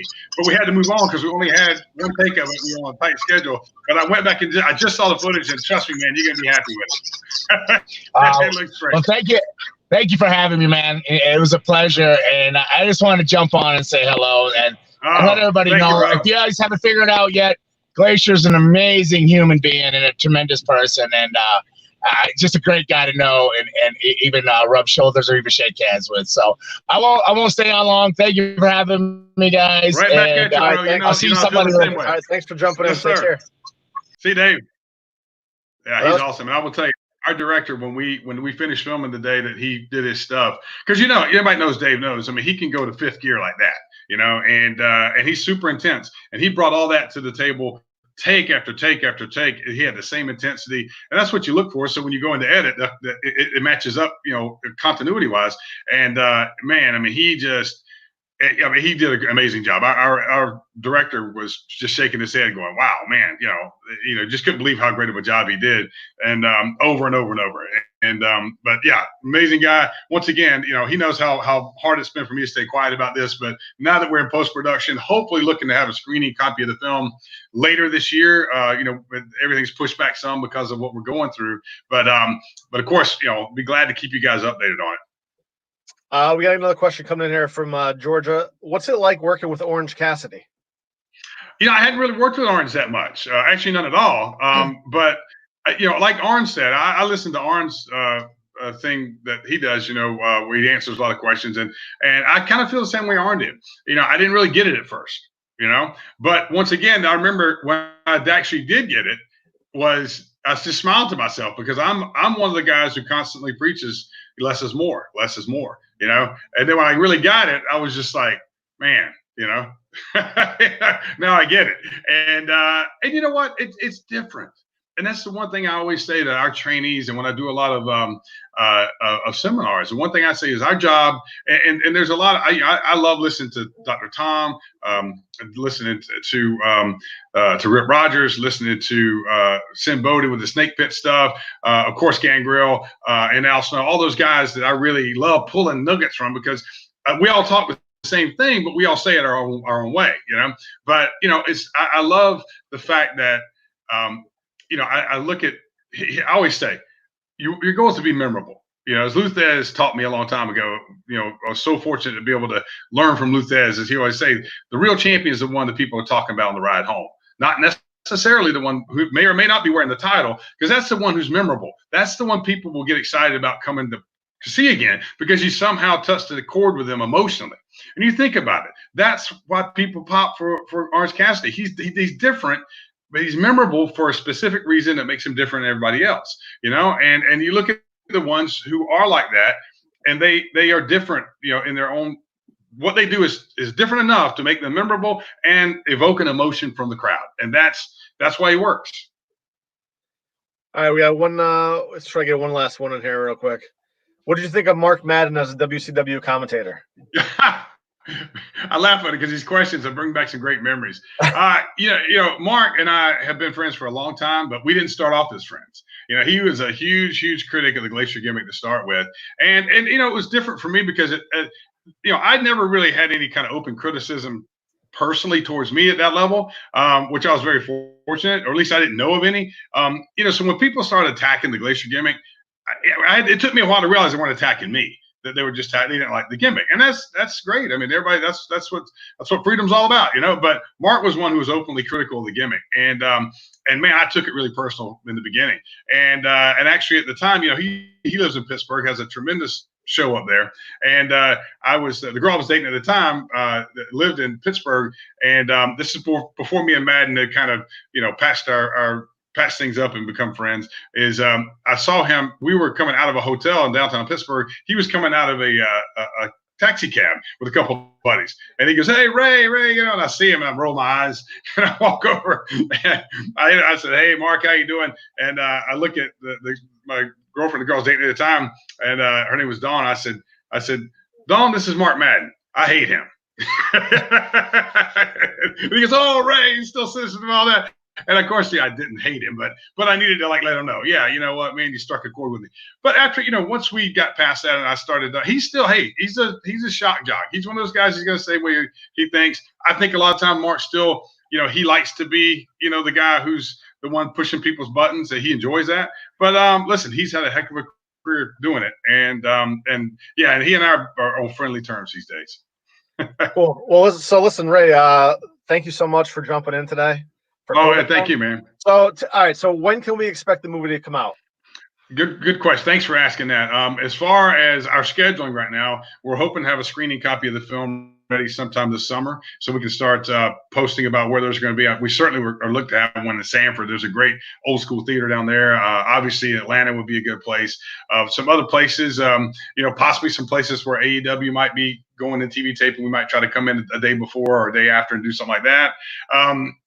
But yeah, it's to keep up with what we're going to be doing. We haven't put our Facebook page out yet, but we have a website up that actually Robert McLaren, who is Dallas Page's IT guy, does all of his web stuff for DDP Yoga and his personal. He put us up a website called thereplactablesmovie.com. So all the information will be there. And of course, as our Facebook page gets up, we'll start posting there as well as far as when we'll do screenings. We're hoping, we get everything distribution-wise set up, and hopefully we can get it out by the fall. That's the goal. Awesome. Well, we'll be looking forward to it. And again, I really appreciate your time today. Thank you. Yeah, I really appreciate you giving me the time, man. Thank you. And I know you got a long weekend for you, man. So keep hanging in there. All right. Take care, Ray. Yeah, thank you, man. Pleasure, everybody. All right, we're gonna bring on our next guest here.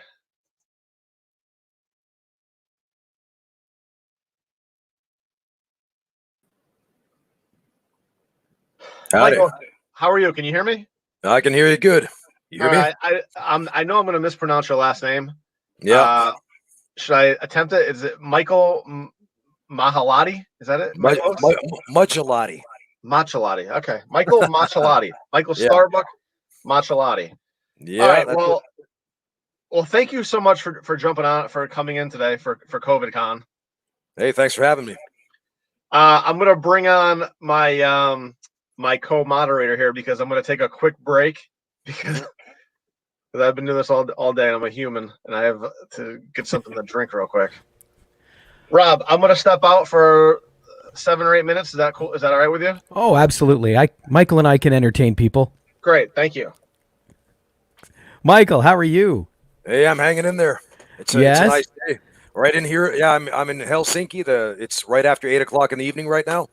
And yeah, let's shoot the shit. Nice. What are you doing over there? I've been here for like 23 plus years now. This summer is going to be 24 years. Oh, so you've moved there? Yeah, I was. The thing is, I was born in Canada. I was born in Timmins, Ontario, in 1973. So it was April 24th. It's my birthday, just passed, and same place as Shania Twain, by the way. Yes, it is. And yeah, I mean, I moved here in '96. I'm the wrestling pioneer, the pro wrestling pioneer of Finland, and I'm one of the pioneers in the Nordics for pro wrestling. And like, undoubtedly, I would have to say, without the old Arn Anderson adage, I don't want to toot my own horn, but toot. I am the most successful pro wrestler out of the Nordics in history. So that's pretty much it. That's a nice thing to have on your belt. That's for sure. Yeah, well, yeah, we can debate that. I mean, somebody else is going to say, it's Ludwig Borg or Tony Halme, but we can talk about that if somebody wants to shoot. But see, that's the nice thing about this, because it's an art. So everything about art is subjective. That's it. Yeah. See? Right. Now, what made you decide to move to Finland? Because Ontario, I live in Ontario too. I'm about 8 hours from Timmins. Where are you? Down by London, Ontario, in a city called Chatham. Oh, Chatham. I know Chatham. Yeah. Oh, I'm so sorry. Yeah. What made me move here? Yeah, it was 1996. My father is a Pentecostal minister, so that's my father's vocation throughout my life. He's been a minister, and he's served small immigrant Finnish churches in North America. He's been a pastor in, let's say, Calgary, Alberta. He's been a pastor in Fitchburg, Massachusetts. He's been a pastor in Timmins, of course, where I was born, in Thunder Bay, Ontario, also Sudbury, Ontario, whatnot. So we moved around quite a bit. And the thing is that at the end of, or was it 1995, my father he'd gone to this one conference in Florida where he basically got this colic bacteria from the catering, and it screwed up his stomach. So he was basically had diarrhea for like a year straight, every day, just watery shits, running shits, diarrhea, and it wasted him. And the thing is, in his job as a pastor, now some people think, preachers only preach on Sundays. They don't have, they got 6 days off and 1 day of work. It doesn't work that way. No. My father worked 6 days a week. His 1 day off was Tuesday. He'd go hunting or fishing. So he worked 6 days a week, and the thing is that with that diarrhea problem, the colic bacteria, his stomach was completely wasted, and he couldn't recoup. So he was out of energy. He couldn't do anything anymore. And by the time the summer of '96 rolled around, he said that I can't do this anymore. So he figured that he would come to Finland because that's where he's from, with my mother and myself. Actually, the thing is, I had an option to stay behind, but the thing is, there was a very bad recession in Eastern Canada at the time, and I could have stayed behind on a part-time job delivering bakery goods and maybe found a job as a bouncer or something. But then again, I've got insomnia. I've had insomnia for most of my life. And the thing is that my sleep is precious. So being a bouncer, working shitty hours and whatnot would not be my bag. And I mean, the jobs were like the few and the far between at that point. So I figured that I'd applied to work for Walt Disney. I'm an artist by trade, by the way, so I'm a graphic artist. I'd applied to work for Walt Disney in Toronto. They'd been open, or they were going to be opening up an office. I'd passed their tests already, but I was late with my final exam, so I would have had to wait another half year to get in to get a spot with their company with the illustration department in Toronto. And I figured, well, either I leave now with my parents for Finland and just take a half-year break and just recharge my batteries or whatever it is, just wait out the recession, or then I just find a shitty bouncing job or something on the side, which a lot of wrestlers were doing at that time. They were doing the bouncing work. So, but I took option A or option B, whatever you want to consider. I moved to Finland for a bit, and then I got stuck here I was here for 4 months, and I started my own business. That's fast. Yeah, it is. It is. But I can't sit on my laurels, man. I cannot sit still because life is passing and tick-tock. But the thing is that you might die tomorrow, and I cannot stand being idle and just sitting and waiting. So I have to. I'm an action guy. I got to be where the action is. I have the same philosophy. It's like if I'm sitting on the couch watching a show, this is an hour I could be doing something else. You know? That's it. Yeah. And it drives me crazy. So now you get there for 4 months. You're there and you start a business. Is it the business you have now? No. I was a graphic artist for like 7 years. I had this company called Pandemonium Productions, and as I actually took the name from Jim Ross. He was. It was for the Nassau Coliseum Bunkhouse Stampede in '88. There's going to be a cavalcade of combat or whatever it was. He was doing the voiceover for it, and there's something about pandemonium breaking loose, and if I recall correctly, so I took the name from that, and I figured, well, nobody in Finland knew what the hell pandemonium was. Oh, but I rolled with it anyway. That's definitely a JR-ism. Yes. So then, how did you go from that into wrestling? Like, did you follow it as a child?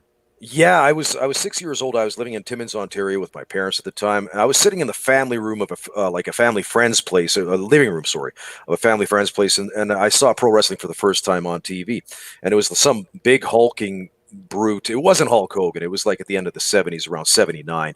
So it might have been Superstar Graham or somebody. But I remember a blonde, muscular, charismatic pro wrestler in tights, and as a young boy, I think you resonate with that. It's like you're looking for masculine role models, and I think that muscles and power and dynamic action always appeal to boys, and certainly did for me. So it just struck me like lightning. I just knew right then and there, pro wrestling's my thing. And I moved then finally on my own to Calgary, Alberta, Canada, to pursue art college in 1992, in January of '92. I'd gone to I did one semester. I did 4 months. And then I just said, this just sucks. I can't stand it here. It was the drizzling shit. So, and interest rates were at 18%.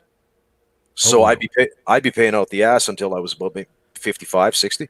It's not something I wanted to do. So I ended up being out of work and out of school. And then my dad said, he called me up one day, he said, so how's it going? I said, well, I'm out of work, out of school. He said, well, listen, son, the post-education or the post-secondary education fund that we saved during, our lives for you it's drying up.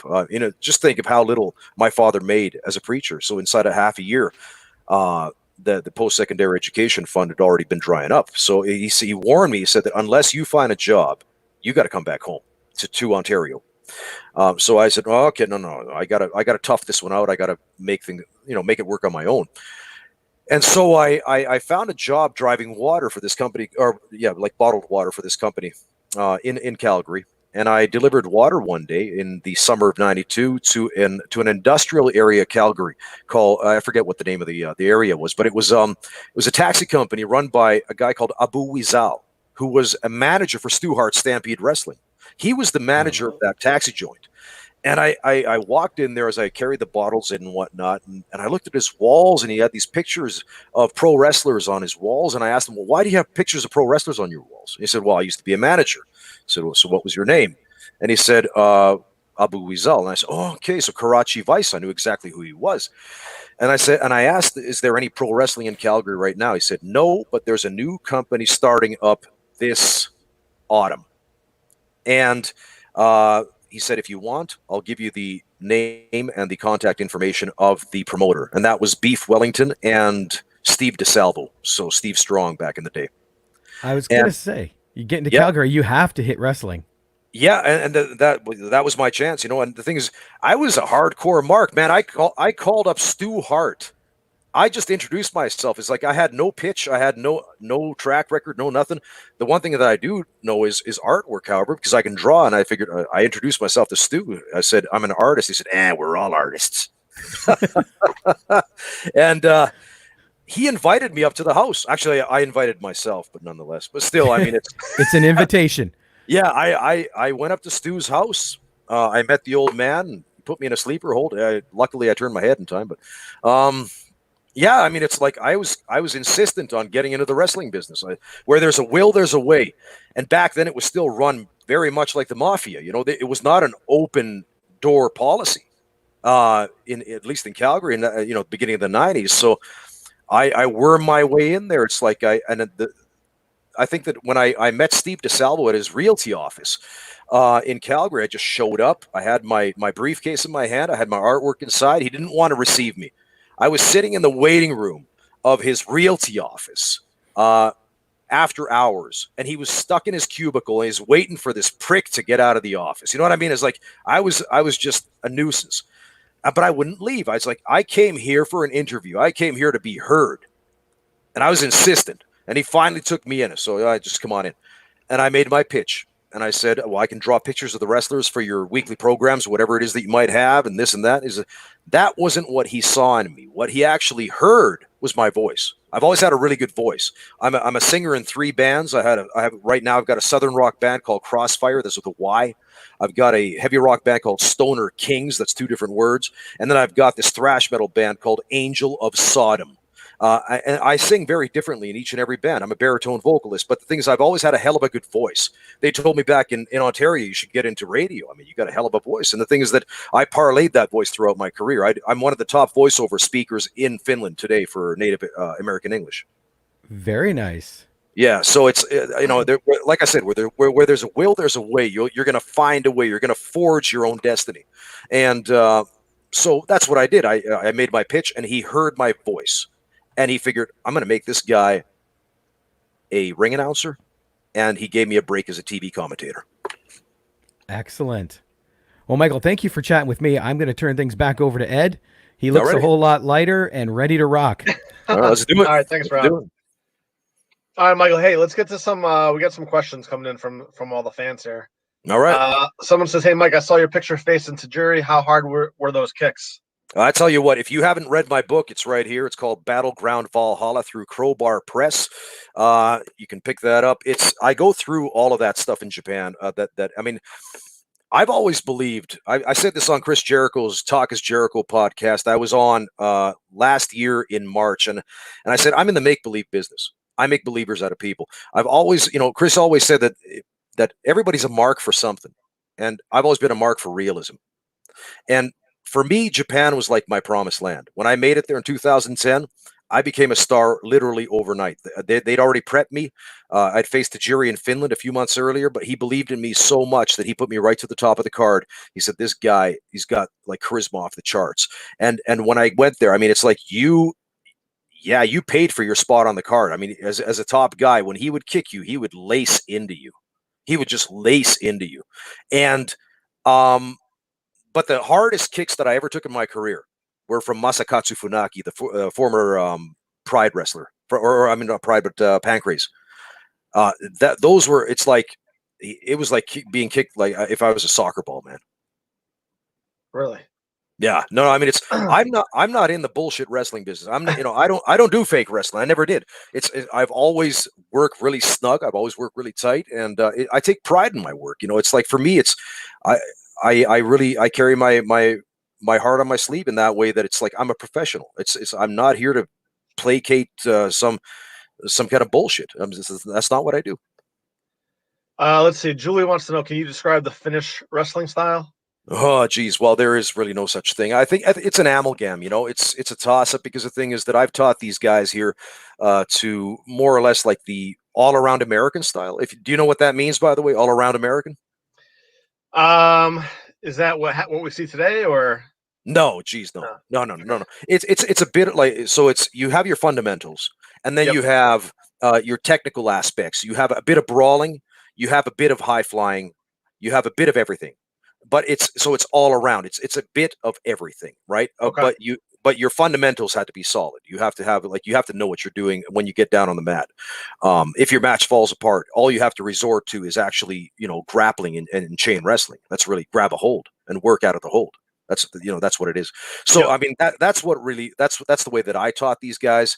Some of my former students really didn't like the way that I did things, so that they bitch, moaned, whined, and complained, and then they set off to do their own little thing where it's like they said, well, you're just your style is old Southern U.S. It's outdated and blah blah blah. So then they went for the Gaga and the bullshit instead.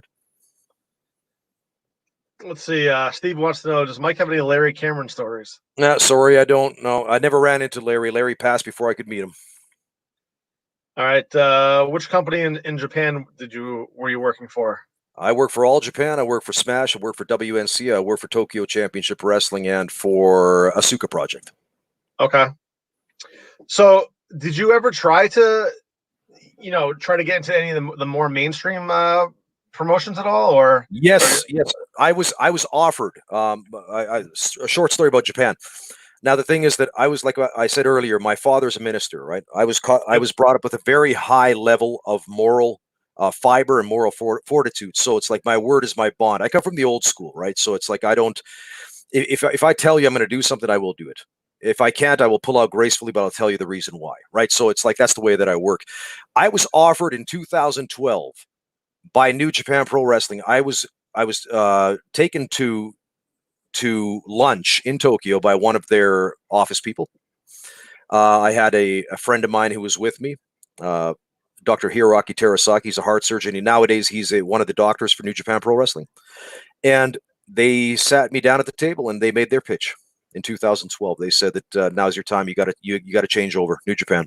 I said, Mr. Tajiri's company, which was WNC at the time, they're going through a very hard spell right now. I'm their top gaijin. I'm their top foreign guy. I said, Tajiri's the one that opened the door for me to go to Japan. I cannot leave him at this time because the thing is that I owe him that debt of gratitude. He opened the door for me. I'm going to be there for him when he needs me. So I will not go now. It cost me my spot. That was the one and only spot that I received to this date to enter New Japan. But I did that out of respect for Tajiri. I said no. That's interesting. So the book that you have out, does it go through your whole life and career? Yeah, it does. Yeah, actually, you're asking, like, did I ever go for the bigger companies?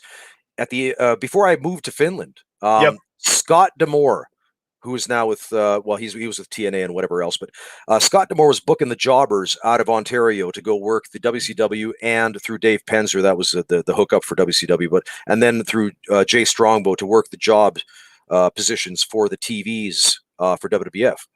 I was offered, a lot of guys went, and I always had this vision in mind, and this might sound a bit high on the hog to some people, but I hope that people can understand my point here. I never wanted to be the job guy, because the thing is, I believe that if you go out on TV and get killed by the stars and then go work the indies again right after that, you're going to have a harder time having people believe that you're maybe a top guy, or that you're somebody that they should take seriously after getting killed inside of a minute or 2 minutes, like getting no offense in on TV.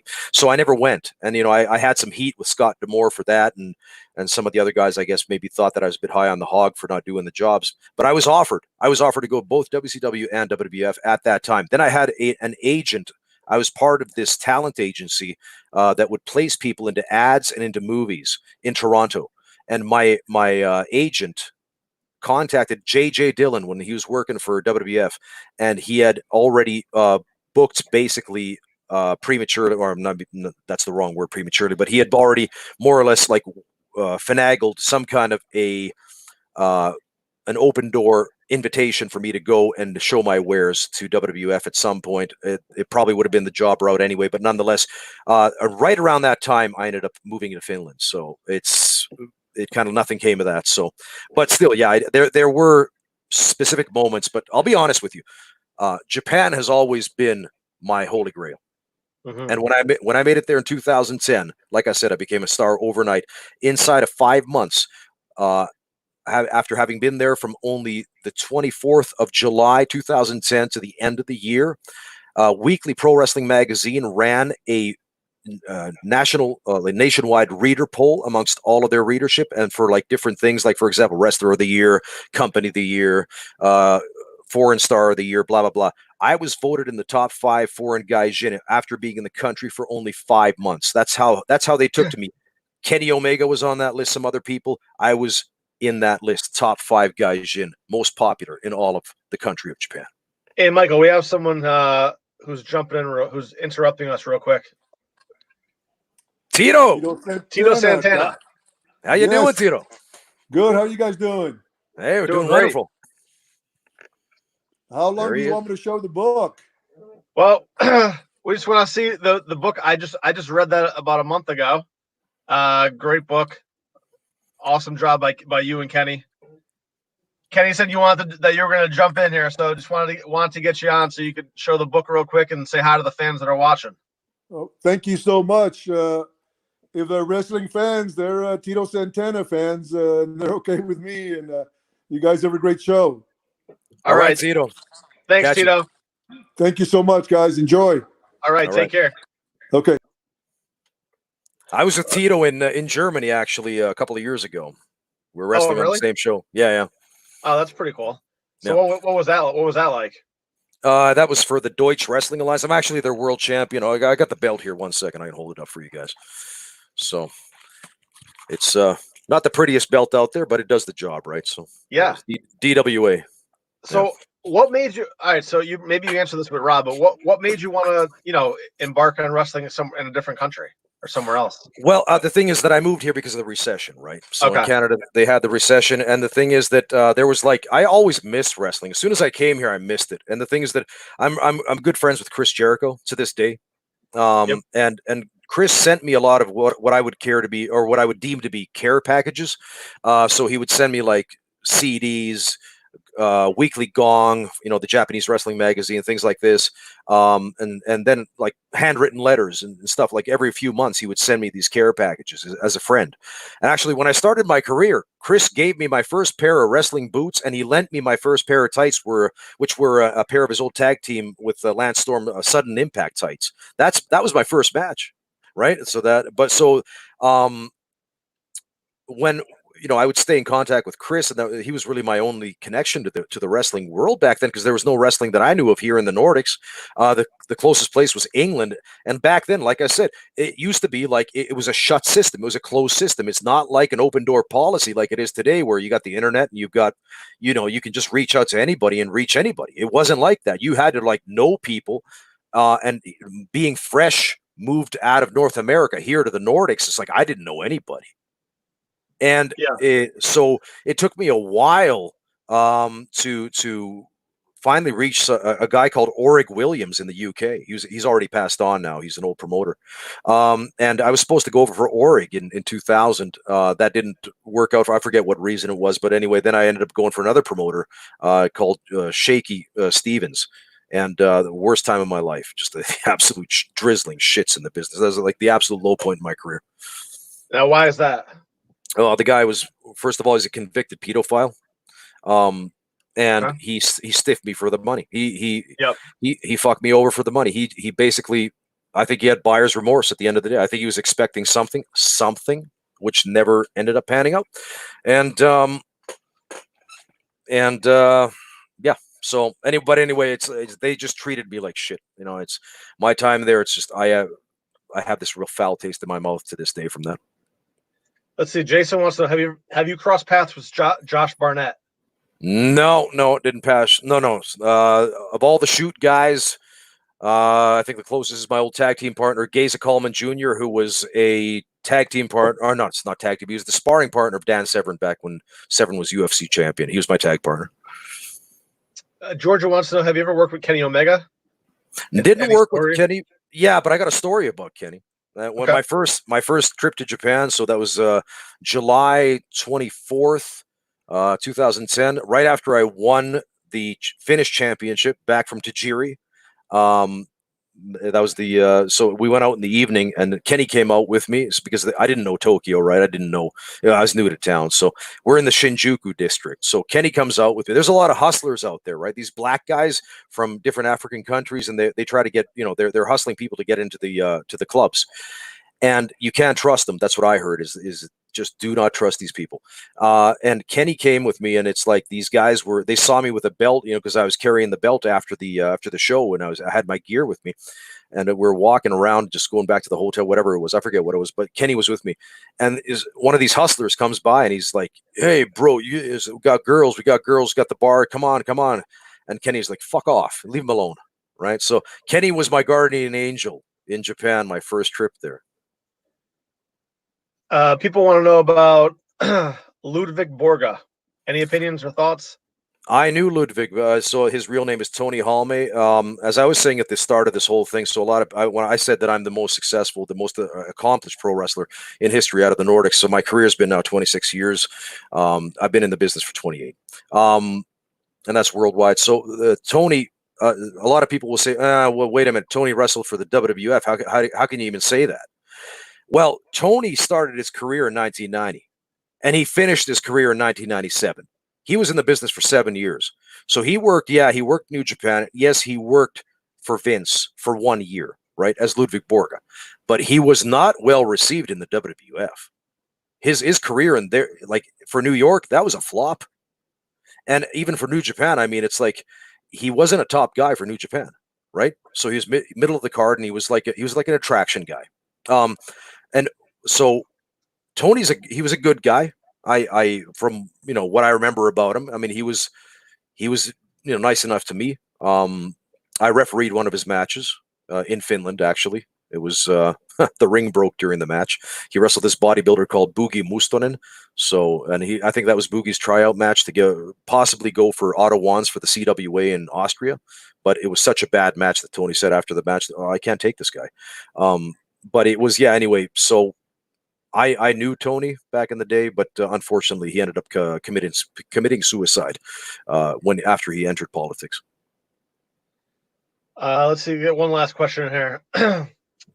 How would you describe your style and philosophy to match You Don't Do Fake Wrestling? What are your specialties for the guys who have not seen you yet in action? Strikes are great in your setting pile driver, which you manage even to do on a 300-pound guy. Well, my style and philosophy. Well, like I said, I'm in the make believe business. I make believers out of people, right? So the thing is that I've always wanted to be the guy that makes you question. You might come to see the entire show and you might say, that wrestling's fake. This is all bullshit. But once you see my match, I'm going to make you wonder. It's like, motherfucker, that guy, he was lacing into that. I think he was pissed off. I'm that guy, right? So the thing is, it's like I snug up all my stuff. My punches make contact. Blah, blah, blah, blah, blah, across the board. It's like you're not going to see daylight. You're not going to see through my work. If I can help it, you won't see through my work. So it's like I've carried, like I said in the book here, Battleground Valhalla through Crowbar Press. I go through the whole thing with my philosophy and everything else. Part of that's on the Chris Jericho, Talk is Jericho podcast, which you can find in the archives. But it's basically being as believable as possible. You don't prostitute your piece of business. Do not prostitute it. Be tight, be snug, be believable, be logical. And if you believe it, they'll believe it. That's really how it is. If you don't believe what you do, if you don't believe that you're a sportsman, if you don't believe that you're an athlete, if you don't believe that you are a tough guy or whatever it is, it's like if you honestly don't believe if you're just playing the role, then you're not going to convince anybody. But if you believe it, somebody else is going to believe too. Right. That's my philosophy. Okay. So where can we find the book for anyone that's out there that wants to grab it? It's on Kindle if you want to get the Kindle version, but it's also through crowbarpress.com. You can find it there, called Battleground Valhalla. Once again, if you want an autographed copy through myself, you hit me up on Facebook through my real name, Michael Maggiolati, or then just go and like my page, The Rebel Starbuck, and through there, just send me a DM, and we get the ball rolling. That's pretty much it. Well, Michael, thanks so much for your time today. Okay, thank you. Thank you. Right. And folks, check out my wrestling company. It's called Slam Wrestling Finland. We work in Estonia and also in Finland. It's slamrest.com. That's SLAMWRES.com. All right. All right. Take care, Michael. Thank you. All right. God bless you. All right. We're going to bring our next guest on, Michael Kingston here, who is the creator of Headlocked Comics. How you doing? Michael, how are you? I'm doing all right. Nice Sunday, nice out. seems kind of criminal to be inside, but hey, I'm glad people are here. So Yeah, well, thanks for jumping on today to be part of COVID Con. this is super fun. I mean, I just being in comics, this is probably like the 10th one of these things I've done, and this is by far the best run one, like in the smoothest one that I've seen. So it's pretty cool. I'm very impressed. Well, thanks to the people that have put it on. I'm just honored to even be a part of it. So, so talk to us a little bit about Headlock Comic. So, when I was a kid, the two things that I loved growing up were wrestling and comics, probably from the time I was 8 years old. And just at some point, I would buy every wrestling comic that came out, but nobody was making wrestling comics that I thought wrestling fans would want to read. They were like just weird licensed things. And, a lot of people remember the Ultimate Warrior comic book that was kind of goofy and whatever. Yep. They were just never about wrestling. It was wrestlers doing anything but wrestling. There was a Kevin Nash book where he was like Mad Max and whatever. So I just wanted to make the type of book that I thought wrestling fans would like to read. So, I came up with this plan for Headlocked. I took it everywhere to every comic book publisher, and I was pretty much laughed out of every room I got into. So, it's funny to me that comics is very superhero driven, and somehow like 2D Men in Tights is like super nerdy, but like 3D Men in Tights is like a bridge too far. So, I was going to have to do it myself. So, I worked 2 jobs for almost probably more than a year to pay for my printing, pay for my art, pay for a round of convention tables.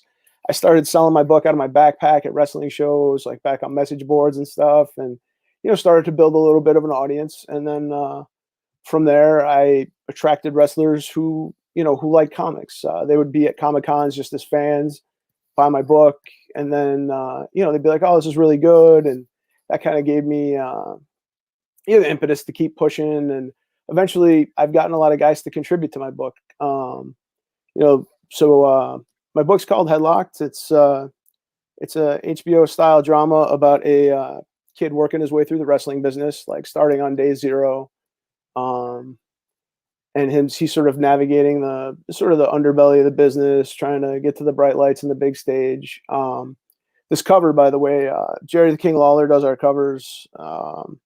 He painted this Norman Rockwell homage cover. He does all our covers like that. But I've had probably 40 different wrestlers contribute to it. So the main Headlock story is mine, and then I do backup stories with different wrestlers. Ric Flair's done we've collaborated on a story together. Mick Foley, AJ Styles, Samoa Joe, Hurricane, Rob Van Dam, Kenny Omega, you name it. Like, I've worked with a ton of guys.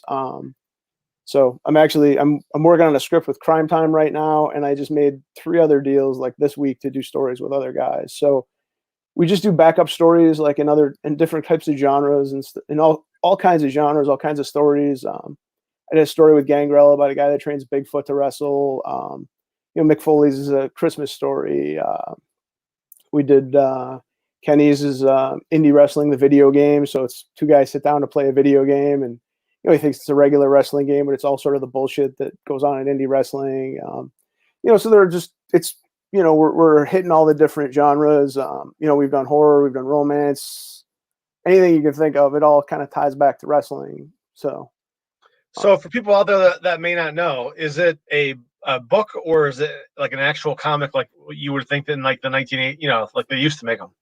It's a comic book. Okay. So, and then the cool thing is obviously Jerry paints the covers, and the insides are drawn by Mikel Molapola, who is a Samoan wrestler from New Zealand. He wrestles under the name of Liger, not obviously Jushin Liger, but more like a lion-tiger hybrid kind of thing. And so all the art in the book is done by actual wrestlers, which I think is super cool. And then I've had different wrestlers that have art skills contribute to it. Tugboat did a pinup for it. Sin Bodhi did a pinup. Booker T, Ken Anderson, Sam Shaw. So just a bunch of different guys. We probably had maybe 15 different guys contribute pinups to it too. So like, it's been super fun collaborating with so many different people on it to to make it kind of into this thing. So when you were doing it yourself, trying to finally, get the first one published, what was that process like? When you're trying to just, bootstrap it yourself and finding your own printers and stuff like that. It's a lot of work. I mean, at the end of the day, honestly, I'm still working that way. I mean, I still work a full-time job. I worked 70 hours last week at my regular job, which allows me to take risks that starving artists, I guess, can't. I can do one of the other sort of missions I have with Headlock is to create space at Comic Cons for wrestling fans. When I first started going to Comic Cons, there was no wrestling anywhere. Like maybe if you were lucky, you'd see Virgil at a table or something, but you know what I mean? There wasn't a lot of wrestling stuff. I mean, it was all comics, all superheroes, maybe some movie stuff, but nobody had wrestling stuff. And I always wanted to have a place where, I feel like Comic-Con should be like the church in Highlander. You know what I mean? Everybody's fandom can sort of exist in that one building, but nobody was really flying the flag for wrestling. WWE doesn't really do Comic-Cons. Like they might send somebody to like a partner like Mattel or something, but they don't have a booth. AEW, I guess, has done a little bit recently, but not a lot. So, like, I have the only wrestling booth at San Diego Comic-Con. I have the only wrestling booth at New York Comic-Con. A lot of the bigger shows that don't necessarily care about bringing in guests. So, and that's one of the things that I like is sort of, but that stuff isn't cheap. And I'm just, I'm one guy. So, I work a regular job, because you got to be liquid enough to say, hey, I'm going to drop 10 grand on a convention space. And I know I'm going to get it back, but you got to have it to be able to lose for 6 months.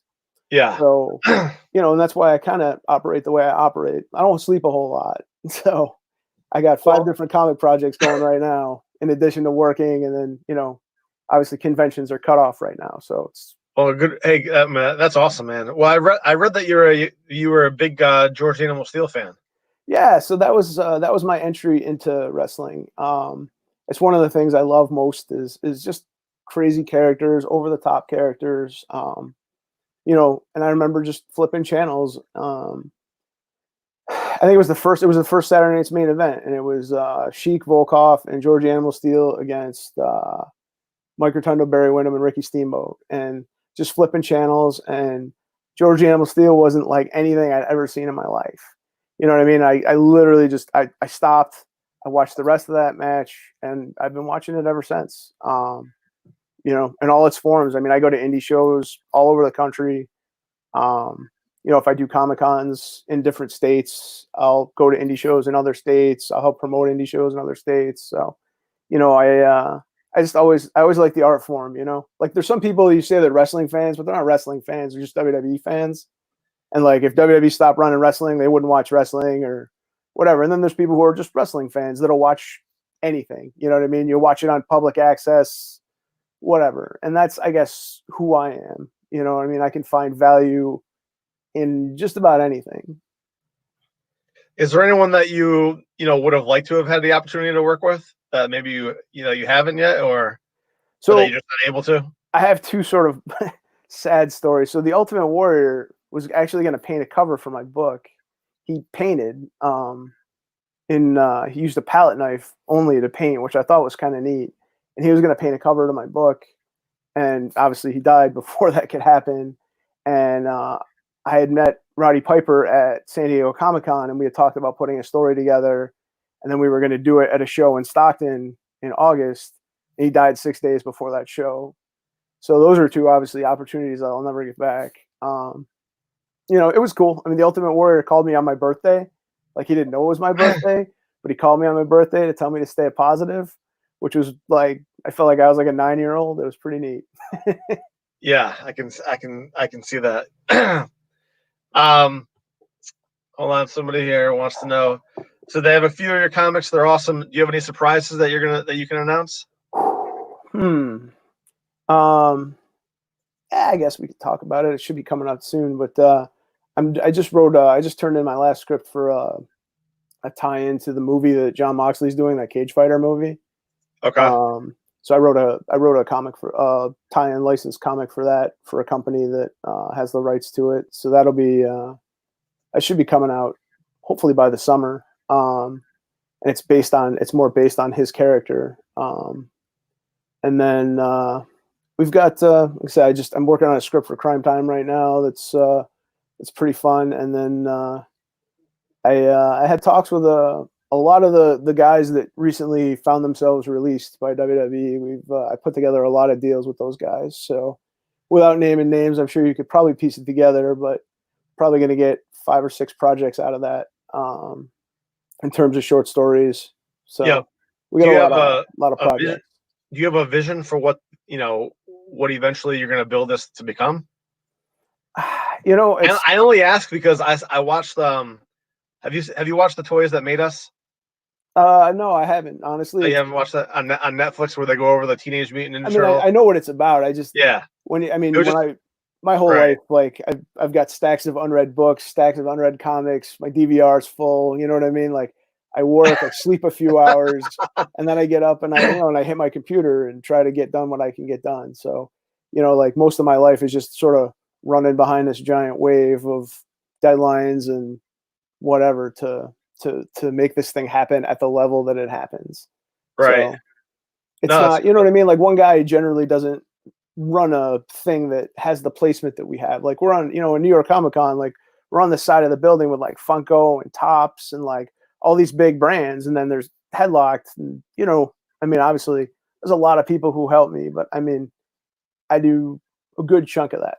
So, yeah, you know what I mean? And to be able to exist and then, and then have lines that sort of blow the doors off of theirs is pretty fun too, So, well, you're definitely catering to what I think is the most loyal fan base that there is. Well, I've been a member of that fan base my whole life. So, right. I've been going to wrestling. When I was a kid, like back when WWE used to tape, like, they tape in like 3 cities, I would skip school for, 3 days and I would go and drive to the next city and I'd go to like all 3 television tapings, so I'd go from Syracuse to, I live in upstate New York. So I'd go from like Albany to Syracuse to Rochester and just sort of follow them through the loop. And, so I guess I've always been kind of a hardcore fan. But it's a labor of love more than anything else. Like I don't ever care. Like anything I make goes right back into the operation. You know what I mean? I got to pay my artists. I got to pay printers. I got to pay for booths, and like my job pays my mortgage and whatnot. So like I just want to keep making comics and making cool stuff as long as I can. Like I don't care. You know what I mean? If I never make a dime off it, like I've got to do so many incredible things and see so many incredible events, and I wouldn't trade it for anything. So. Yeah, no, that's great. Let's see. Kenny wants to know Superstar Billy Graham paints. What about him doing a cover? I had talked to him about it, but he seemed like he was too old, sick, whatever. I don't know. Guys get a little bit nervous when they do something recreationally versus trying to do something that's going to get published. So I've been trying to tie down Bret Hart for years to do a, to do a piece. That would be a great one. But it's hard because Jerry is so good. You know what I mean? Like when you look at these covers that he does, he's so so can you hold that up again? Yeah. Or enlarge the screen. Sorry, I'm not oh, there you go. There you go. But so we do these Norman Rockwell homage covers, and you know what I mean? Like, and he's so good. So I can see it being somewhat intimidating for some people. And I think that's part of it to a certain extent. So yep. But I've been chasing. If I see anybody that's got the hint of art skills, I come after them. So because that's the hard part. And I've had a lot of like big comic guys contribute to, Ed McGuinness did a pinup in the last book. Jamal Igle, Andy Bollinger, who's an indie wrestler, but also a comic book artist. He's a comic book artist first, I guess, and an indie wrestler second in Montreal. And he did a pinup for the last book. So Robbie Rodriguez, who's the co-creator of Spider-Gwen. So we've got a lot of big comic names too. And then Jill Thompson does our credits pages, which she designed a lot of stuff for gear for Daniel Bryan, this famous CM Punk watercolor t-shirt. So she's had a lot of wrestling tie-ins too. Are there parts of the country that have a better reaction than other, that are more wrestling friendly than other parts? Not really. I do pretty well all over the place. Yep. And I think the one thing that translates to people is I think people can feel when you're when you're making something, like if you're making something to get rich, or if you're hacking something out because you want it to be a movie or whatever, you know what I mean? I think people can tell when you're passionate about something, and I think that's something you can't fake. I think it's translatable, and I think, I don't know, I like to think I communicate my stuff with a fair amount of enthusiasm and whatnot, and I think we've got a really cool product on top of it. Yeah, you know what I mean? yeah, Like absolutely. if people like comics, like I mean, the best compliment is when guys who are like in the business, like, you know, Tom Pritchard told me how much he liked it and how authentic he felt it was, and you know, people that come up to me like, "Are you sure you never wrestled before?" That's such a cool compliment to me. Like when guys say that, or they don't believe that I've never wrestled. So, you know, we strive to make it as authentic as possible. And obviously, Mikkel, being a wrestler, you know what I mean? He understands, like, there'll be parts of it that only workers will get. Like they'll see a piece of art and they'll be like, "Yo, who showed you that hand placement?" I'm like, "Oh, you know, my artist is a wrestler." So I'm like, "Oh, okay." So we try to make it authentic. We try to make it entertaining. So I'm looking at one of the WWE ones that you did, Mhm. the Forever Special one. Okay. Yep. So how does that work? I know I'm always fascinated by that. So do you have to get licensing rights from WWE to be able to do something like that, or how does that work? So Boom Studios owns the license Okay. to the WWE to do comics, and so Yep. they hired me to write. I co-wrote a story for AJ Styles with AJ Styles in the Royal Rumble special. I co-wrote a story with Samoa Joe in the Raw Anniversary special, and then I just wrote this Bret Hart story in the Forever book. And I actually just got him to sign it. Do I have one here? That was like one of my super cool things, because Bret was one of my faves growing up. So There we go. yeah, so Oh yeah, that's cool. and the cool thing about that is that it's a story about Bret and Jimmy Hart, and it's sort of Jimmy laying out his plan for Bret Hart before his first match, and then you sort of kind of go through Bret's career, and then Bret's in the locker room waiting to go out to fight for the title, and at that point Jimmy Hart's a heel, so he's sort of contentious, but he's like, you know, I told you my plan would work, you know, whatever. And then Bret goes out to fight for the title. And Jimmy Hart had come to me once at a show, and he was like, "Oh, this is really good. I really like this. Can I buy a bunch of these from you?" And, you know, whatever. I just gave them to him. But it was cool that he felt that I nailed his personality well. So that's pretty cool too. Very high compliment. Let's see. Julia wants to know: do you see it as a way to reach out to young adults and get them into wrestling? It's more of a like an HBO style drama. I guess it depends on. I always kind of tell parents, you know, there's some rough language in it. It's not. I mean, that's probably the most offensive thing to it. I mean, there's a couple scenes in strip clubs and whatnot, but there's a lot of fucks in it. So it really depends. Some parents are okay with it, some aren't. So, you know, I always try to give everybody a fair amount of warning. But I do think that a young adult comic wouldn't be a bad entry point, just because it's got so many wrestling's like live action comic books. So you would think it would be a good way to bridge the gap. So how do you come up with the storylines? Well, the Headlock story is just, it's a kid who's a theater major in college who has sort of the stereotypical bad attitude about wrestling, and then he falls in love with sort of the performance art of it, and he quits school, and, you know, he gets the bug and he quits school, and it's his journey through the business. Like, he just sort of makes this rash decision that he wants to get into wrestling, but he doesn't really know what he's doing. So he makes a lot of mistakes and whatnot, and he ends up in some complicated places, and, you know, it's sort of his coming of age in the Wild West. I think it's kind of funny. It's kind of an interesting study to just see somebody who's kind of a blank slate who'd grow up in the wrestling business, because it is very much still, I mean, it's obviously not what it was in the territory days, but it's still very much the Wild West, in that there's no real path. I mean, there's more of a path now than there was. But I mean, when I was a kid, like, you didn't know what wrestling schools were unless there was one in your town, you know? Right. Like, I mean, I had, you know, I think like everybody who's a wrestling fan, when you're a kid, you have a dream of maybe doing it, but there weren't schools. Like, I mean, I knew there was, you know, the Monster Factory, and, you know, there was a wrestling school in Memphis, and, you know, whatever, but there was nothing in Syracuse, New York. So So I'm actually I'm interested in what your process is. So are you drawing? Do you draw first on like paper? I don't And draw. I then just write. oh you just So you just my write. Okay. artists are my artists. I start big. You know, like I know what I want to accomplish. Yep. In the story. So then I start out big. And I know how many pages I have, and then I try. You know, I just break them down. So I try to break it down into scenes, and then I assign those scenes page. You know, like a page count, and then I break it down into the individual pages. Because the thing that comics has that nobody else has is that's the turning of the page. You know what I mean? So you want to basically keep your scenes on a page, you know, and you want to have it end. You want people to be excited to turn that page to see what's going to happen next. So there's a real, you can't just throw the story out and have it just run. You know what I mean? There's a certain segmenting of it, and you obviously want it to end on a cliffhanger, so people want to see the next chapter. So it's sort of,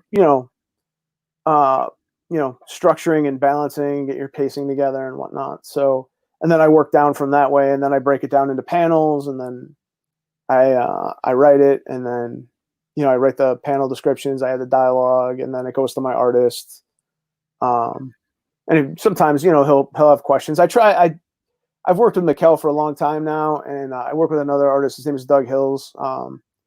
If you look behind me, the Samoa Joe is Mikkel, and the Sting is Doug, and the AJ Styles is Mikkel. And Doug was also he trained a little bit to be a wrestler too. So I'm dealing with guys that have knowledge. And they're both guys I have a good relationship with. So I try to give them as much leeway to sort of tell the story, dynamically and artistically, because that's what they do. You know what I mean? Like I can, some writers get super, like Alan Moore was famous for like thumbnailing out pages and stuff. But, I feel like every time I think of something in my head, when I get it from an artist, it's always better than what I thought of. So you want to give your artist room to create and room to make stuff interesting and exciting and whatnot. Yep. So here's a great question. What wrestling angle do you think would be worth making a graphic novel about? So Jerry and I have actually talked about doing the Andy Kaufman, the whole run.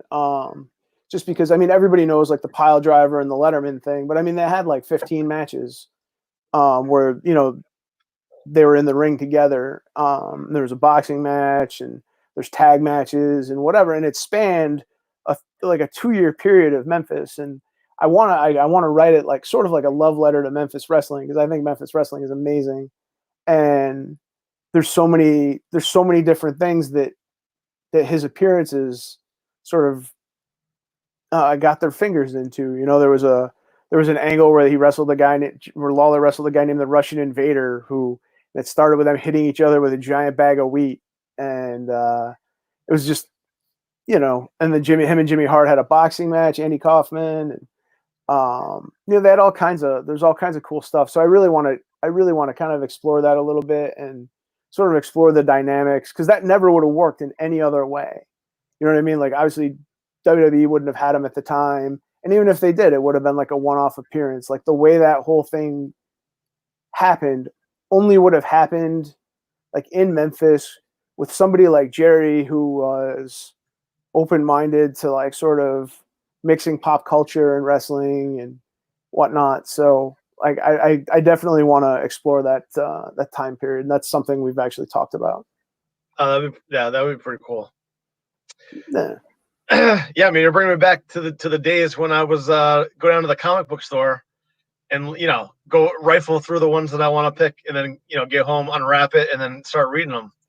I mean, I don't know. I've always loved comics. I love that they're different now. Like, I mean, not different. I mean, obviously there's still superhero books, but there's so many different genres and so many different stories. I mean, obviously Walking Dead came from a comic book, and Preacher, and so many different things. The movie Red came from a comic book. So people are telling stories in all different kinds of genres now. And I think that's fascinating. Like, it always kills me when people are like, I'm not a comics guy, because you don't necessarily know what they mean. Are they just not? Right. Do they think it's a superhero thing, or are they afraid of reading? Like, and it's funny because Shane Helms is a good friend of mine, and he always used to say, like, I never understood it. Like, if you read a good book, that's art. You know what I mean? If you see a painting, that's art. But if you put those things together, somehow that's just for kids. Like it Right. doesn't make any sense, you know? So, and that's kind of what I like about what we've done. Like we've sort of pushed the envelope in a whole bunch of different directions. I mean, I don't think too many people ever wrote like straight drama comics. You know what I mean? Like a lot of people, you know, there's always some sort of a genre angle to it. But we're doing wrestling, we're doing a straight drama, you know, just kind of pushing it in different ways. So, and that's been fun. My favorite thing is when people tell me that I was the first comic book they ever read. Like that makes me super excited. Like I get a real, you know, there's lots of people that have never read a comic book, but they'll buy my book at wrestling shows, you know, because I'll set up at indie shows, you know, whatever. And they'll be like, oh, I've never read comics before, but I really like this. And I feel like I'm doing my part to sort of bring people into the tribe, you know? Yeah, no, that's really cool. You know, the reason I asked about where the reaction was better, because I'm from the New York area too. And I just assume that the Northeast is the biggest, you know, wrestling fan base. Jeannie Buss, who's the owner of the Lakers, but she owns WoW. So we had her for a day. I had Scott Steiner for a day. But yeah, we just because it's such a big pop culture. But we always have good lines. You know, people are always excited to see wrestlers and stuff. Because so many people are closet wrestling fans forever. You know what I mean? And that's the one thing I think that social media has made it sort of acceptable, where everybody's like, "Oh yeah, I guess we all are nerds," you know. Where back in the day, everybody watched it, but people wouldn't fess up to it. So. Oh, you're right. Everyone is a secret fan. I don't know. I don't know if you heard before, but I was saying that a lot of my friends will be like on eBay on wrestling figures. You'd be interested. I'm doing a story with a very very high profile. We're gonna do something really cool. So. Oh, that sounds like it could be a cool thing to do. Yeah, I've been. So do you have? I mean, if you were a comic book collector when you were a kid, right? Yeah, I've got. If you see that cabinet behind me, yeah, I've got 5 of those filled with comics. Really? And each drawer holds 2 full long boxes. You want to share with us some of the more valuable ones that you got? What do you got? I don't have a ton that's valuable. I mean, I have stuff I like to read. Yeah. I got some old X-Men books, but I was always more of a reader than a collector. You know what I mean? Like, I don't necessarily collect for value. You know, the entire run of 100 Bullets. Not sexy to a lot of people, but like I said, I just like to read what I like to read. Like, I don't necessarily get too bogged down in,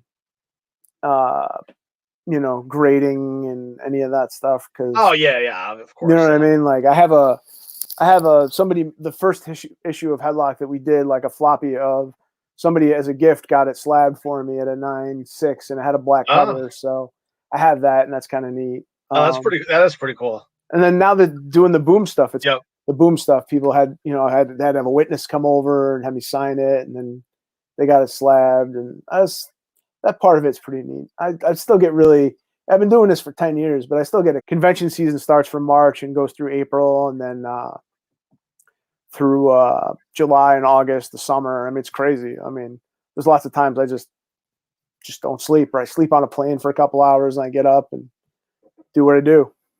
How many hours would you say it takes you from to get something out? You know, what do you think? It is always overfull. So I do as much as my schedule will allow me to do at any given time. Let's see. We got a question. How hard is it to work for Marvel? Would you like to? What title would you want to have? I don't know. You know, it's almost Marvel's tough just because it's. Oh, actually, I do have a Spider-Man pitch in at Marvel, which is probably, who knows how that's going to go, what the shape of comics is going to look like after this. But I have a pitch in with Ed McGuinness to do a Crusher Hogan story for Spider-Man. We have a Thing story that we want to do that's wrestling based too. I mean, I'll do whatever. Like, I like when people ask me to write stuff, and then I have a biochemistry degree, so I have kind of a science. I like when somebody says, "Hey, write." I guess solving it, like, that's one of my biggest thrills, I guess. So. Yeah. Would you ever think about doing like a reverse storyboard type for wrestling matches that took place? You know, where like you take like Steamboat Macho Man WrestleMania 3, and then making a comic that was based on that whole angle and, you know, them in the ring. Yeah, I mean, I'd love to do just whatever interests me at the time. So, and wrestling is always interesting. Somebody says that a pro wrestling comic is genius. Do you hope to be able? Still going. I mean, I'm an essential worker, so like I still have my job, so I can pay my bills. You know what I mean? Where a lot of my friends are, kind of had to halt production on stuff, or whatnot. So I like having the security of being able to do it, doing it how I want to do it and not have to worry about pinching pennies so much. Like I said, like if I want to go to another state, I'll go to another state just because I want to eventually do shows in all 50 states. But you know what I mean? Like it's a risk going to a new show, first time market or whatever. But I don't feel like that's as much of a risk because I know my lights are going to be on at the end of the day. So, I mean, yeah, I mean, if we sold this as like a TV show or something and I got like stupid money, sure, absolutely. But I'm not really into like jeopardizing myself As a comic and like, in this little tiny office. Oh yeah. And then somebody came along and was like, "Hey, what do you think about making like toys and other things like that?" And starts off with two guys just writing a comic just to try to get it out to the people locally, and then it becomes this huge thing that they never even envisioned happening. Yeah, I mean everything kind of starts out, you know what I mean? Like I'd actually pitched a found footage fiend story to Boom, but they're not making books right now, and I don't know why. I mean, they still hold the license though, but I'd actually pitched a found footage story where somebody sort of like does the research, and it was I don't know, I liked it a lot. So now is the lockdown affecting you guys being able to move forward in any projects at all, or not really? The hard thing for me, San Diego is canceled for this year. And, yep. Seattle is one of my best shows of the year, and that's been canceled. So it's the funds from that suck. That part of it sucks. So I'm probably going to end up doing some more crowdfunding than I normally would do this year. But thankfully, like this Pro Wrestling Crate deal helps me get content financed. So like that's the hard part. Like comics are expensive. It's $150 a page just to pay artists to get it done. So when I'm doing a 150 page book, multiply that by $150 and you see what the cost is just on the art end to produce a comic book. So you write the story before they do the drawings, right? Correct. Okay. That's interesting.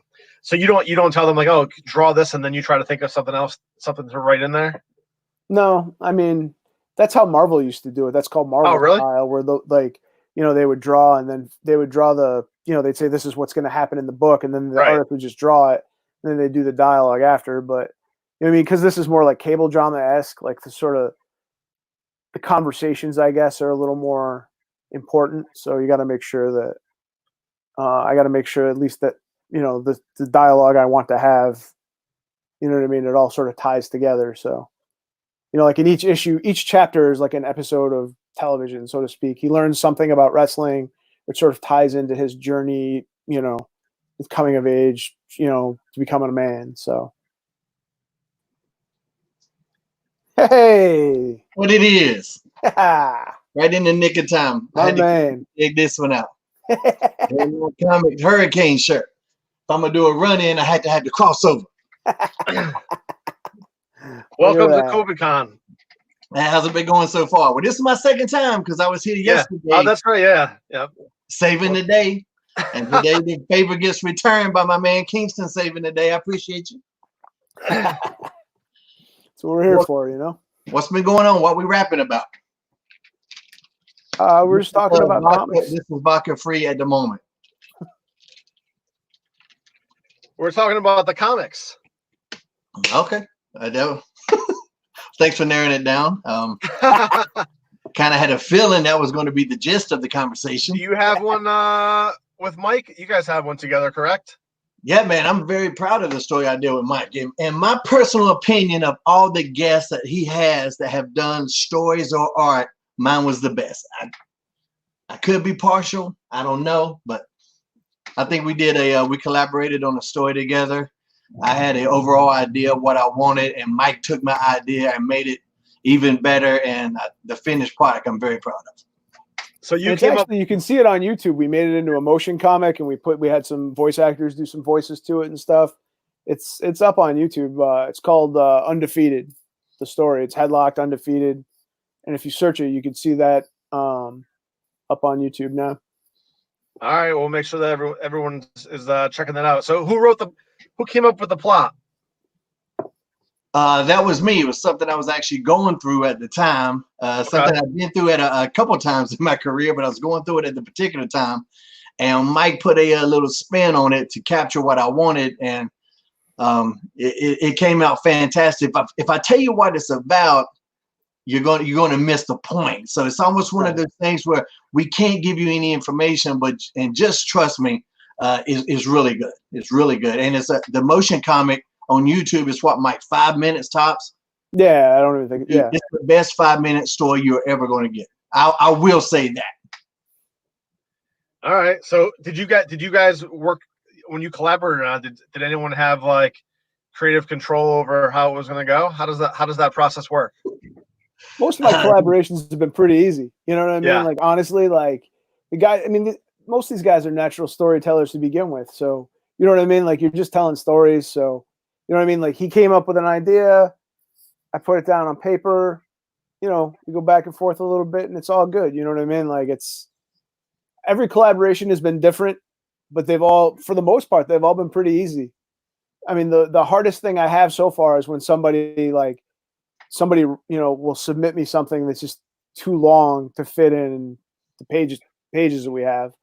You know, like, I mean, a couple times, like Mick Foley wrote like a whole prose thing out that, I mean, we ended up having to put it in 9 pages. It was supposed to be 6, probably needed to be like 15 pages, but there's only so much you can do with that.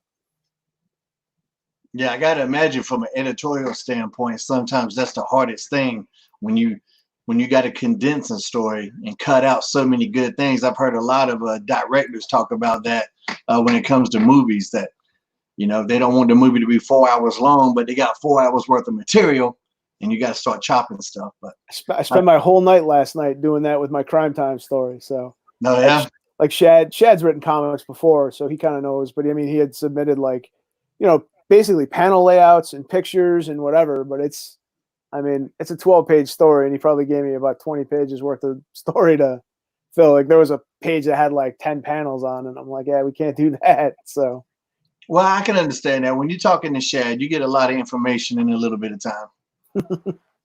So how long does that process take from the first time that you guys, you know, discuss trying to do a comic together? His story went together so easy. It's one of the easiest stories I've ever written. Like, you talking about Shad's or mine? No, yours.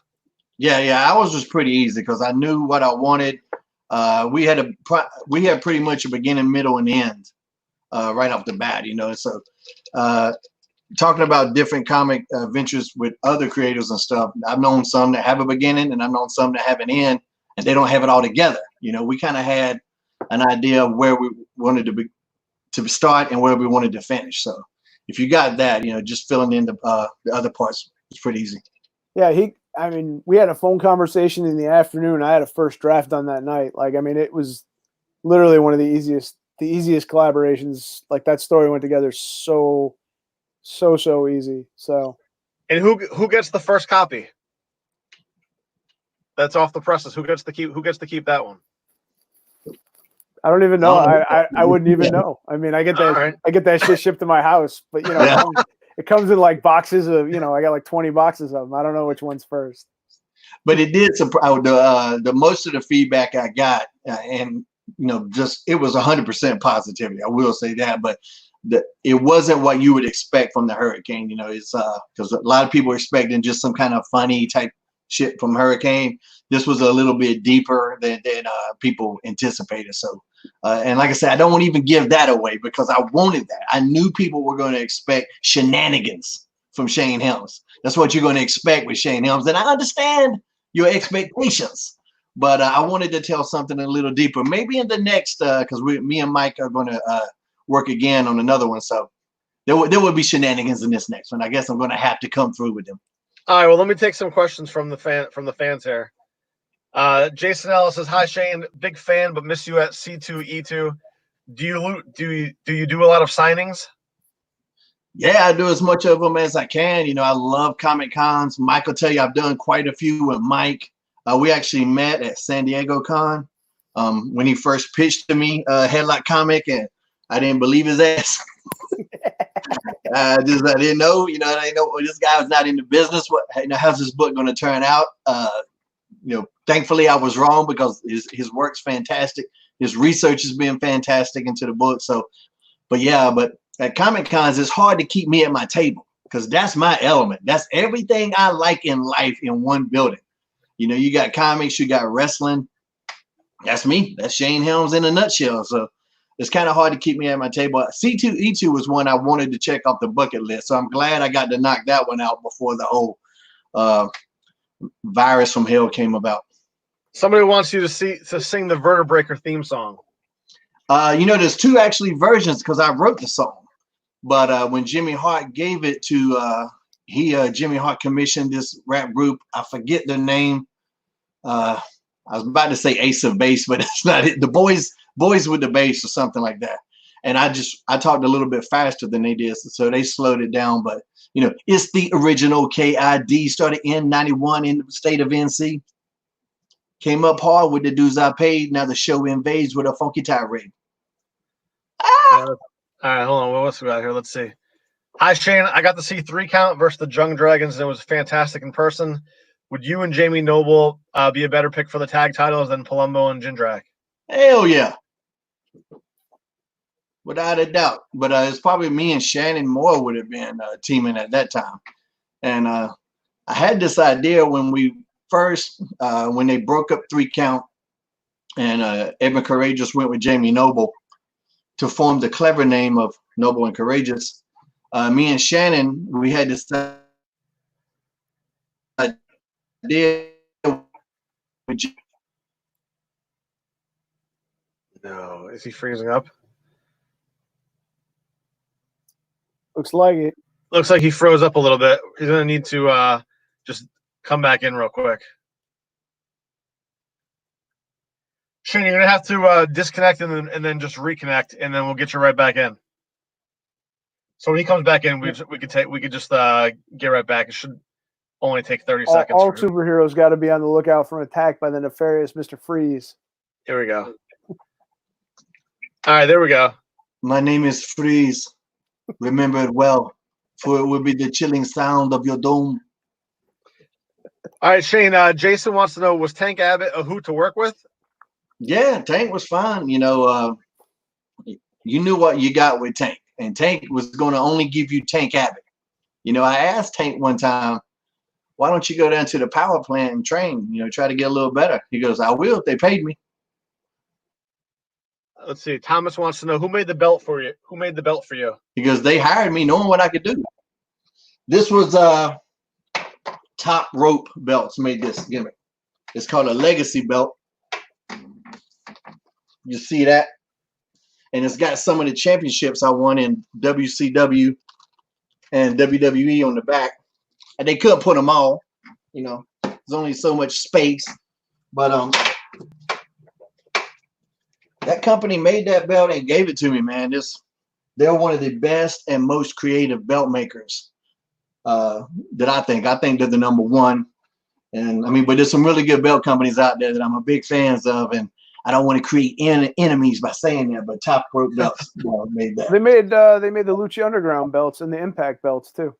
Yeah. That one Lucha Underground belt, the one that looks like that thing is incredible. Yeah, the Gift of the Gods one.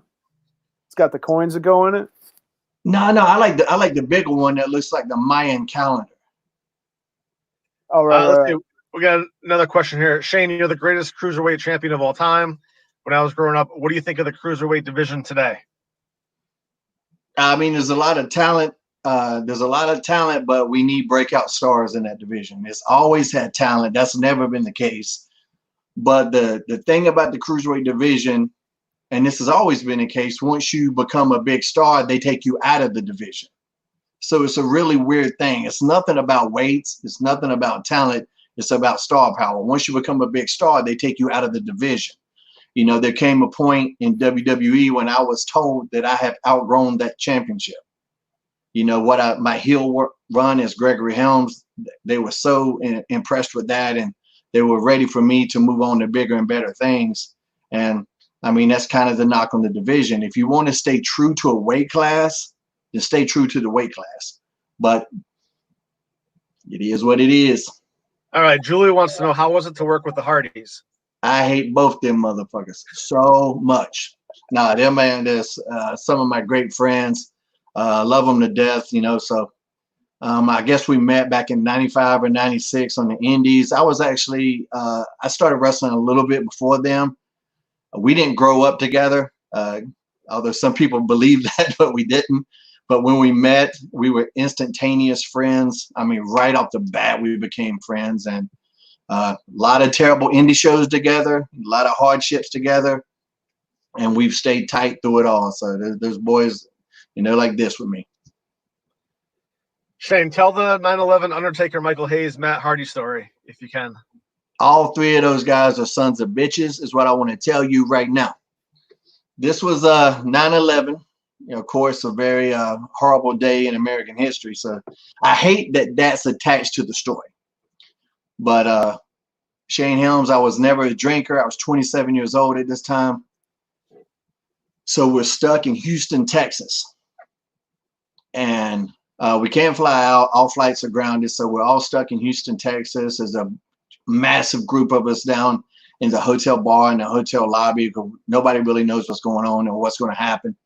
And so somebody does a toast, because a lot of the WWE, you know, of course, it's stationed in the Northeast. There's a lot of people that live in New York.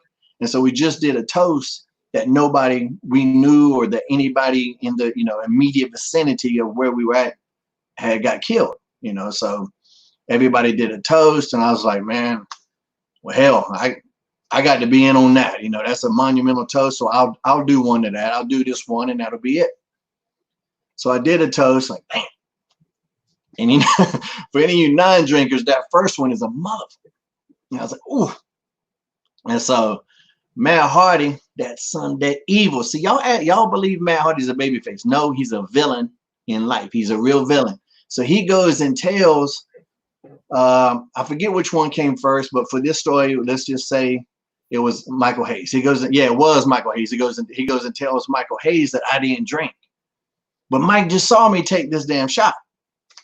And so he goes and tells Mike that, and Mike comes over, smacks me on the back. Hey, kid, take a shot with me. Damn.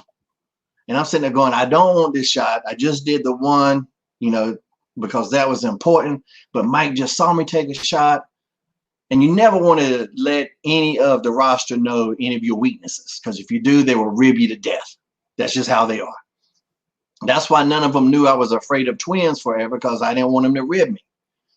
So I said, okay, I'll take the shot with you. And here's another one with Mike. Well, now here comes the Undertaker. Slaps me on the back. Hey, kid, take a shot with me. I'm like, damn. So here's another one. And then about 9 later, I think it ended up being a total of 12 shots. There's a strip club next door. I'm up there on the stage of this strip club. I put Matt Hardy in the Walls of Jericho, just plastered out of my mind. And that was when I lost my alcoholic cherry. All right, let's see. Joe Beck wants to know, do you have any regrets about what happened with Buff Bagwell? He never made it back to television. Nope. You put your hands on me, you cross a line, and there's going to be consequences. Consequences and repercussions. All right, let's see. Hurricane, have you ever teamed with Shark Boy for a match? Yes. We teamed. It was, it might have been for a charity event that we did for Jimmy Yang. Maybe. I believe that was it. We called ourselves Sharknado. But yeah, I always loved Shark Boy. He's a very funny guy. What was it like to work with Molly Holly? I hated Molly Holly. No, I love Molly Holly. She was great. She was more talented than somebody. Like, I liked it when we did the mixed tag matches and stuff, that she could actually get involved. If I had to do something when she was just standing on the floor, it kind of felt like a waste to me, because Nora was one of the most talented females that we had. So when she finally broke off and got to get back to wrestling, I was actually kind of excited for her in that point. And the gimmick had run its course. You know, they kept putting people with me that weren't really doing anything at the time, whether it was Molly, whether it was Ivory, Lance Storm, Rosie, Stacy Keebler. They would put people, you know, because so many superheroes have sidekicks. So they would put them with me because the strength of the Hurricane character would give them something. And it generally worked out for everybody. And it worked out for Molly too. It gave another layer to her personality. But at the same time, I didn't like her just standing on the apron or standing on the floor and not doing anything. She was way too talented for that. Shane, what do you think of the WWE brand split rosters? Seems like Raw has become the minor leagues. I don't know why the hell you say that. I mean, that's your opinion, but I don't know why Raw would be the minor leagues when you with Brock Lesnar and Randy Orton and Edge and AJ Styles. If that's the minor leagues, then shit, show me the majors. All right, let's see. I was one of the guys who helped carry you back to the hotel from the strip club after the night. That's not true because it was a female that carried me back. All right. Let's see here. Oh, can you give us? Steve wants to know, Shane, can you give us a great Rosie story? Man, Rosie was just really funny, man. I really liked him. I'll tell you this. I'm going to leave out the other guys' names. But Rosie was protective of me. And there's a couple times where in matches, if the guys were getting too rough on the Hurricane, because I was taking the heat, I was generally a smaller guy. Well, not generally. I wasn't. Believe it or not, I was always smaller than the Hurricane. Than Rosie. So when he came in for the hot tag, if he had to lay it in because they were getting rough on me, he laid it in. But I know one time there were some guys and we were kind of talking over the match and they were just getting smart. And Rosie just smacked the shit out of them. It's like, you ain't going to talk to him like that. And it wasn't that I can't take care of myself. It's well documented that I will. But Rosie was just like, that's my boy. That's my partner. And you ain't going to talk shit to him like that. And I was behind him like, yeah, that's right. Let's see. Mania Moments brunch is my favorite part of the weekend. What's your favorite moments at the event?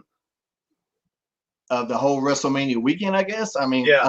The Mania Moments thing, that is really good. I've always had fun doing that. I hosted that 3 or 4 years in a row, you know.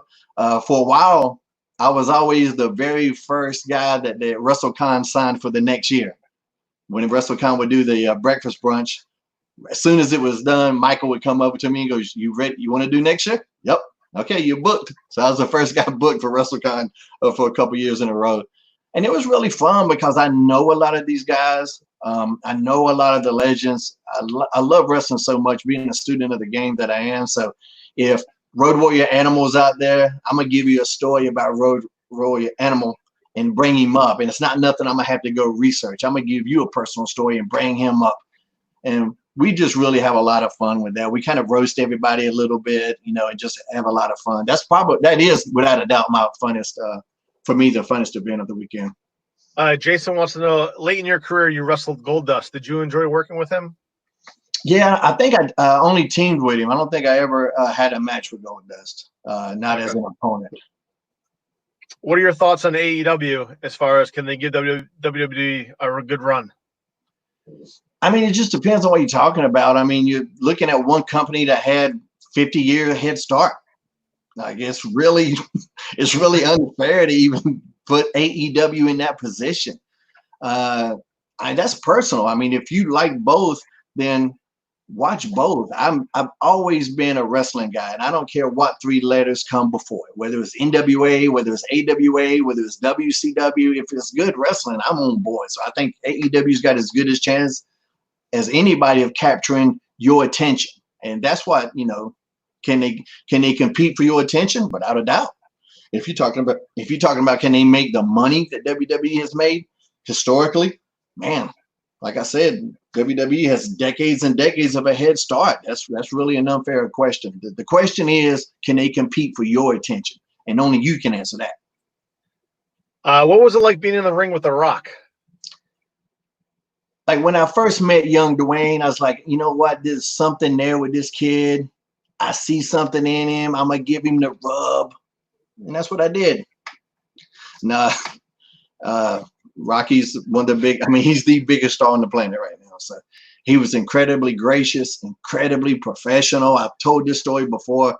When I found out, he had called me and told me that the match was going to happen. And because I was doing a media day, and so I left my phone in the room at the hotel to go down, down the hall and get like a drink or something. I came back and saw the voicemail, and it was from Rock, and he was telling me about the match. He's like, yo, it's going to main event Monday Night Raw. It's going to be me and you. He goes, you're going over. And he said some kind of comment like, have your bumping boots on, kid. And I'm like, and I'm just looking at the phone, and honestly, I thought it was a rib. I thought it was like Jason Sensation or somebody messing with me. I'm like, there's no way I'm going to beat The Rock, because he's going on to WrestleMania with Steve Austin. You know, this is a side story.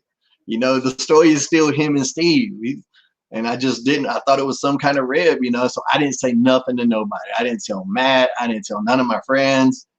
I would just wait until I get to because I was afraid I would get to the building, and like I say, it would be somebody that was just pulling my leg. But I got there, and man, he was just as professional can be. But he always was through that whole thing, and he was nice to me even before any of those. He was always cool. And in a couple of our backstage segments, I gave him some zingers to use against me. So he understood that I got it. I understood I was getting this rub by any stretch of the imagination. And you know, we just had a really good time, and I thought our chemistry was fantastic. Oh, that's pretty cool. Let's see, Touchain, what are your thoughts on Impact product now, and would you be open to a return if they called? Dude, if I'm being honest, Impact right now is my favorite wrestling show. Just what they're doing. They're redefining themselves. They're finding a new character for the show itself. The whole show has a different character now and a different feel. You know, I'm really proud of what those guys are doing. I'm open to a return anywhere. Like I say, I want to be involved in wrestling till the day I can't, you know, to the day I have nothing to offer. I want to be involved. And I know in my heart I still have a ton to offer, so I'll be open to anything. This is questions for both of you. What are your favorite comics from back in the day and today? Mike, chime in. For me, I think growing up, I was a big X-Men fan. That was kind of what made me a comics fan. And then I guess as I got older and kind of, I don't want to say I fell away from it, but, you know, not into superhero comics as much, but Concrete and Preacher were probably the two books that made me want to be a comic book writer. I mean, I still, today, man, I read so much stuff today. Well, actually, I buy a lot of stuff, but I have piles of stuff that I haven't read, because one of the dirty little secrets of making comics is if you make comics, you don't really have time to read comics. So that's kind of one of the downsides, I guess, of doing what I do. My early favorite was Captain Marvel from Marvel Comics, Marvel. So that's why I was so disappointed with the movie when he was portrayed by Annette Bening. It might have been the worst casting of any comic movie in the history. But I liked so much, just like Mike, I had a ton. Legion of Superheroes, Green Lantern, of course, Spider-Man, X-Men. I mean, my collection is about 18,000. Actually, it's over 18,000. So I got them, like Mike, piled up everywhere. Most of them are in boxes and taken care of, but I also got my piles. In recent years, what Tom King did with Mr. Terrific, I think just was incredible. Right now, I'm reading his Tom King's run on Batman, and that's cool as hell. Ice Cream Man is a really good book. It's an anthology. It's kind of like Twilight Zone. Every issue is its own self-contained story, and it's creepy as hell. Not for kids. Nothing I would let my young kids read or anything, but it's really fantastic. But every week on my podcast, Highway to Helms, I got a segment dedicated to comics. So if you're really interested in what I'm talking about, and that segment often is sponsored by a Headlock comic. So I talk about what I'm reading currently, and you'll get a lot of good information out of that. All right, Shane, do you have any old Hurricane merch for sale? The Hurricane symbol, keychain. Also, if you could wrestle one more match, who would it be against? Well, I would more than likely, I definitely will wrestle one more match. I never ever said I was retired. I just had to stop because of my WWE duties. And then because when I came back to WWE last year, I would do all the TVs, Raw, SmackDown, and the pay-per-views. But then on the weekend, I was still finishing out all the indie bookings that I had. I've been obligated to. So last year, all the way up to probably April or May, I was still doing all that. And I was it never, was me because I was there. you were there, right? The last Yeah. show was actually Chikara. I Yeah. got to work for them, a really fun company, one of my favorite indie companies out there. And just like maybe Mike was like 2 weeks before, I just realized before that show happened that was going to be my last scheduled match. And it really hit me hard. I wasn't ready for it. And I still wasn't ready for it. The whole time I'm being a producer at WWE, I got to see this ring every week. I want to still be in there. It's like a crackhead, and I just see this. I just see the power. Like, do you take crack here? See, I'm just terrible with my drugs. I don't know how you do it. But I will have one more match. I can almost assure you of that. Like once this whole virus thing started happening, the herd senses were tingling. And I had concerns because I kind of just knew they ain't gonna pay my ass to sit at home forever. So I kind of knew that a furlough or layoff was going to happen anyway. So I started getting back in shape. So I'm under 220. If it's hard for me to get down to 200, I don't know if that'll ever happen again. But I'm 220 now. Look, is this one? Which one's the good one? This one's a good one. Okay. So I don't know what the first part of that question was. I done forgot. All right, we'll get you a couple more questions, then we'll get you guys out of here. Let's see. Who was someone you wanted to meet that ended up letting you down? Michael Kingston actually was the guy that let me down the most. I don't think I really had. I've had really tiny beefs in the business, never long-term grudges about anything. Not really too. And if you're talking about celebrities, I understand that celebrities have bad days too. I've heard people talking about, like, somebody was just recently telling me about one of my friends in wrestling that they met. Goes, man, he was just the most arrogant guy I've ever met. And it's somebody I know to be a sweetheart. And I'm trying to tell him, like, man, we're human beings too. You might have just met him on a bad day. Believe it or not, we got family that gets sick. We got maybe his dog died or something like that. You don't know what people are going through. So if I ever met a celebrity and he didn't reach out and hug me or nothing, I just say, hey, it is what it is. But I never had nobody really ever let me down because I know that they're just people. So if you put somebody on too high of a pedestal, you're the one that put them there. All right, one more here. You worked with Chris Benoit in WCW and WWE. Did you watch Dark Side of the Ring, and do you have any thoughts on it? I didn't work with him in WCW, not in a match. He was in the building. We did shows together. I did work with him in the ring in WWE. And no, I haven't watched that. I was too close to it. I was one of the last guys he talked to the Thursday night before everything happened. I was one of the last phone calls he made.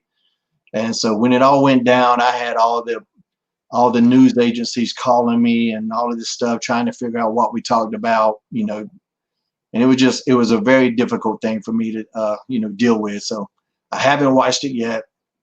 And maybe I should. I talked about this on Highway to Helms. Maybe it'll be therapeutic because I've never been able to wrap my head around the thing. So I haven't watched it, but I know that I should, but just haven't yet.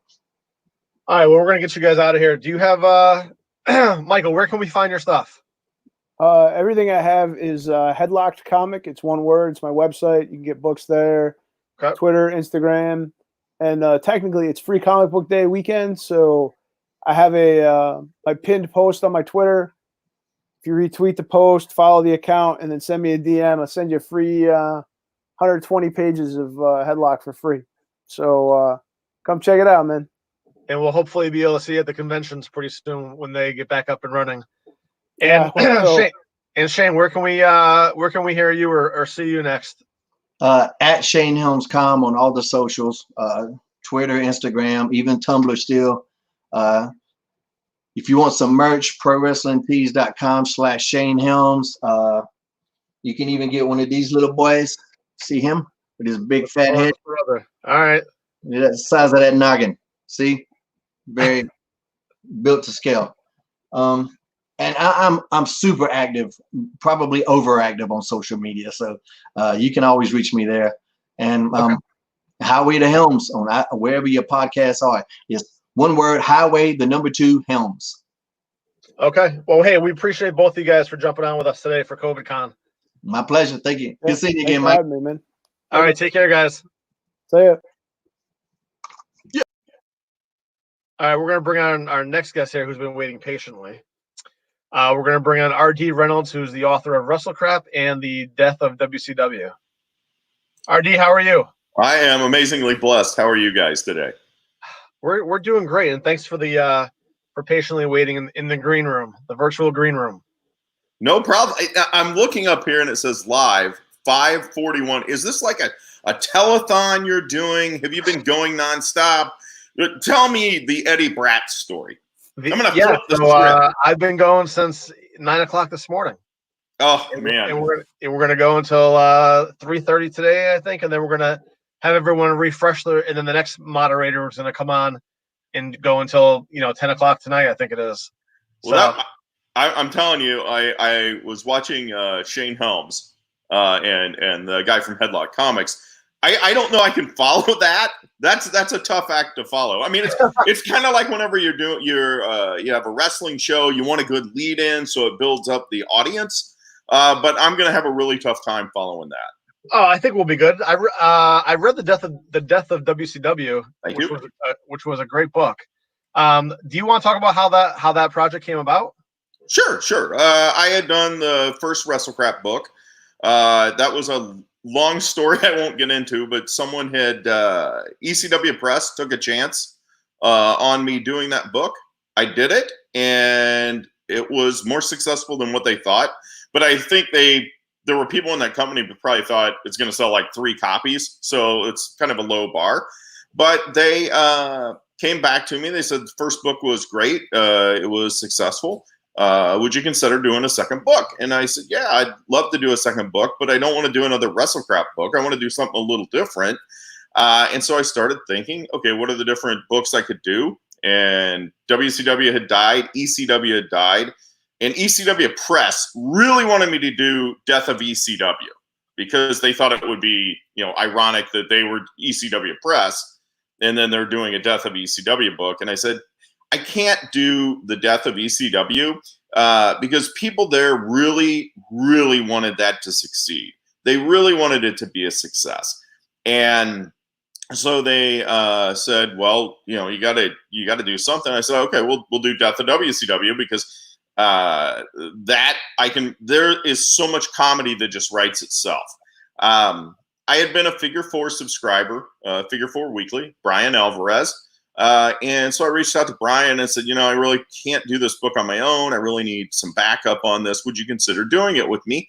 And he said, yeah, let's do it. And he said, you realize, though, we're going to get really depressed doing this book. And I was like, oh, no, we're not. I remember those old Nitros and Thunders that were so awful and they were so comedic because they were so bad. It's just going to be nothing. It's going to be nothing but comedy. And Brian's like, no, you're going to get really depressed. And so I started watching the early days of Nitro, and Brian was right. I got so depressed because that show was so great. I mean, that's why it became a phenomenon, And even though my good friend Eric Bischoff may not say nice things about me, if it weren't for him, he reinvented the business. And it was a business that was really stale. It kind of reminds me a lot of how it's been in recent years. It's a business that needed to be reinvented. And Bischoff did that. And it made for a fascinating story to see just how quickly that company could rise and just how badly it would just crater. And there was a lot of comedy in that book. I mean, I still think it's a very comical book. How many people did you have to source to get all the information that you were able to obtain for the book? Oh man, there were a lot of people, and when we wrote the first book, which was in 2005, 2006, a lot of people were still, it kind of reminds me of the old. You've seen Beyond the Mat, yeah? Yep.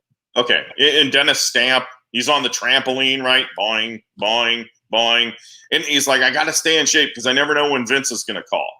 And there were a lot of people that told us things when we did the first book, the first version of Death of WCW, and they were not wanting to put their names on it for the first version of the book. So a lot of people were like, oh, they didn't have any sources, whatever. And it's like, no, we had sources. They were just all thinking, hey, I'm going to get back to Vince, and I can't say anything bad that may cause issues there.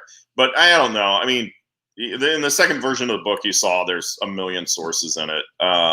And it was a ton. And everybody had a unique, ridiculous story to tell. Let's get some questions here. There's a ton of questions coming in here. Oh, wow. Okay. Somebody wants to know, RD, what was it like meeting Dr. D. David Schultz? Dr. D. David Schultz. I loved watching him, and I only saw his WWF stuff, so late in his career. The thing he did on TNT with the woman and his kids and the house that he built with these babies right here, and he was going to go on the space shuttle and everything else. I was so excited to meet him, and then I met him, and somehow it was even better because he is awesome. He is like one of the funniest people you could ever meet, and he's just awesome. It's the thing. I've been really fortunate to meet so many people in the business, and Dr. D was one that I never thought I would ever meet. And he was just so awesome. Just awesome. Awesome dude. So cool. Funny. Let's see. Dan says the best. Yay, I agree. Not a question, but we'll take it. Is it true that 3 Count killed WCW? Not unless one of them, not unless they replaced Shane Helms with Jamie Kellner. No, that's not correct. Let's see. Death of WCW is a great book. Any detractors? And what are your thoughts on the Nitro book by Guy Evans? I thought the Nitro book was great. It was funny because when that book came out, there were people that were detractors of Death of WCW, and it was so funny because if you read the Nitro book, it just confirms like everything we said in Death of WCW. It's a great. I love that book. I thought Guy did a fantastic job. I talked with Guy about it. I thought Nitro was a really good book. I think ours is more. Comical, and his is more just spitting facts out. And I think there's something I think there's a place for both those books. And yeah, I wish Guy nothing. I wish him great success with the Nitro book. I think it's a great 1-2 punch. John Lawson wants to know: have you witnessed any wrestle crap worthy moments recently? Well, I saw the Firefly Funhouse, so I'd say yes. I thought that's what you were going to say. Hold on, let's see. Would you ever do a face-to-face panel with Tammy like you did with It's from John Cosper. Okay, so for those that don't know, I have had a podcast for I don't even know how many years, 18 years, I think. WrestleCrap Radio has been around, and we always have different segments. And one of the segments we started about 4 years ago is a segment called Fun with Tammy. And because there's always a Tammy Sitch thing. So we have Fun with Tam, and I don't think I met Tammy Sitch like, man, I can't even tell you, 15, 16 years ago, maybe. And I found her a little odd then. I think she's a lot more odd now. I don't think she would. It's funny because had someone said, would you do a panel with your buddy Eric Bischoff? I'd have probably said no one would want me to do that. I guess if someone wanted me to do a segment with Tam, I would try it, but I don't think we'd wind up good buddies like me and Eric were, So look, he's like, well, it's kind of like he's like right here with us. Let's see. Was there backlash for either book? Bischoff constantly pushes the other one. Was there backlash? I mean, yeah, sure, there are backlash for any of the books. There's backlash for anything, any media that is out there. Yeah, you're never going to get a book. You're never going to get a movie. You're never going to get a TV show that is going to have 100%.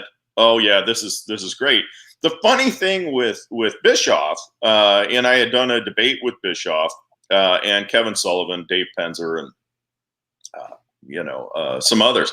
And it was really interesting to me because Bischoff in the panel, he was getting like really kind of angry and, defensive. And I think I had talked with him right before we went out. And he told me, he goes, just so you know, I don't do comedy. And I said, okay, it's fine. I view this as a clown show that I'm being on stage with you. So I'm going to put on my big red nose, giant shoes, and I'm going to make it a clown show. So I had, the little thing that I had, the Bischoff head here, right? I actually handed like 250 of those out to the crowd just for free, just as a lark. And you could tell he wasn't amused, or he didn't want to be amused. So he was not a fan of the book. But what was fascinating is he goes, well, what you and Meltzer said in the book and what you and Dave said in the book. And I just kept sitting there thinking, what are you talking about? And I didn't call him out on stage, but I talked to him afterwards and I said, so what's the deal? You kept saying me and Dave, what we said in the book. I said, I didn't write that book with Dave. I said, I wrote it with Brian Alvarez. And he goes, well, why is Dave's name on the cover? And I was like, it's not. And then I asked him, I just asked him backstage. I said, dude, just tell me the truth. Have you ever read this book? And he just looks at me, he goes, no, and I never will. And I just started laughing. And then we took, pictures of us shaking hands and him flipping me off and, whatever. I mean, it's a work, Let's see. Sid Vicious was there in the end of WCW. Did you ever get to talk or meet with him? Oh, sadly, no. I would love to have talked with Sid. In fact, we did the audio version of Death of WCW, the audio book. And I thought Brian did a great job, but I've always said I always said that I wanted Brian Knobs to just scream the entire book, but Sid doing the audio book would have been awesome as well. Let's see. How did you meet Ric Flair in person? If so, where was it? And when can I ride in one of those limos? I met Ric Flair with my buddy Casey at a dumpy, it was a bar, hotel, lounge thing. And this would have been way back. It was when he was in WWE. That's when I met Rick originally. And I'll never forget, he was sitting there.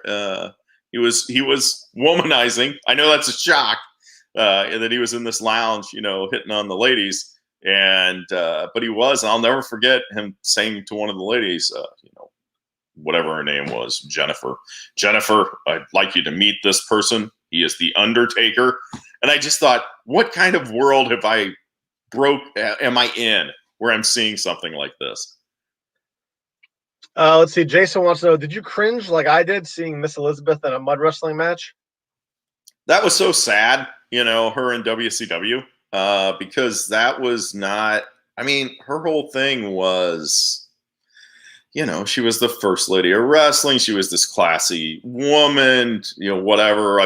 Sure, at SummerSlam that one year, she took off her skirt and revealed the big red granny panties. But other than that, it was like she was like up on a pedestal. And it was just kind of weird seeing her in WCW.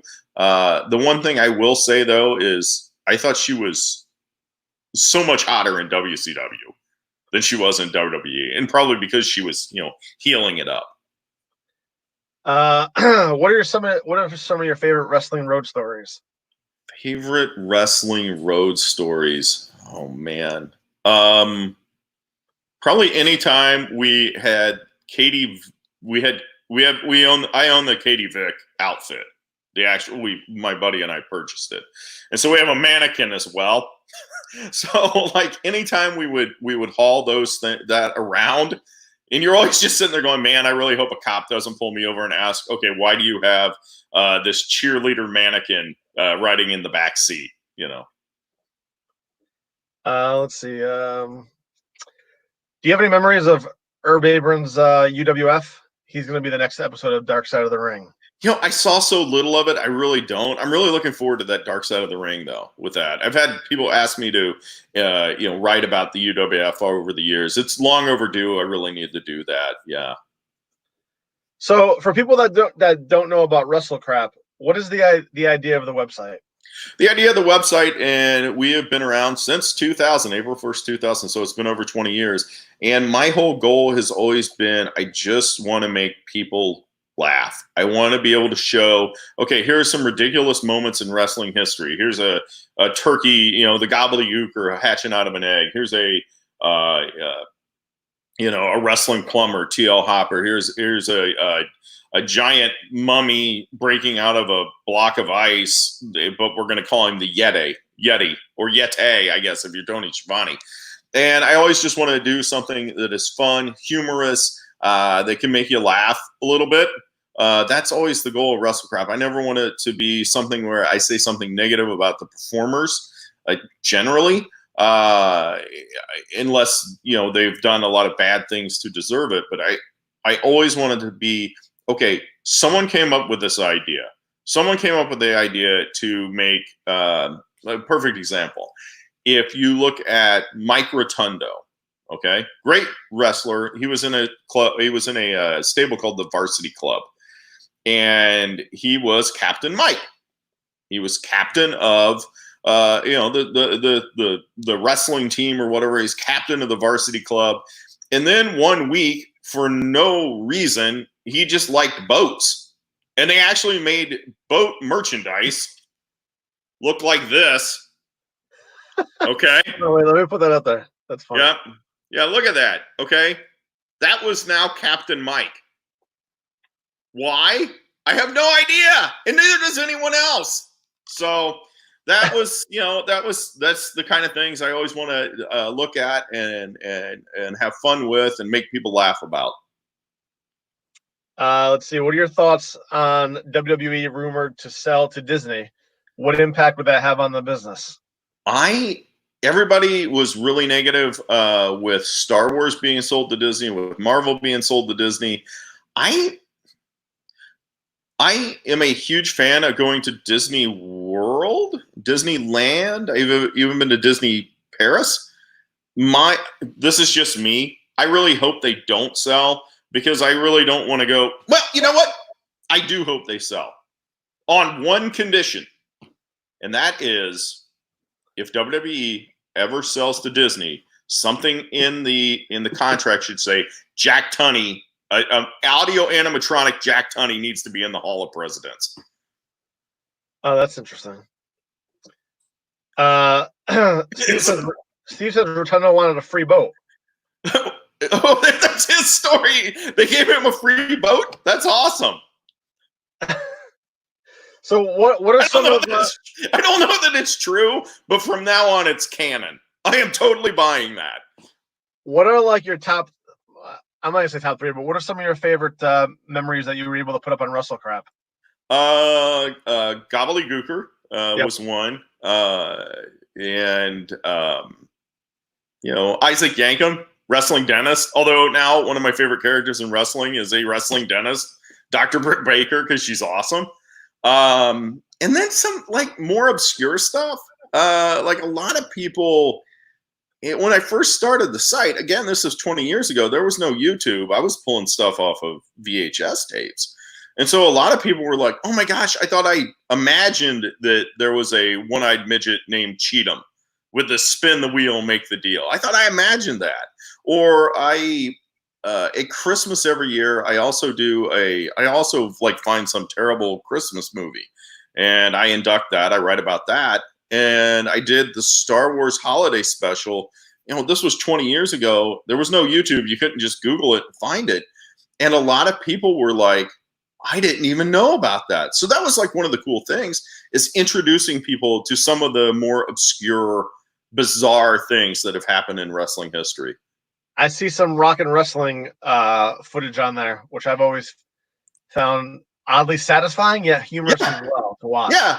And that's the thing, is now, since I've done 20 years, it's not always, okay, this is something that is just terrible, but it's something that's funny, especially rock and wrestling, because that cartoon was like crazy. I mean, like everybody in the 80s had a cartoon, right? I mean, even the Rubik's Cube got a cartoon. I mean, if you can do that, you trust me, you can run with Hulk Hogan in a cartoon. Dress him up as a cowboy, dress up Andre as an ape, have a costume party, the mistaken identity with. Let's see. Somebody wants to know Vince Russo or Vince McMahon in a steel cage. Who would win? Probably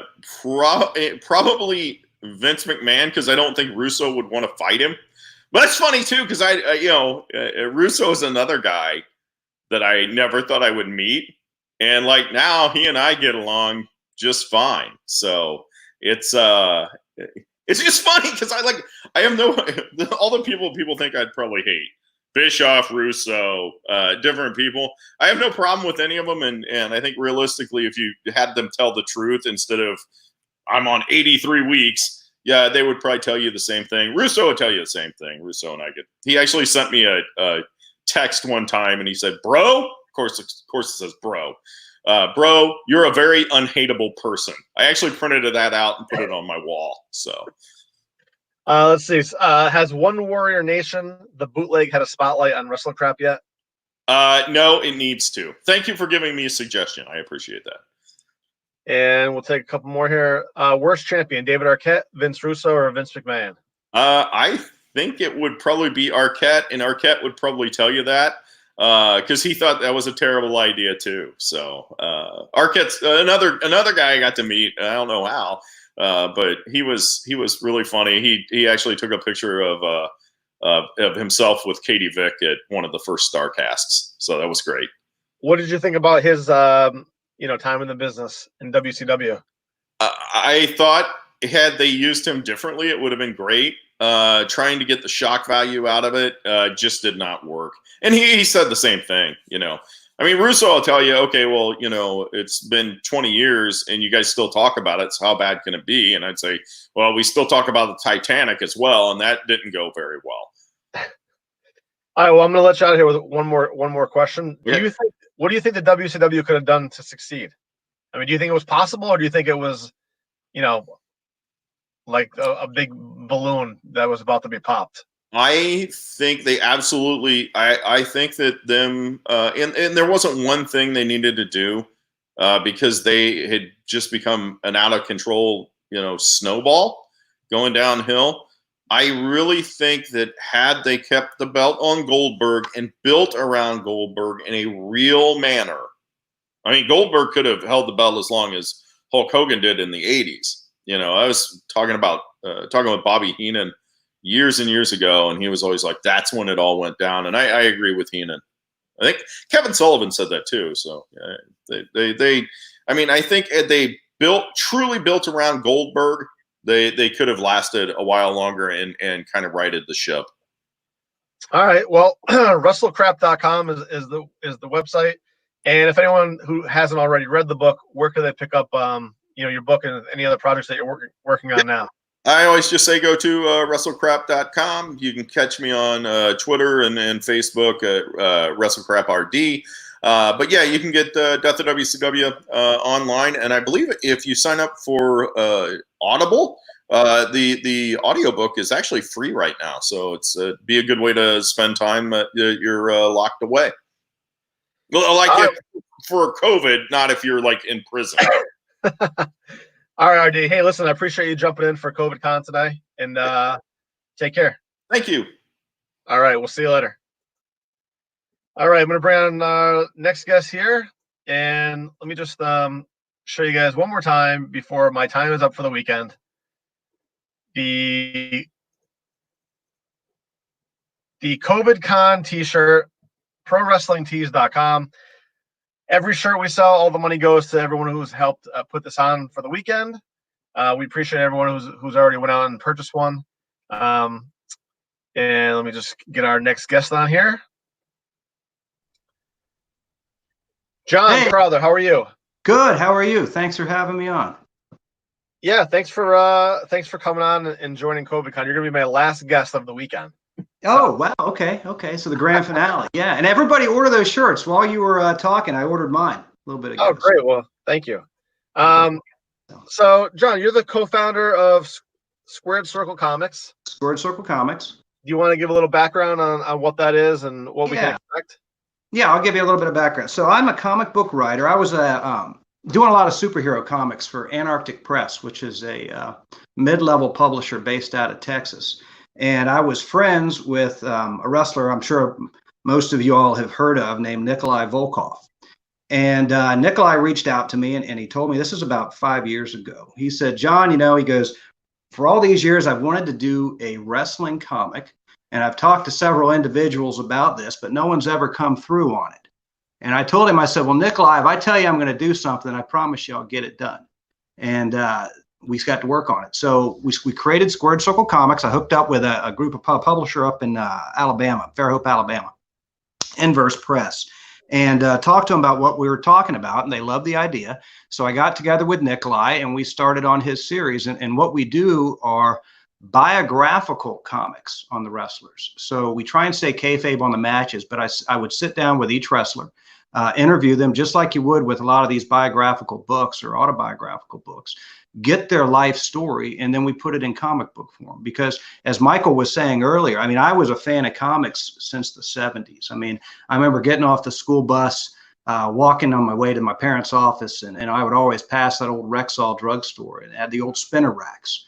And I used to like to walk in. I usually have about $4 or $5 each week. And back then comics were about 75 cents a pop. So I could get a pretty nice collection. So I was always a fan of comics. And I always felt that there was a strong tie-in between wrestlers and comics. I mean, wrestlers to me, and this is the pitch I told Nikolai initially, wrestlers to me are kind of like modern day superheroes. I mean, not to set aside people like police officers and firefighters and things like that, but these are men and women that are larger than life, that jump off the top rope, that do these amazing things that the average individual can't really do, and they're on TV. So they were built for comics. They really were. So I sat down with Nikolai. We got his done. He loved it.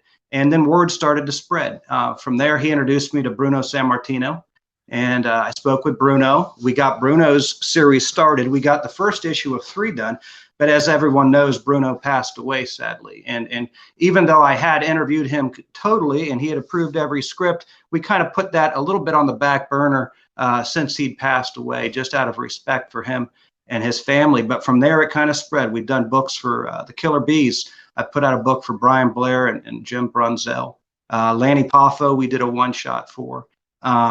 Rocky Johnson, just finished a one-shot for him, which, he became a very close friend, which, as you can tell from 3 of the names I've said, some of these guys I worked very closely with passed away, which is a difficult part of what I'm doing, because we become very close, and we would do these shows together. We would travel together. One of my the first time I was ever ribbed by a professional wrestler was actually Bruno Sammartino.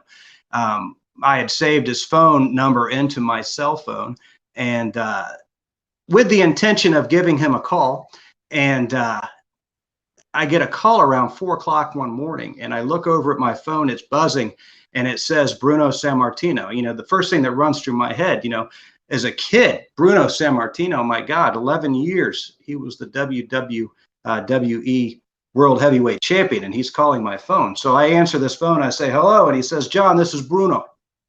I say, hey, Bruno, how you doing? It's John Crowther. He goes, I know who you are, John. He goes, Nikolai Volkov gave me your phone number and says I can call you anytime. Is now okay? I said, of course, Bruno, you can call me anytime you want. He says, okay, good night. And he hung up. So, some of these memories that I built with these guys and Rocky, I remember Rocky telling me, we did Tampa Bay Comic Con last year, and actually Knobs was there with us too. And Rocky told me, he says, John, I will never do a show without you by my side. And we probably did about 3 or 4 shows after that before I got the phone call that he'd passed away. So it makes it tough. But again, it makes me feel like I've done I've accomplished some things, because what I wanted to accomplish was to get their life story out there. We know who they are in the ring. We know the things that they've done in the ring, the things they've done on television, but we don't know what got them there. And some of these stories that these men told me are so amazing. From Bruno living with his mother and his siblings in the mountains of Pizzicato, hiding from the Nazis. He was 5 minutes away from being gunned down by Nazi machine gunners before he was saved. He couldn't get into the United States because he was malnourished and wasn't healthy enough to the U.S. government to be a United States citizen. And several years later, he had the world record in the bench press and was the WWE World Heavyweight Champion. So some of these stories are so amazing, and we've touched so many great guys. We've got I put books out for those of you who are fans of NWA. Bobby Fulton. We've started the series for the Rock and Roll Express. I've had the honor of recently signing a couple of individuals who I'm looking forward to working with. Billy Gunn, who's now with the AEW. Magnum TA, who has not put a book out since the tragic accident he had that left him partially paralyzed for a period of time and took him out of the ring. And we'll be working with Magnum here pretty soon. Terry Funk. People had asked me over the years if I could sign one person who I would want to do a comic book story on, like we've done them, who would it be? And I can proudly say that I've signed that man with Terry Funk. He has wrestled over so many generations. He has wrestled in just about every major, or probably has every major wrestling organization out there, and at a high level. And from his time as a young man doing it with his father in Texas, all the way up to ECW and TNA and even the Indies, to still be able to bring it in the ring. He's one tough son of a bitch, and one hell of a nice guy, you know. Hold on, I'm bringing. Hey, Kenny Casanova.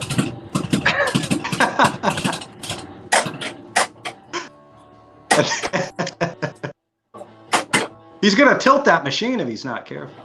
Well, he said you're raining on it. He said you're raining on him last night. Yeah, I did. I was eating brownies, and next thing you know, I look up and I'm on the screen with Kenny. So, hey. So how did you get into, how did you even get into this?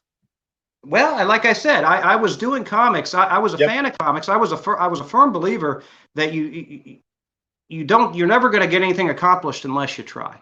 Right. And I'm actually an attorney by trade, so I practiced law, but I had always been a writer. And I said, what the hell? I went for it. So how I got into comics in general was, for those of you who are watching who are fans of comics, I wrote a gentleman by the name of Del Barris, who was the artist for the Teen Beetle for DC Comics. And what happened was, probably about 5 years ago, I just wrote him a blind letter and said, hey, here's who I am. I've got an idea about a comic about a teenage cockroach. And he said, I love it. Send me a script. And of course, I was like, all right, what the hell? How the hell do you write a comic book script? I had no idea. So I did some research and found out how to write a comic book script. I sent him one, and we sent that off and got that book. Rochelle, it's actually with Anarctic Press. We got that book published. And I think what happened was, you'd be surprised, as you see with Shane Helms, a lot of these wrestlers are fans of comics. And I learned that pretty quickly. With Nikolai, I actually was also a fan of comics, and he got a hold of Rochelle. He got one in his hand, and that's how he reached out to me again and asked me about getting into it. And I've kind of learned over time that these wrestlers, it's kind of like a fraternity. For those of you who've been in college and been in a fraternity, once word gets out and they learn that they can trust you and that you get things done, it just kind of spread like wildfire. And I got a call yesterday from another individual about doing a book. We've done some for some of the Glow Girls. We did one for Sunny, Patricia Summerlin, who tried to log in yesterday but was unable to. We did do a one shot for her. We're working on Hollywood's book now, who was actually the first girl ever signed by Glow back in the 80s, and we're about halfway through her script now. So it's just something that builds upon itself. And what's nice is, when we do these, a large portion of our money, we sign contracts, obviously, with all the wrestlers, but a large portion of all the monies go back to these guys and gals. So it's a nice thing for them to be able to make a little bit of side income. It's something they can bring to shows. That's a little bit, to me, a little bit something more than just buying an 8x10.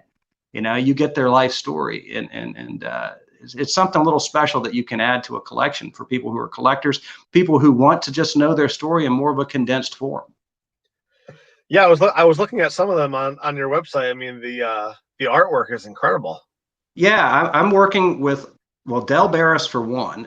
Del, like I said, he did a lot of work for DC and Marvel, And he then got into animation. He was the lead animator for Stan Lee for the Spider-Man TV series.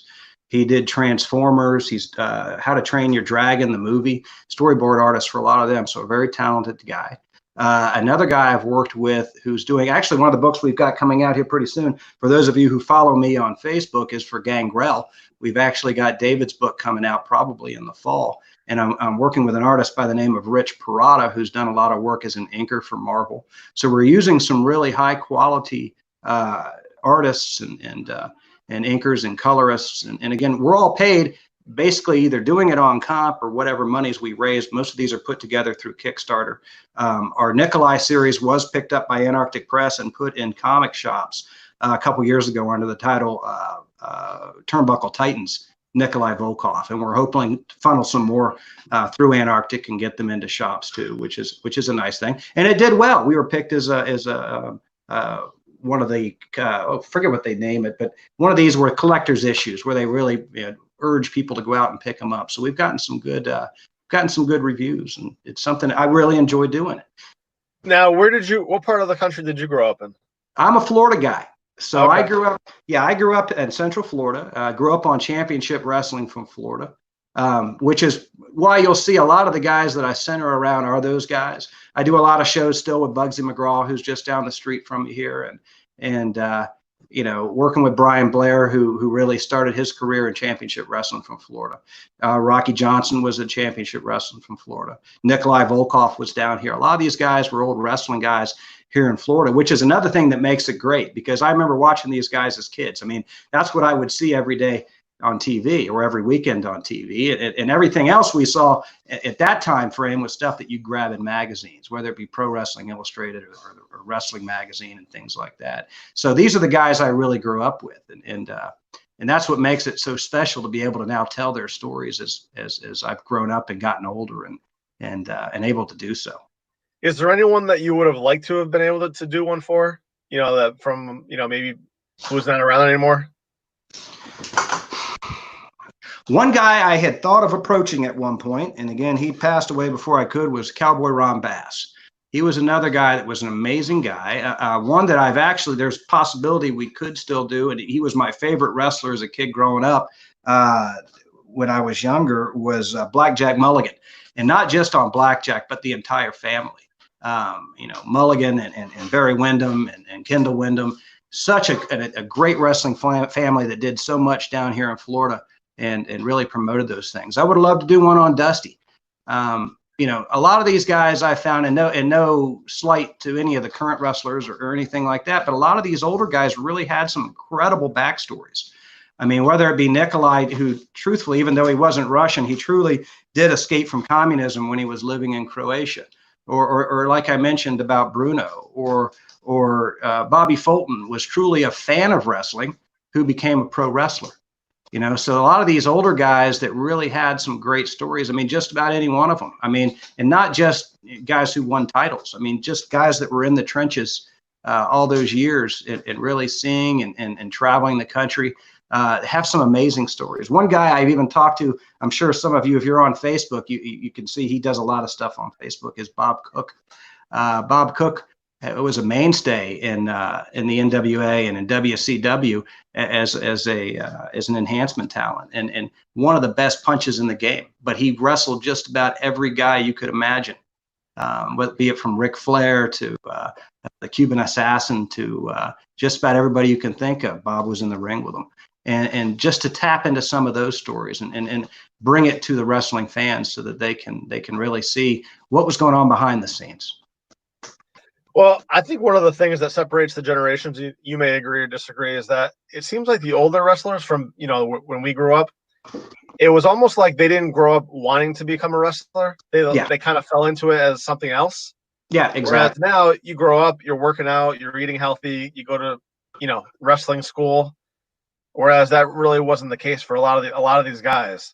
Yeah, a lot of the guys nowadays are kind of groomed for it. I mean, even if you look at guys like Outback Jack, I mean, the guy was a military guy. He was a military guy in Australia. Another great guy. He's a guy that's approached me about doing books too. I mean, a lot of the guys, old football players, or Billy Gunn was for those who don't know, he was a rodeo guy. You know, he was on the rodeo circuit before he ever became a pro wrestler. So, yeah, I mean, there's so many amazing stories of some of these older guys that wrestling wasn't their first career. It's something, I mean, there's the families where people are born into it, but a lot of the older guys, like you said yourself, they kind of found their way into wrestling or from other things, whether it be as Olympic athletes, or whether it be as football players, or whether it be as just old military guys, or just basic tough guys that got in the ring and really made something out of it. That's why Bobby Fulton's story is such an amazing one. I mean, that guy, funny story about he was about 15 years old when he started working, setting up rings and such up in Ohio. And at 17, he went out and got himself a pair of boots and showed up to a match. And they said, "Are you ready to get in the ring?" And he goes, "Well, I'm not 18. He goes, "You're 18 tonight." So he goes to run out to the ring, but nobody told him it was a work. And they also didn't tell the 22-year-old guy who was heading down the ring to face him that it was a work either. They just let him charge into the ring, and they started beating the hell out of each other. Said it was the longest 5 minutes of his life, and also the most fun 5 minutes of his life. And he walked out of the ring with $15 and a broken nose and a bunch of other beats and bruises all over his body. But he was a pro wrestler, you know. So things were a little bit different back in the old days. So how long does it take you typically to write one of these comics? You know, after you first meet somebody and the publishing and all that, how's that work? Yeah, well, it really depends, because we've got quite a long lineup now of guys that we've enlisted. So from signing until completion can be a good amount of time. But once we start the interview process, I usually end up spending about 3 to 4 hours of interviews with these guys. And I heard some questions on the past days about, do I have a set list of questions that I ask? Well, that's a yes and no. I mean, I do have some basic questions that I ask, but a lot of times I just make it a free-for-all for them to just start talking. And I just start jotting things down, finding out what their favorite matches were, the most influential matches, important parts of their career, which their matches that they consider the most important may not be the ones that we as fans consider the most important. But once we get those things down, a script is written. I'll then submit it to the wrestler to approve. Once a wrestler's approved it, which is usually fairly quick, I get it off to the artist, and then it falls in the artist's hands. And every artist is a little bit different, but the guys that I'm working with now are actually fairly quick. I mean, Del Barris can put a book together, generally speaking, in about a month, pretty easily with pencils and inks. It goes off to a colorist who usually averages about a day or two to get, per couple of pages. They can kick those pages out pretty quickly. Then we get it lettered. Then we take it to, for those of you who are unaware, to a crowdfunding site. We use Kickstarter, and on Kickstarter we allow the fans basically to pre-purchase the books. Yeah, they can get autographed copies from the wrestlers. They can get other autographed memorabilia, and that's how we initially get the books out. Of course, the books are also available at conventions and available on our website. Some of them, as I mentioned, we have made available into comic stores once we hooked up with Antarctic Press, in particular with Nikolai Volkov's. So, a lot of times once we actually start the writing process, probably about 2 months until we get to Kickstarter. And then the Kickstarter usually runs probably about 3 weeks, and then we're about another month out from when we get them in people's hands. So that's a pretty quick turnaround, really. Yeah, that's not too bad. Yeah. Steve wants you to know that he's a huge Ron Bass fan. Yeah. Here's how I met Ron Bass. Actually, another pretty cool story. I got his phone number from someone, and I gave him a call, just started chatting with him, and he told me, "I don't like talking on the phone. Let's meet for coffee." So he actually met me at a McDonald's just outside of Lakeland, and we sat there for about 4 hours just talking wrestling. What an amazing guy he was. And that's pretty cool. Yeah, from there we ended up doing a couple of shows together before he passed away, but a really cool guy. Really cool guy. See, John Dyson wants to know, what about Dutch Mantel? Is that someone that you would think about doing one with? Yeah, I definitely would. And I did a show with Dutch in Tampa, or actually in Lutz. It was CWF Fan Fest. I don't know if you've heard of that before. It's one that is put together, I think, about 2 or 3 times a year, twice a year maybe. And they get all the old CWF guys together, and they pack them all into a hotel for a one-day show. And I did one with him probably about 6 months ago. Him, Barry Windham, J.J. Dillon, a bunch of Rocky was with me there, Luke Williams. and we all sit and meet with the fans and such. And I did talk to Dutch about it. And it's something we may work on down the road. As I mentioned before, we've probably got about 10 more people in line that we haven't even got to yet. So I kind of always explain to these guys, I got to get through that lineup first. But there's a long list of people I would love to work with, and I'm sure we will. And we've talked to Nikita Koloff's another guy we've been talking to, Thunder Rosa, who's your current NWA World's Women's Champion. We've talked to her recently about doing something, and Brian Knobs, another guy I've been talking to about getting something done too. So we got a lot of them hopefully on the horizon. So are you still practicing attorney, or is this it? Yeah, I still am. Yeah, this is kind of like a nighttime weekend thing. It keeps me pretty busy. I've always one of those guys that had a hard time falling asleep. So this definitely fills those awake hours, you know. And I'll tell you, it's pretty cool. Kind of like Michael was getting into. It's pretty cool to get a call on your birthday or Christmas from a Terry Funk, or it used to be from a Rocky Johnson or something like that. Just you know, guys that I never would have imagined as a kid I even have a chance to see, to have them, be able to call them a friend now, you know. Right. Yeah, no, that is pretty great. And I know a lot of these guys, you know, are actually really nice to talk to. So yeah, that is pretty cool. Really are great people. One thing I would like to plug, because I don't know how much time I got left on here. One thing I do want to plug is in about I think it's 2 weeks from today, May 17, we're going to be launching, it's a little over 180 pages long. It's the comic book Encyclopedia of Professional Wrestling. And it's going to include about 10 of the books that we'd previously done with a bunch of encyclopedic inserts. So it'll have everybody from Brian Blair to Brunzell, Lanny Poffo, Bruno, Nikolai, Ricky Morton, Jake Hager. God, it's going to have a lot of stuff in there. Nikolai, all those guys. So Bobby Fulton. So if that's something somebody's interested in, I know they were going to put the link on here where you can pre-order that.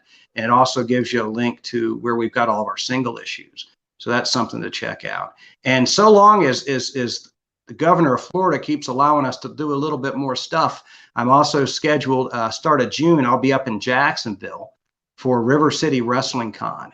It's going to be a great chance. These guys are going to be getting back out again. I'll be there with Kurt Angle, Mick Foley, Abdullah the Butcher, the Steiners, Lex Luger. There's going to be a good crew up there. Wow. So the comic book encyclopedia, is that going to be 10 of the comics that you've already done all in one book? All in one book, and we got a pretty good cover price at $24.99, so it's pretty affordable. Yeah, and, that sounds like a great value.